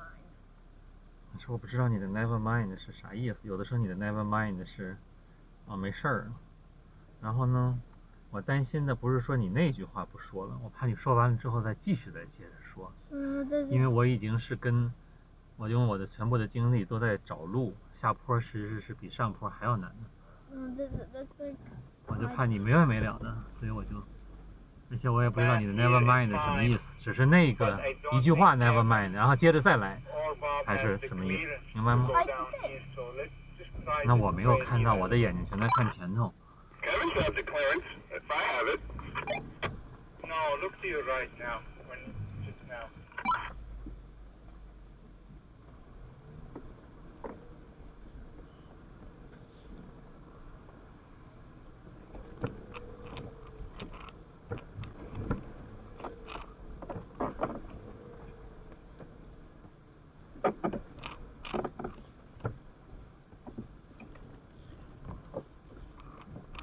Chocolate chip ice cream.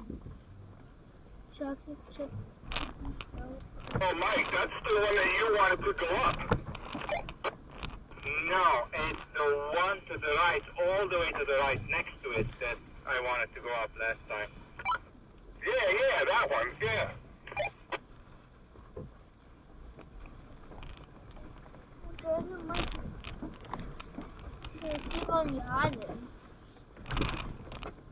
Yeah.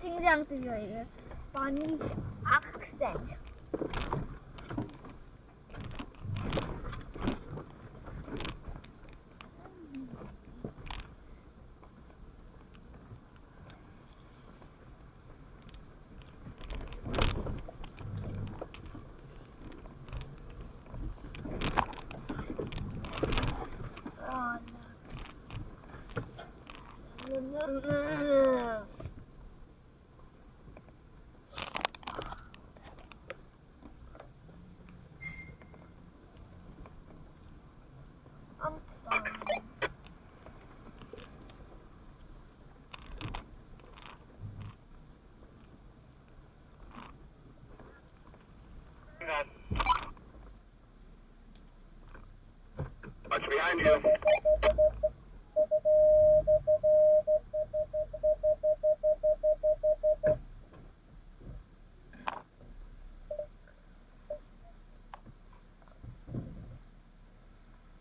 Hang on, everyone.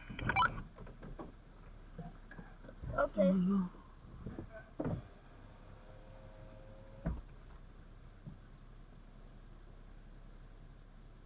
他在看车。2 divided by 3.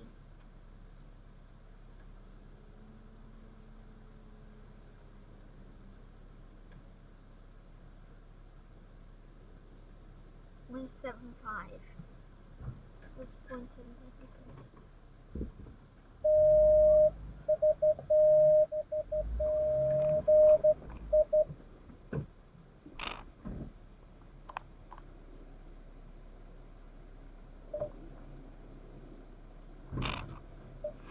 Daddy.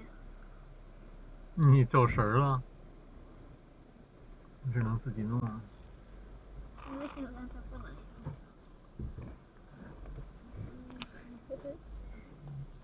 ？2.4。一会儿咱们打开咱们的这个。现在你只是 driving 的，这个我也能做，我觉得。到了，把前头再加，我们就不需要。再加呢？我想要试一下。好，等一下。Let me figure out if there's another exit besides that. 好，可以了，开吧。Frank, you're gonna hit it from the bottom for sure. You're not gonna have enough clearance from the back. Frank, we've gone this way, I believe. No, we never did it. I'll show you which way we've done now. 上一次我们一起在这儿的。Damn gladiator.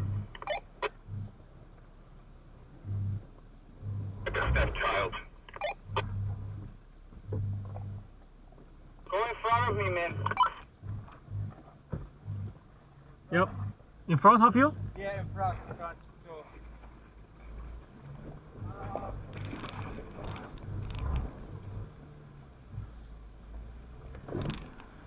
Why in front of him? 不知道，领导的呗。哦，这个关上了。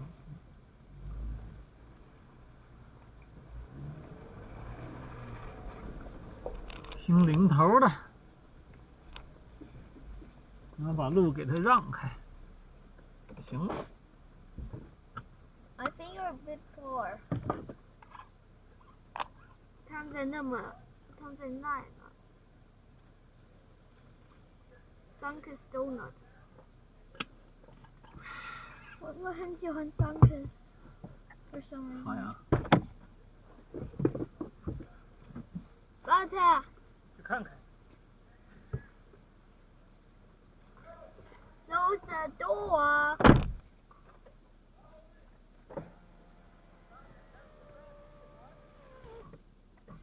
先把车关上吧，还早着呢。好。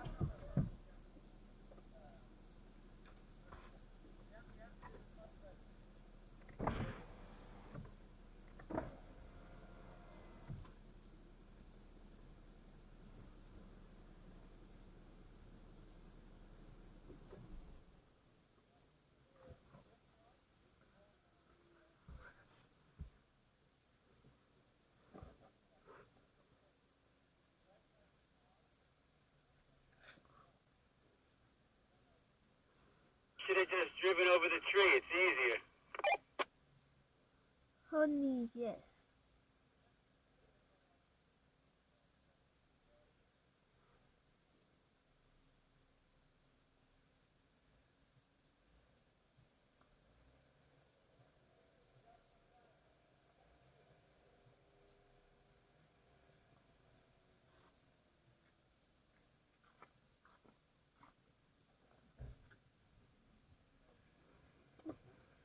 爸爸。翻的，咱们中国有中国人的叫法。Honey 只是好听。对。中国。还有叫什么 sweetheart 啊 ？Sweetheart。Sweetheart。Sweetheart。Sweetheart 这是 sugar。嗯。Beautiful, lovely girl。嗯，对呀。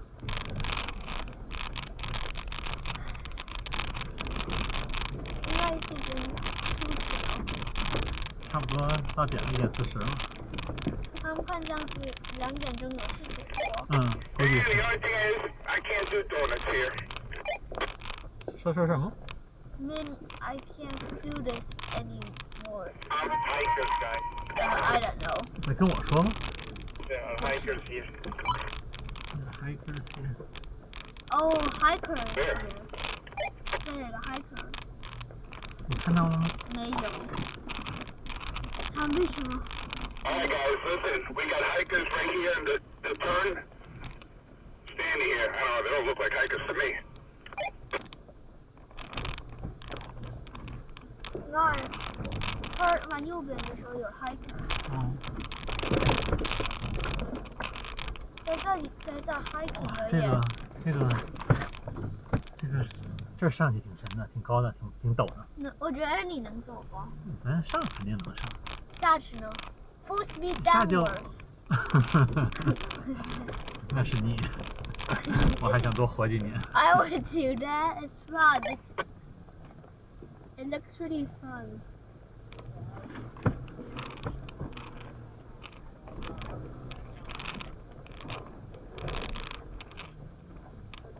So yeah, those are hikers who ended up here. 看这样子往日色那边是初始。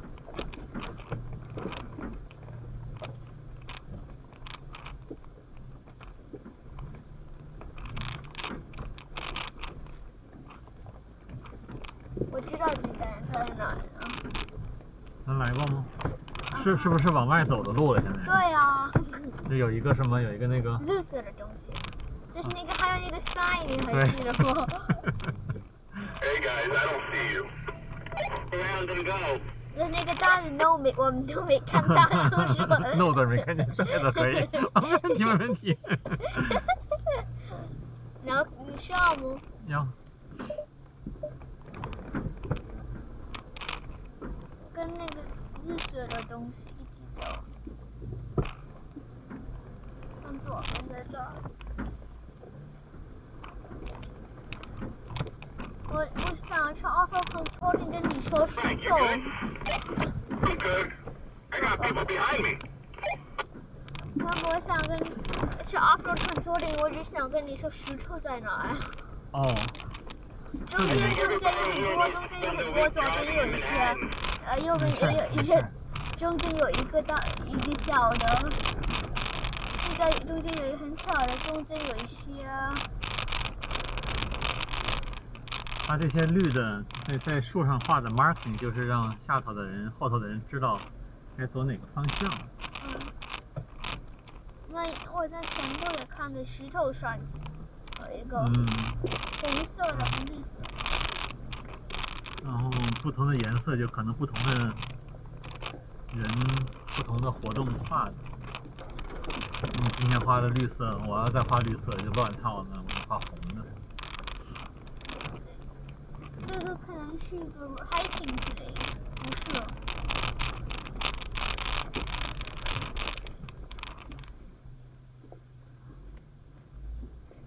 爸爸 cross country running 这是 running across the country 吗？cross country 我觉得是各种路，各种各样的路在跑，有的跑，比如说跑山路啊，跑什么土路啊、水泥路啊，我觉得是这么个理解吧。cross country。cross country actually is a bit crazy。还是说在一个美国跨省 ？Like running from New Jersey to California。那叫 interstate， 美国人叫 interstate。But does anybody actually run from New Jersey？ 那刚才咱们不都到了纽约的边上了吗？你跑过去不就是了吗 ？interstate。我说的是 running from, for example, New Jersey to California。有没有这种疯狂的人我不知道。你理论上你就跑呗，有足够的时间、足够的体力，中间休息。Is anybody gonna run from Florida to Montana？ 开车，从咱们这儿去加州开车都得要2天了，就是休息都要28个小时还是48个小时，反正是大的。Montana。Funny you say. I was gonna say, the thing is telling us to make a left. This looks like a main road going out, though, you know? Northwest. Yeah, no, this is the closest exit, the one I'm taking on. And that's what's showing on my maps, too. Yeah, and we're on the main road, up and down. There's mountain road still. We're on a road? 看看地图。Navigation. View map. Oh, border. We're in New York. 现在不是了，现在咱们马上就到哪儿了？我们现在在纽约。这可能是路的意思，也不知道。What are they doing? Taking pictures of the trees back there? No, I'm talking to my granddaughter. Talking to my granddaughter. Tell Uncle Barb says hello. 这开越野就是好处是年纪大了也可以玩。你要是跑步啊什么的，年纪大就跑不动了。我跑一下。前头你看那老爷爷都70岁了。爸爸。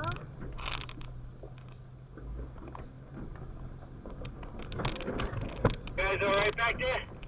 Yeah. Yeah, we're right behind you. We see all 3 of you.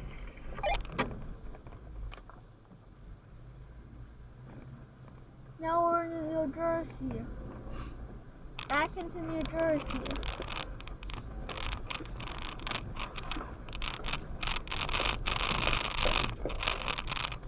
这应该是 border 吧？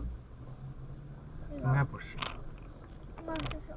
刚才有 border 的时候，它是写了纽约和 New Jersey， 应该现在不是。现在咱们离出口已经很近了。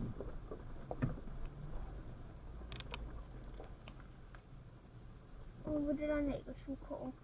应该就是以前一直每次都走那个出口。我给你个 bug， 你干脆看。我给它扔了，我没看。I squashed it. I can't wait to eat bugs in 6.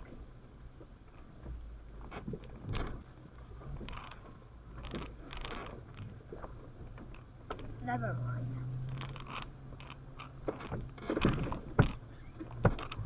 Cleaning our tires. 小水流太窄了。Okay, this is one of the things in New Jersey. New Jersey has those wooden electronic poles. New York has concrete poles.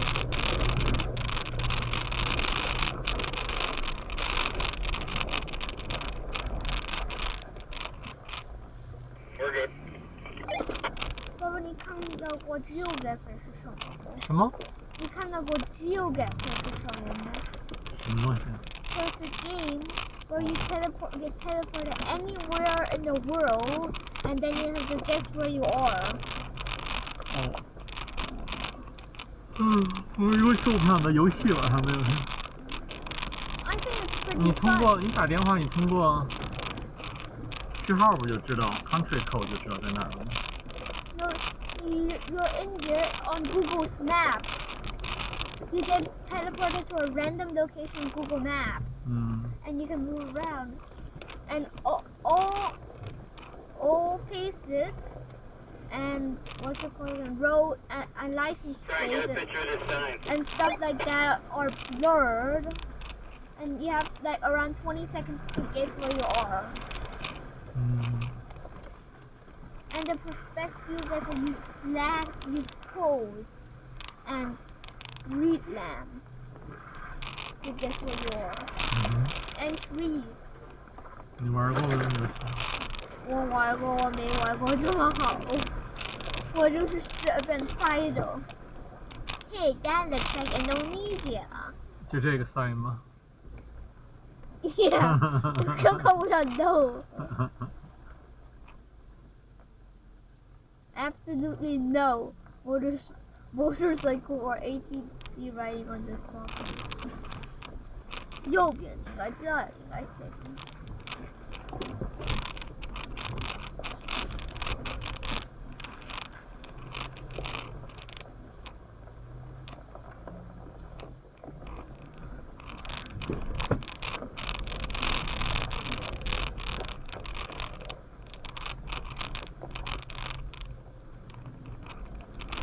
Like they can guess from the audience by looking through sand color, through stuff like that, through grass color, through everything.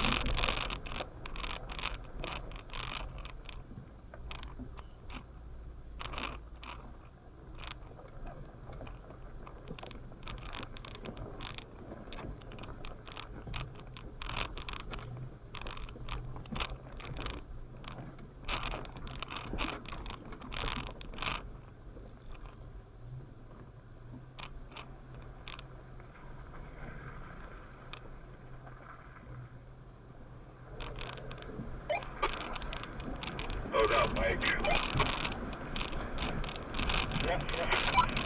I do a left, right? You make a right if I'm not mistaken at that station, something like that, right?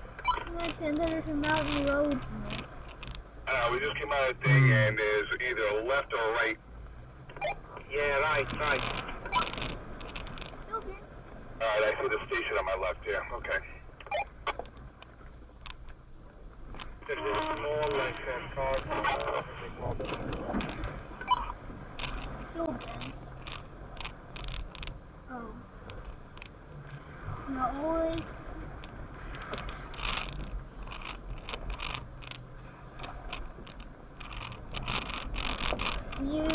I don't think it's not for this one. The same with the next one. I should show that. ATV 吧，不是。 You see the guy with the buggy? Guys, up there!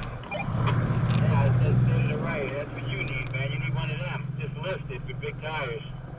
Now let's take a ride Yeah, from when I the hit the orange. retirement home, that's exactly what I'm doing. Over there down in Florida, the villages. Dun, dun, dun, dun, dun, dun, dun, dun. Okay, now Watch tomorrow? Like the family.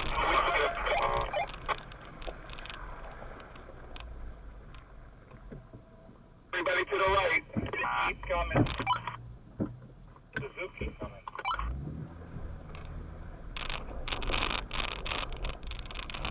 Oh man, I haven't seen one of these in years.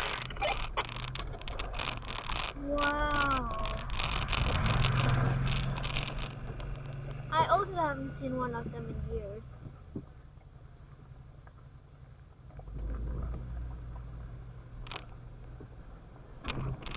Back on the Wow. road. Kevin, 154. Can't beat that. 6 minutes more. Off-road. Dead on, dude. 现在好玩的时候呢 Nice 4-wheeler. but that was I love this part of this off-roading right now. Hey, hold on, they still didn't get out yet.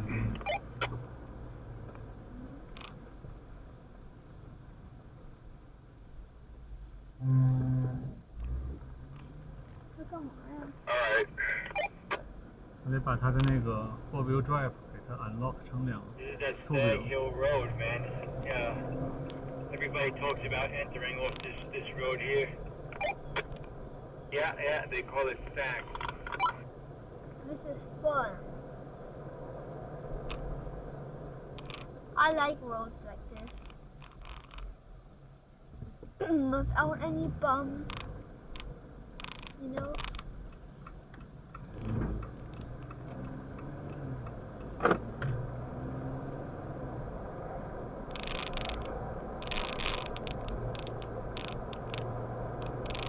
They saw us.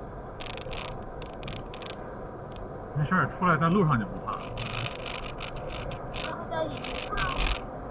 就是出来没事儿。 Yep. 为什么？来念我说啊， Frank, we still have your radio. Yeah, now we're gonna stop at the gas station and Okay. Huge wasp. Oh my god, dude, I had a wasp. Huge in my truck. I just thought that's how you drove.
long because fireworks gonna explode when he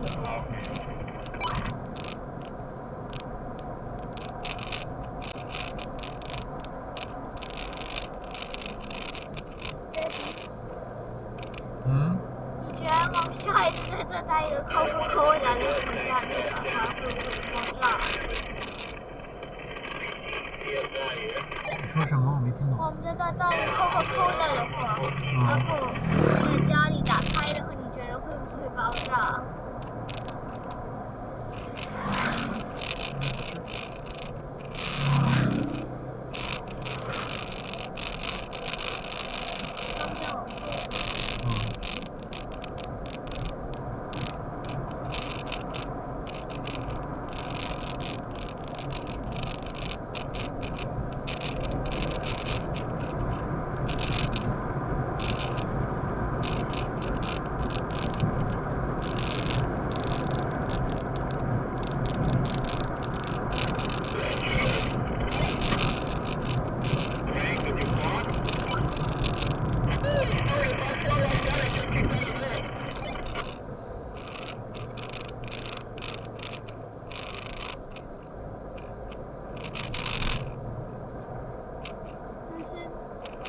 是鸡呀。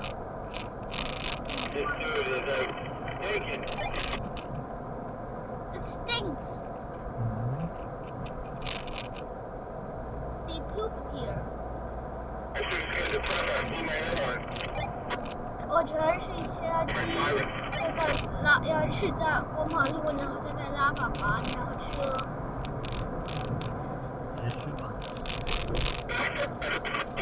那我觉得不知道为什么要死了鸡粑粑跟更多人死了。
To go more to the right, one more spot. That thing is not gonna reach.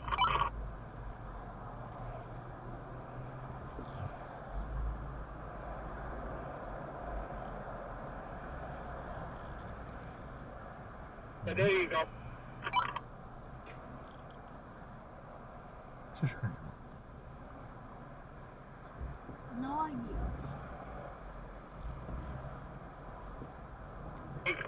Thing takes quarters? Yeah. Got quarters.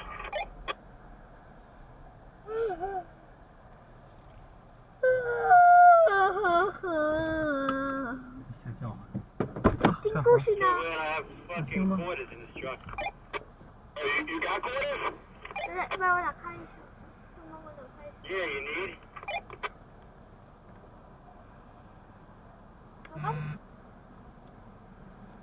Garlands. Fahrrad Erlaubnis dahin.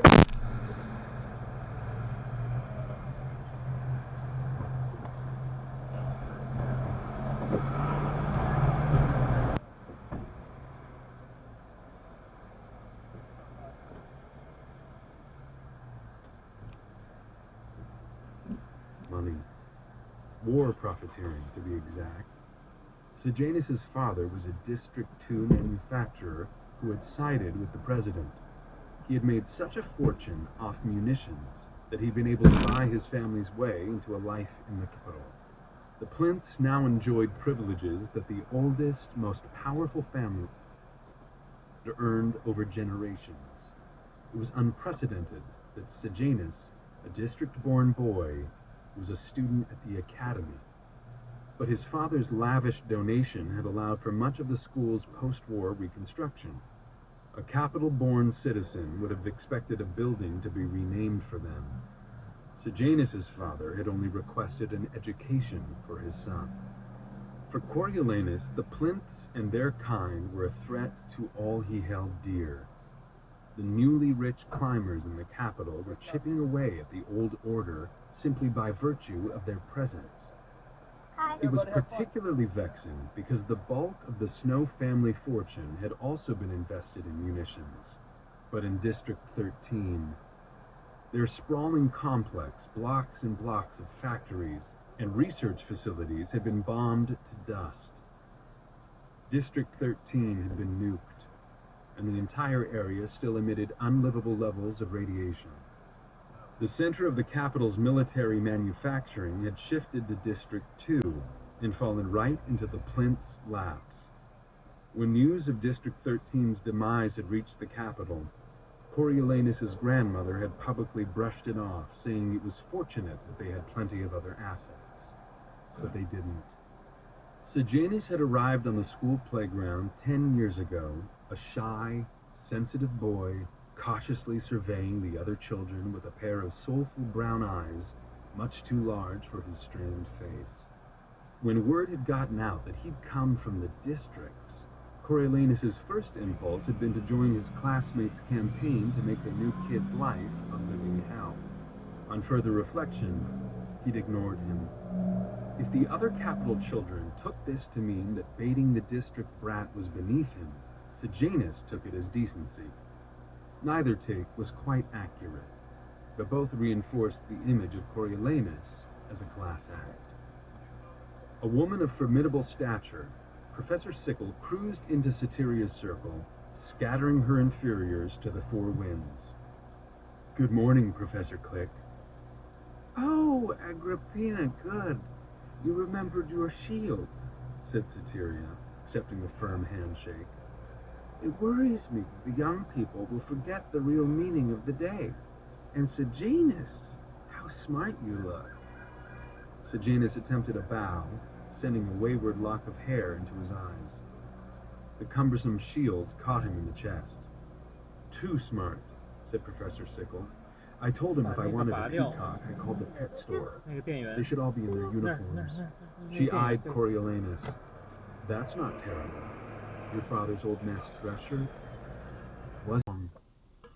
She had a fine voice, bright and clear on the high notes, husky and rich on the low, and she moved with assurance. "You can't take my charm.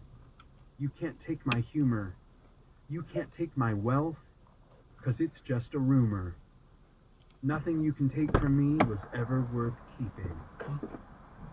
Singing transformed her, and Coriolanus no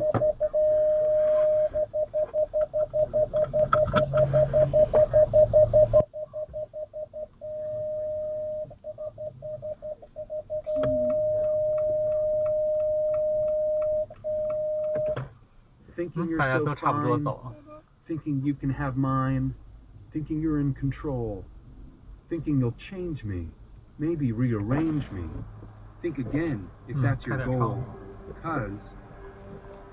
And then she was off, sashaying around the stage, right past the peacekeepers, some of whom were having trouble suppressing smiles. None of them moved to stop her. "You can't take..." Turn right onto New Jersey 17 South. "Sass, you can't take my talking. You can kiss my ass." Continue on New Jersey 17 South for 14. And then keep on walking. Nothing you can take from me was ever worth keeping. The doors to the Justice Building banged open, and the peacekeepers who had taken the mayor off burst back. The girl was facing front. You could see her registered their arrival. She headed to the far end of the stage for a big finish. "No, sir. Nothing you can take from me is worth dirt. Take it, 'cause I'd give it free. It won't hurt. Nothing you can take from me was ever worth keeping." She managed to blow a kiss before they looked at her. My friends call me Lucy Gray. I hope you will too, she called. One of the peacekeepers wrested the mic from her hand as another picked her up and carried her back to the middle of the stage. She waved as if to raucous applause, not dead silence. For a few moments, they were silent at Heavensby Hall as well. Coriolanus wondered if, like him, they were hoping she'd keep singing. Then everybody broke out talking, first about the girl, then about who was lucky enough to get her. The other students were craning their heads around, some giving him a thumbs up, some shooting resentful looks. He gave a bemused shake of his head, but inside he was good. So now, peacekeepers brought the mayor back out and planted themselves on either side of him to avoid further harm. Lucy Gray ignored his return, having seemingly regained her poise. The mayor glowered at the camera as he slapped his hand with the second one, pulled several slips back.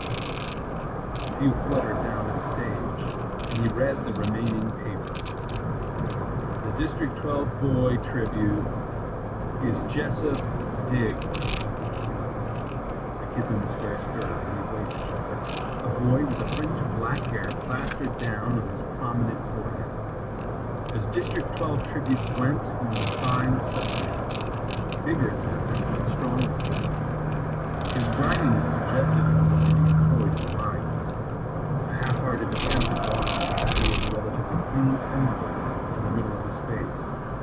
But it was ringed with black, and coal dust caked his nails. Awkwardly, he ascended the stairs to take his place. As he neared the mayor, Lucy Gray stepped forward and extended her hand. The boy hesitated, then reached out and shook. Lucy Gray crossed in front of him and switched her right hand for her left.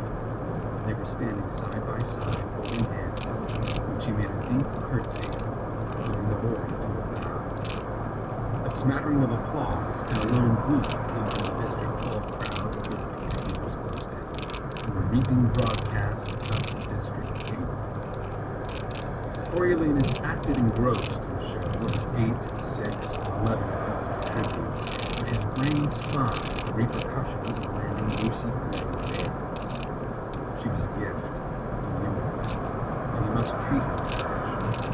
But how best to exploit her show-stopping entrance? How to wrangle some success from a dress, a snake, a song? The tributes would be given precious little time to the audience before the games began. How can we get the audience to invest in her, and by extension, in just an interview? He half-registered the other tributes, mostly pitiful creatures, and took note of the stronger ones. Janus got a towering photo from District 2, and Livia's District 1 boy began to as well. Coriolanus' girl seemed fairly healthy, but her slight build was more suited to dancing than hand-to-hand combat. He bet she could run fast enough, and that was important. As the reaping drew to a close, the smell of food from the buffet wafted over the audience. Fresh baked bread, onions, meat. Coriolanus could not keep his stomach from grumbling, and risked another couple swallows of Posca to quiet it. He felt wired, lightheaded, and ravenous. After the screen went dark, he had to use all the discipline he could muster not to rush for the buffet. The endless dance with hunger had defined his life. Not the very early years, before the war, but every day since had been a battle, a negotiation, a game. How was it best to stave off hunger? Eat all the food at one meal? Spread it through the day in dribs and drabs? Wolf it down or chew every morsel to liquid? It was all just a mind game to distract himself from the fact that it was never enough. No one would ever let him have enough. During the war, the rebels had held the food-producing districts. Taking a page out of the capital's playbook, they tried to starve the capital into submission using food, or a lack thereof, as a weapon. Now the tables had turned again, with the capital controlling the supply and taking it one step further, twisting the knife into the district's hearts with the Hunger Games. Amid the violence of the games, there was a silent agony that everyone in Pan Am had experienced. The desperation for enough sustenance to bring you to the following sunrise. That desperation had turned upstanding capital citizens into monsters. People who dropped dead from starvation in the streets became part of a gruesome food chain. One winter's night, Coriolanus and Tigris had slipped out of the apartment to scavenge some wooden crates they'd spotted earlier in an alley. On the way, they passed 3 bodies, recognizing one as that of a young maid who served tea so nicely at the Crane's afternoon gatherings.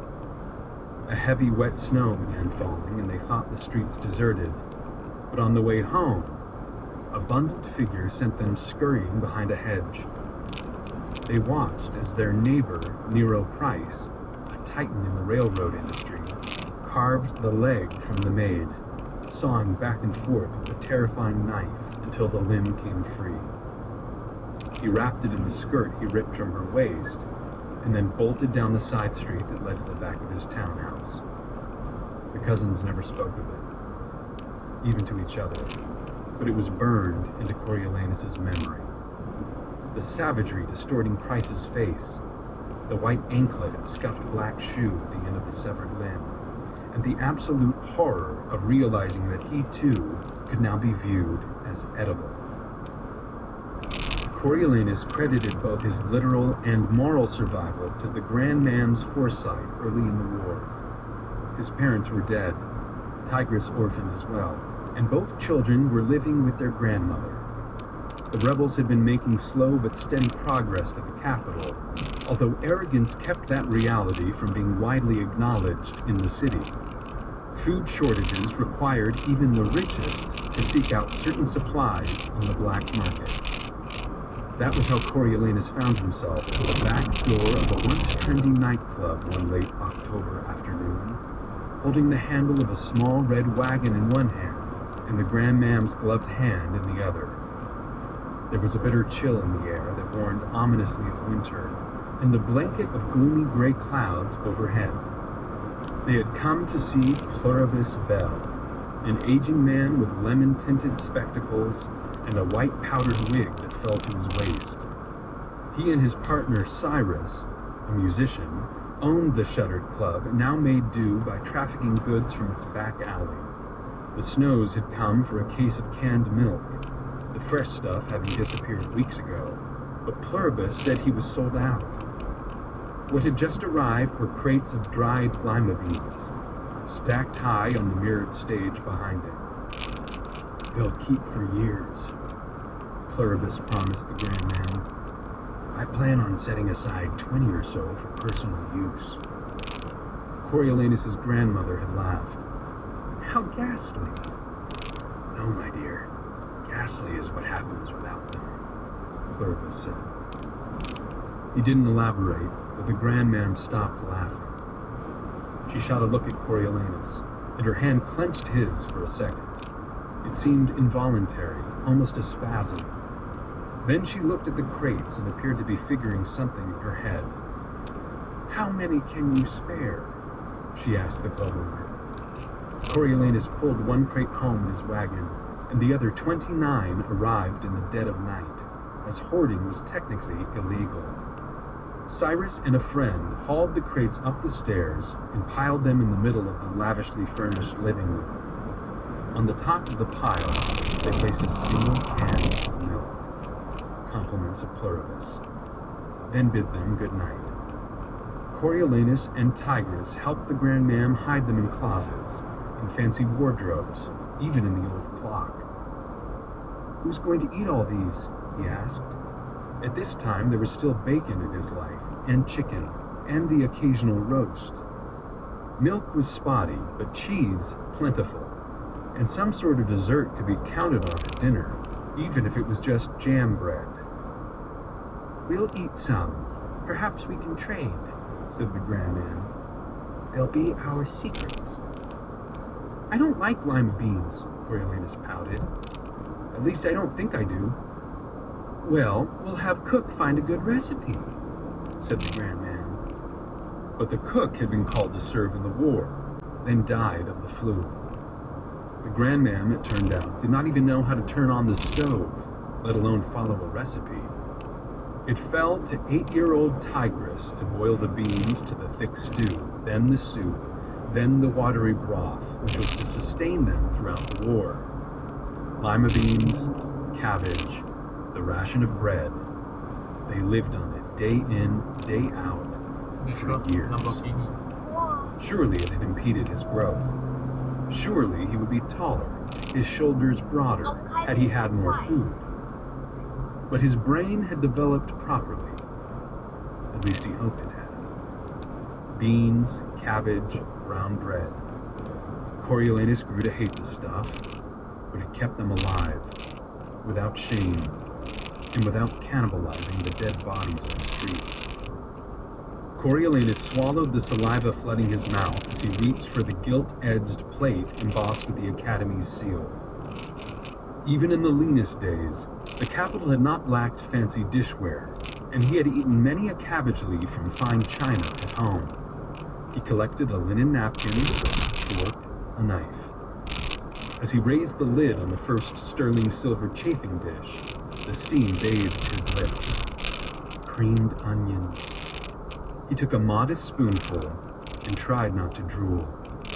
Boiled potatoes, summer squash, baked ham, hot rolls, and a pat of butter. On second thought, 2 pats. A full plate, but not a greedy one. Oh my God! Not for a teenage.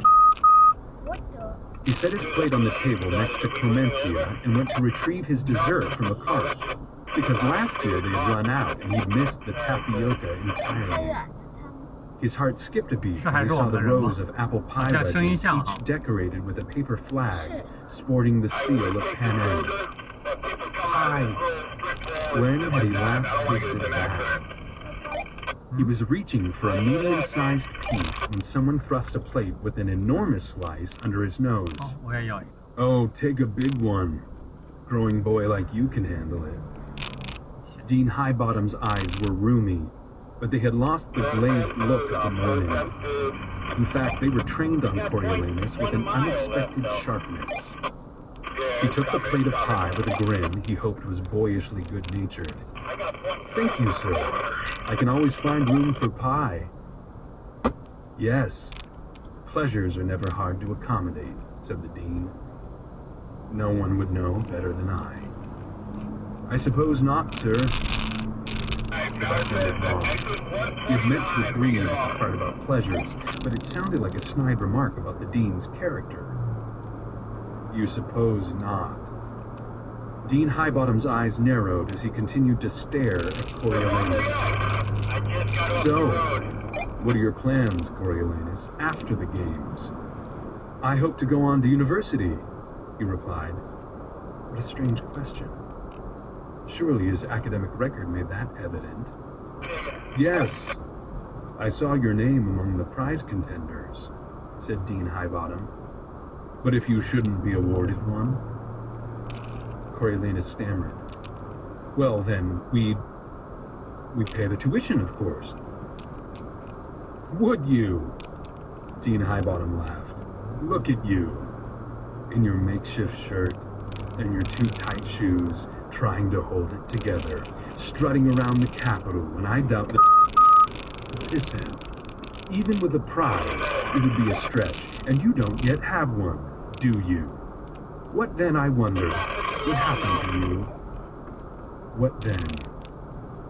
Coriolanus could not help but glance around to see who else had heard the terrible words, but most people were engaged in mealtime chatter. Don't worry, nobody knows. Well, hardly anyone. Enjoy that pie, boy. Dean Highbottom walked away without bothering to take a piece himself.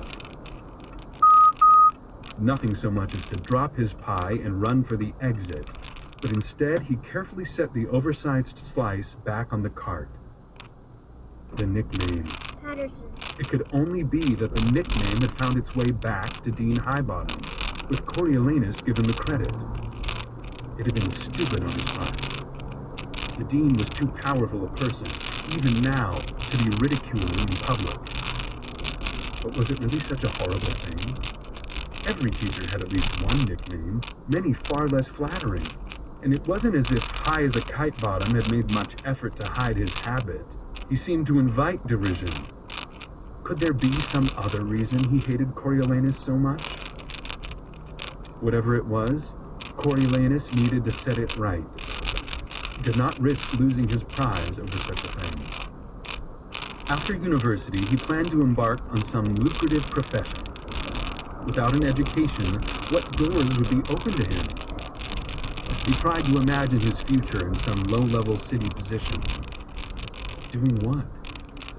Managing the coal distribution to the districts? Cleaning cages in the Mutations lab? Collecting taxes from Sejanus Plinth in his palatial apartment on the Corso while he lived in some rat hole 50 blocks out? That's if he were lucky. Capital high, and he would become a penniless academy graduate, no more. How was he to live? Borrow? Being in debt in the capital was historically a ticket to being a peacekeeper, and that came with a 20-year commitment to who knew where. They'd ship him off to some horrid backwater district where the people were hardly better than animals. The day, which had held such promise, came crashing down around him. First the threat of losing his apartment, then the lowliest tribute assignment, who on further reflection was definitely crazy, and now the revelation that Dean Highbottom detested him enough to kill his prize chances and condemn him to a life in the districts. Everyone knew what happened if you went to the districts. You were written off, forgotten. In the eyes of the capital, you were basically dead. Chapter 3. Coriolanus stood on the empty train platform, awaiting his tribute's arrival. A long-stemmed white rose balanced carefully between his thumb and index finger. It had been Tigress's idea to bring her a gift. She had arrived home very late on the night of the reaping, but he had waited up to tell her of his humiliations and fears. She refused to let the conversation spin into despair. He would get a prize. He would have to, and have a brilliant university career. As to the apartment, they must find out the specifics first. Perhaps the tax would not affect them, or even if it did, maybe not soon. Maybe they could scrape up enough for the taxes somehow, but he was to think of none of that. Only of the Hunger Games, and how he might make a success of it. At Fabricia's reaping party, Tigress said everyone was nuts about Lucy Gray Baird. His tribute had star quality, her friends had declared as they drunkenly slurped their Posca. The cousins agreed that he needed to make a good first impression on the girl so that she would be willing to work with him. He should treat her not as a condemned prisoner, but as a guest. Coriolanus had decided to greet her early at the train station. It would give him a jump on the assignment, as well as an opportunity to win her trust. Imagine how terrified she must be, Corio, Tigress had said. How alone she must feel. If it was me, anything you could do to make me feel like you cared about me would go a long way. No, more than that, like I was of value. Take her something, even a token that lets her know you value her.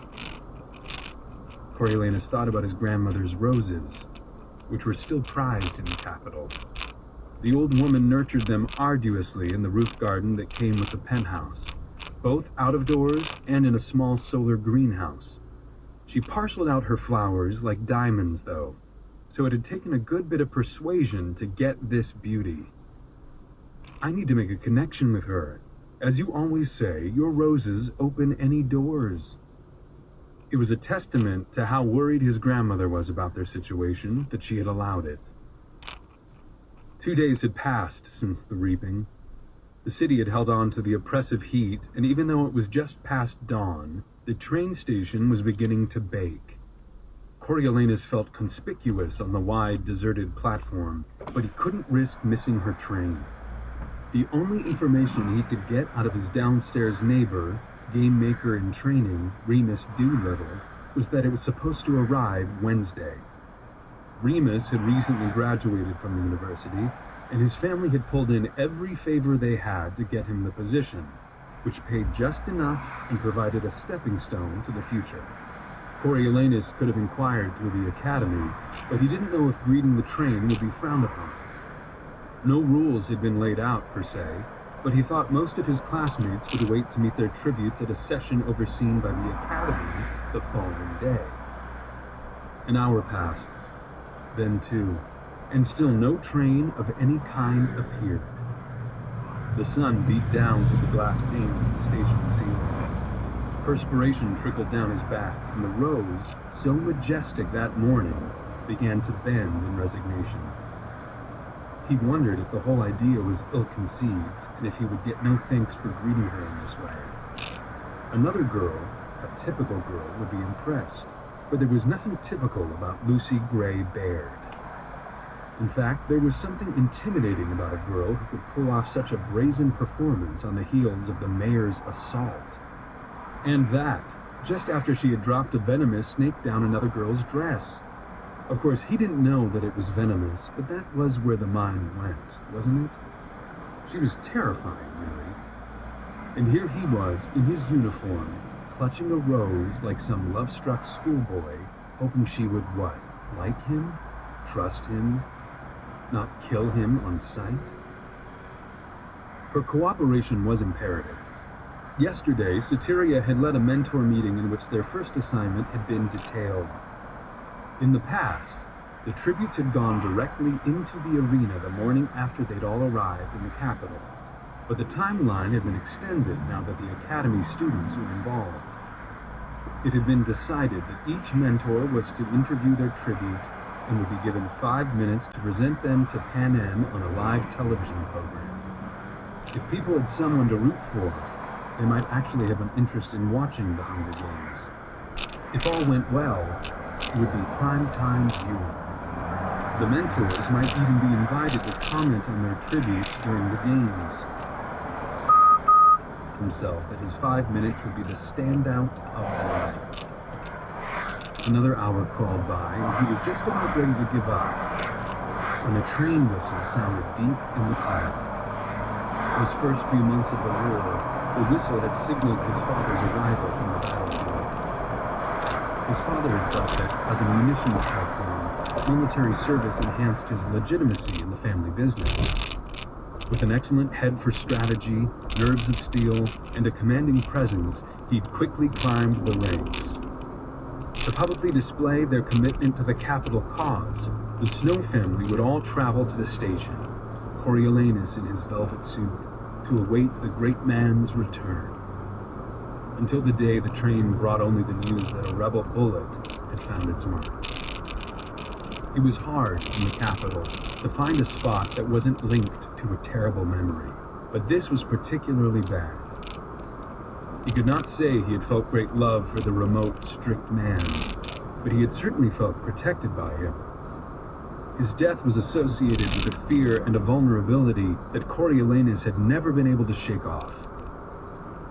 The whistle blew as the train sped into the station and screeched to a halt. It was a short train, only an engine and 2 cars. Coriolanus looked for a glimpse of his tribute in the windows before he realized the cars had none. They were designed not for passengers, but for cargo. Heavy metal chains attached by old-fashioned padlocks secured the goods. A long train, he thought. Might as well go home. But then a distinctly human cry came from one of the cargo cars, and he remained in place. He expected a rush of peacekeepers, but the train sat ignored for 20 minutes before a few made their way to the rails. One of them exchanged words with an unseen engineer, and a set of keys was tossed out the window. The peacekeeper took his time meandering down to the first car, flipping through the keys before he selected one, stuck it in the padlock, and gave it a twist. The lock and chains fell away, and he rolled back the heavy door. The car appeared empty. The peacekeeper pulled out his baton and banged it against the doorframe. "All right, you lot, let's move." A tall boy with dark brown skin and patched burlap clothing appeared in the doorway. Coriolanus recognized him as Clemencia's tribute from District 11, rangy but muscular. A girl with similar coloring but a skeletal frame and a hacking cough joined him. Both of them were barefoot with their hands cuffed in front of their bodies. It was a 5-foot drop to the ground, so they sat on the edge of the car before launching themselves awkwardly onto the platform. A small, pasty-faced girl in a striped dress and red scarf crawled to the door, but seemed unable to figure out how to cover the distance to the ground. The peacekeeper yanked her down and she landed hard, barely catching herself with her bound hands. Then he reached into the car and dragged out a boy who looked about 10 years old, but had to be at least 12, and hauled him onto the platform as well. By now, the smell of the car, musty and heavy with manure, had reached Coriolanus. They were transporting the tributes in livestock cars, and not very clean ones at that. He wondered if they had been fed and let out for fresh air or just locked in after their reapings. Accustomed as he was to viewing the tributes on screen, he had not prepared himself properly for this encounter in the flesh, and a wave of pity and revulsion swept through him. They really were creatures out of another world. A hopeless, brutish world. The peacekeeper moved on to the second car and released the chains. The door slid open, revealing Jessup, the male District 12 tribute, squinting into the brightly lit station. Coriolanus felt a jolt run through him, and his body straightened in anticipation. Surely she would be with him. Jessup hopped stiffly to the ground and turned back to the train. Lucy Gray Baird stepped into the light, her cuffed hands half covering her eyes as they adjusted. Jessup reached up his arms. His wrists spread as wide as the chain on his restraints would allow, and she fell forward, letting him catch her by the waist and swing her to the ground in a surprisingly graceful move. She patted the boy's sleeve in thanks and tilted her head back to drink in the sunlight streaming into the station. Her fingers began combing through her curls, untangling the knots and picking out bits of straw. Coriolanus's attention turned for a moment to the peacekeepers, who were hollering threats into the train car. When he gazed back, Lucy Gray was staring directly at him. He started a bit, but then remembered that he was the only one on the platform besides the peacekeepers. The soldiers were cursing now as they hoisted one of their number into the train car to retrieve the reluctant tributes. It was now or never. He crossed to Lucy Gray, extended the rose, and gave a small nod. "Welcome to the capital," he said. His voice was slightly gravelly, as he had not spoken for hours, but he thought it gave him a nice maturity. The girl sized him up, and for a minute he feared she was going to either walk away or, worse, laugh at him. Instead, she reached out and delicately plucked a petal from the flower in his hand.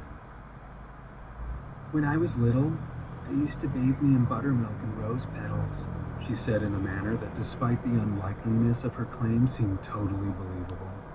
She ran her thumb over the glossy white surface and slipped the petal into her mouth, closing her eyes to savor the flavor. "Tastes like bedtime." Coriolanus took the moment to examine her. She looked different than she had at the reaping. Except for flecks here and there, the makeup had been wiped away, and without it she appeared younger. Her lips were chapped, her hair loose, her rainbow dress dusty and rumpled. The mark from the mayor's blow had turned to a deep purple bruise. But there was something else, too. He again had the impression that he was witnessing a performance, but a private one this time. When she opened her eyes, she trained all her attention on him. "You don't look like you should be here." "I probably shouldn't be," he admitted. "But I'm your mentor, and I wanted to meet you on my own terms, not the game makers." "Ah, a rebel," she said. That word was, but she had said it approvingly, as a compliment. Or was she mocking him? He remembered she carried snakes in her pocket, and the usual rules didn't apply to her. "And what does my mentor do for me, besides bring me roses?" she asked. "I do my best to take care of you," he said. She glanced over her shoulder where the peacekeepers were tossing 2 half-starved children onto the platform. The girl broke a front tooth on the platform, while the boy received several sharp kicks upon landing. Lucy Gray smiled up at Coriolanus. "Well, good luck, gorgeous," she said, and walked back to Jessup, leaving him and his rose behind.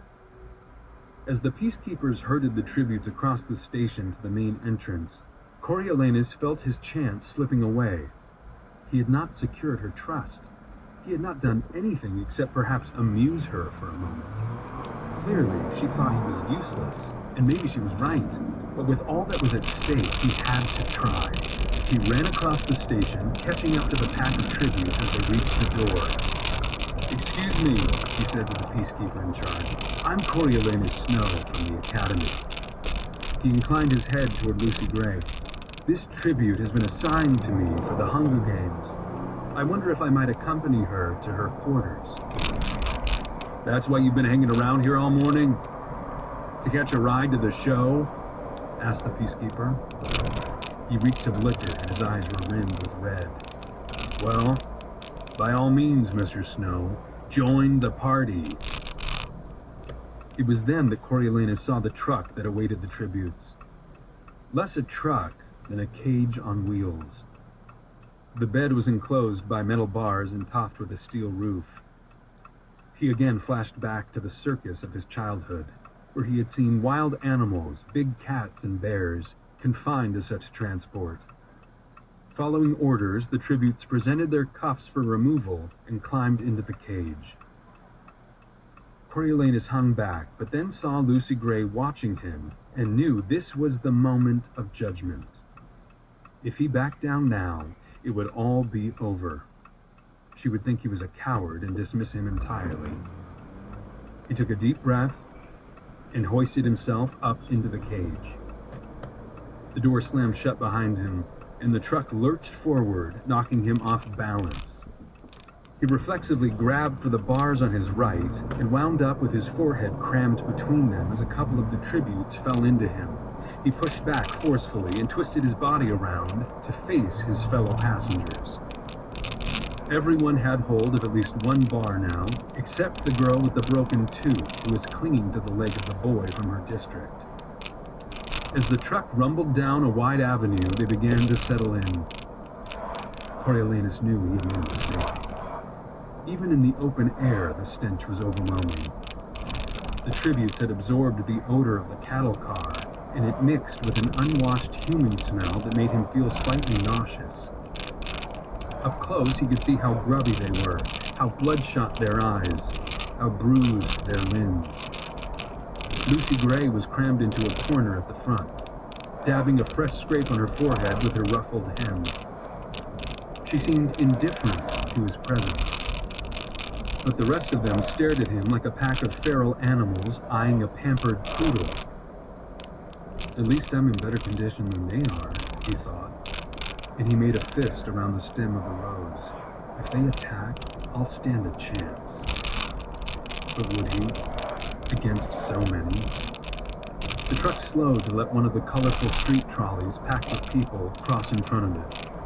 Although he was in the back, Coriolanus hunched down to avoid being noticed. The trolley passed, the truck began to roll, and he dared to straighten up. They were laughing at him. The tributes, or at least some of them, were grinning at his obvious discomfort. "What's the matter, pretty boy? You in the wrong cage?" said the boy from District 11 who was not laughing at all. The undisguised hatred rattled Coriolanus, but he tried to look unimpressed. "No, this is exactly the cage I was waiting for." The boy's hands came up fast, encircling Coriolanus' throat with his long, scarred fingers and slamming him back. His forearms pinned Coriolanus' body against the bars. Overpowered, Coriolanus resorted to the one move that had yet to fail him in schoolyard scuffles, driving his knee up hard into the opponent's crotch. The district boy gasped and doubled over, releasing him. "He might kill you now," the girl from District 11 coughed in Coriolanus' face. "He killed a peacekeeper back in 11. They never found out who did it." "Shut it, Dill," the boy growled. "Who cares now?" said Dill. "Let's all kill him," the tiny boy said viciously. "Can't do nothing worse to us." Several other tributes murmured in agreement and took a step in. Coriolanus went rigid with fear. Kill him? Did they really mean to beat him to death right here in broad daylight, in the middle of the capital? Suddenly he knew they did. What, after all, did they have to lose? His heart pounded in his chest, and he crouched slightly, fists extended, in anticipation of the imminent attack. From the corner, Lucy Gray's melodic voice broke the tension. "Not to us, maybe. You got family back home? Someone they could punish there?" This seemed to take the wind out of the other tribute's sails. She wriggled through and placed herself between them and Coriolanus. "Besides," she said, "he's my mentor. Supposed to help me. I might need him." "How come you get a mender?" asked Dill. "Mentor. You each get one," explained Coriolanus, trying to sound on top of the situation. "Where are they then?" Dill challenged. "Why didn't they come?" "Just not inspired, I guess," said Lucy Gray. Turning from Dill, she gave Coriolanus a wink. The truck veered onto a narrow side street and bumped down to what appeared to be a dead end. Coriolanus could not quite get his bearings. He tried to remember where the tributes had been held in previous years. Hadn't it been in the stables that housed the peacekeepers' horses? Yes, he thought he had heard some mention of that. As soon as they arrived, he would find a peacekeeper and explain things. Perhaps ask for a bit of protection, given the hostility. After Lucy Gray's wink, it might be worthwhile to stay. They were backing in now to a dimly lit building, maybe a warehouse. Coriolanus inhaled a musky mix of rotten fish and old hay. Confused, he tried to get a better fix on his surroundings, and his eyes strained to make out two metal doors swinging open. A peacekeeper opened the back door to the truck, and before anyone could climb out, the cage tipped and dumped them onto a slab of cold, damp cement. Not a slab, actually more like a chute, for it was tilted at such an extreme angle that Coriolanus began to slide immediately, along with the rest. He dropped the rows as his hands and feet scrabbled for purchase but found none. They all traveled a good 20 feet before they landed in a jumbled heap on a gritty floor. Sunlight glared down on Coriolanus as he scrambled to untangle his body from the pack.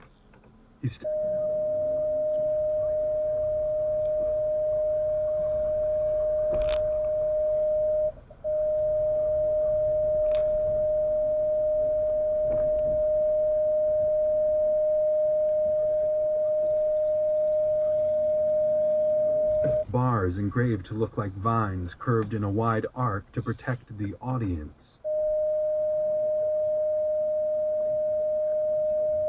At him. He was in the monkey house at the zoo. He was in the monkey Chapter house 4. at the zoo. He could not have felt more exposed had he been standing naked in the middle of...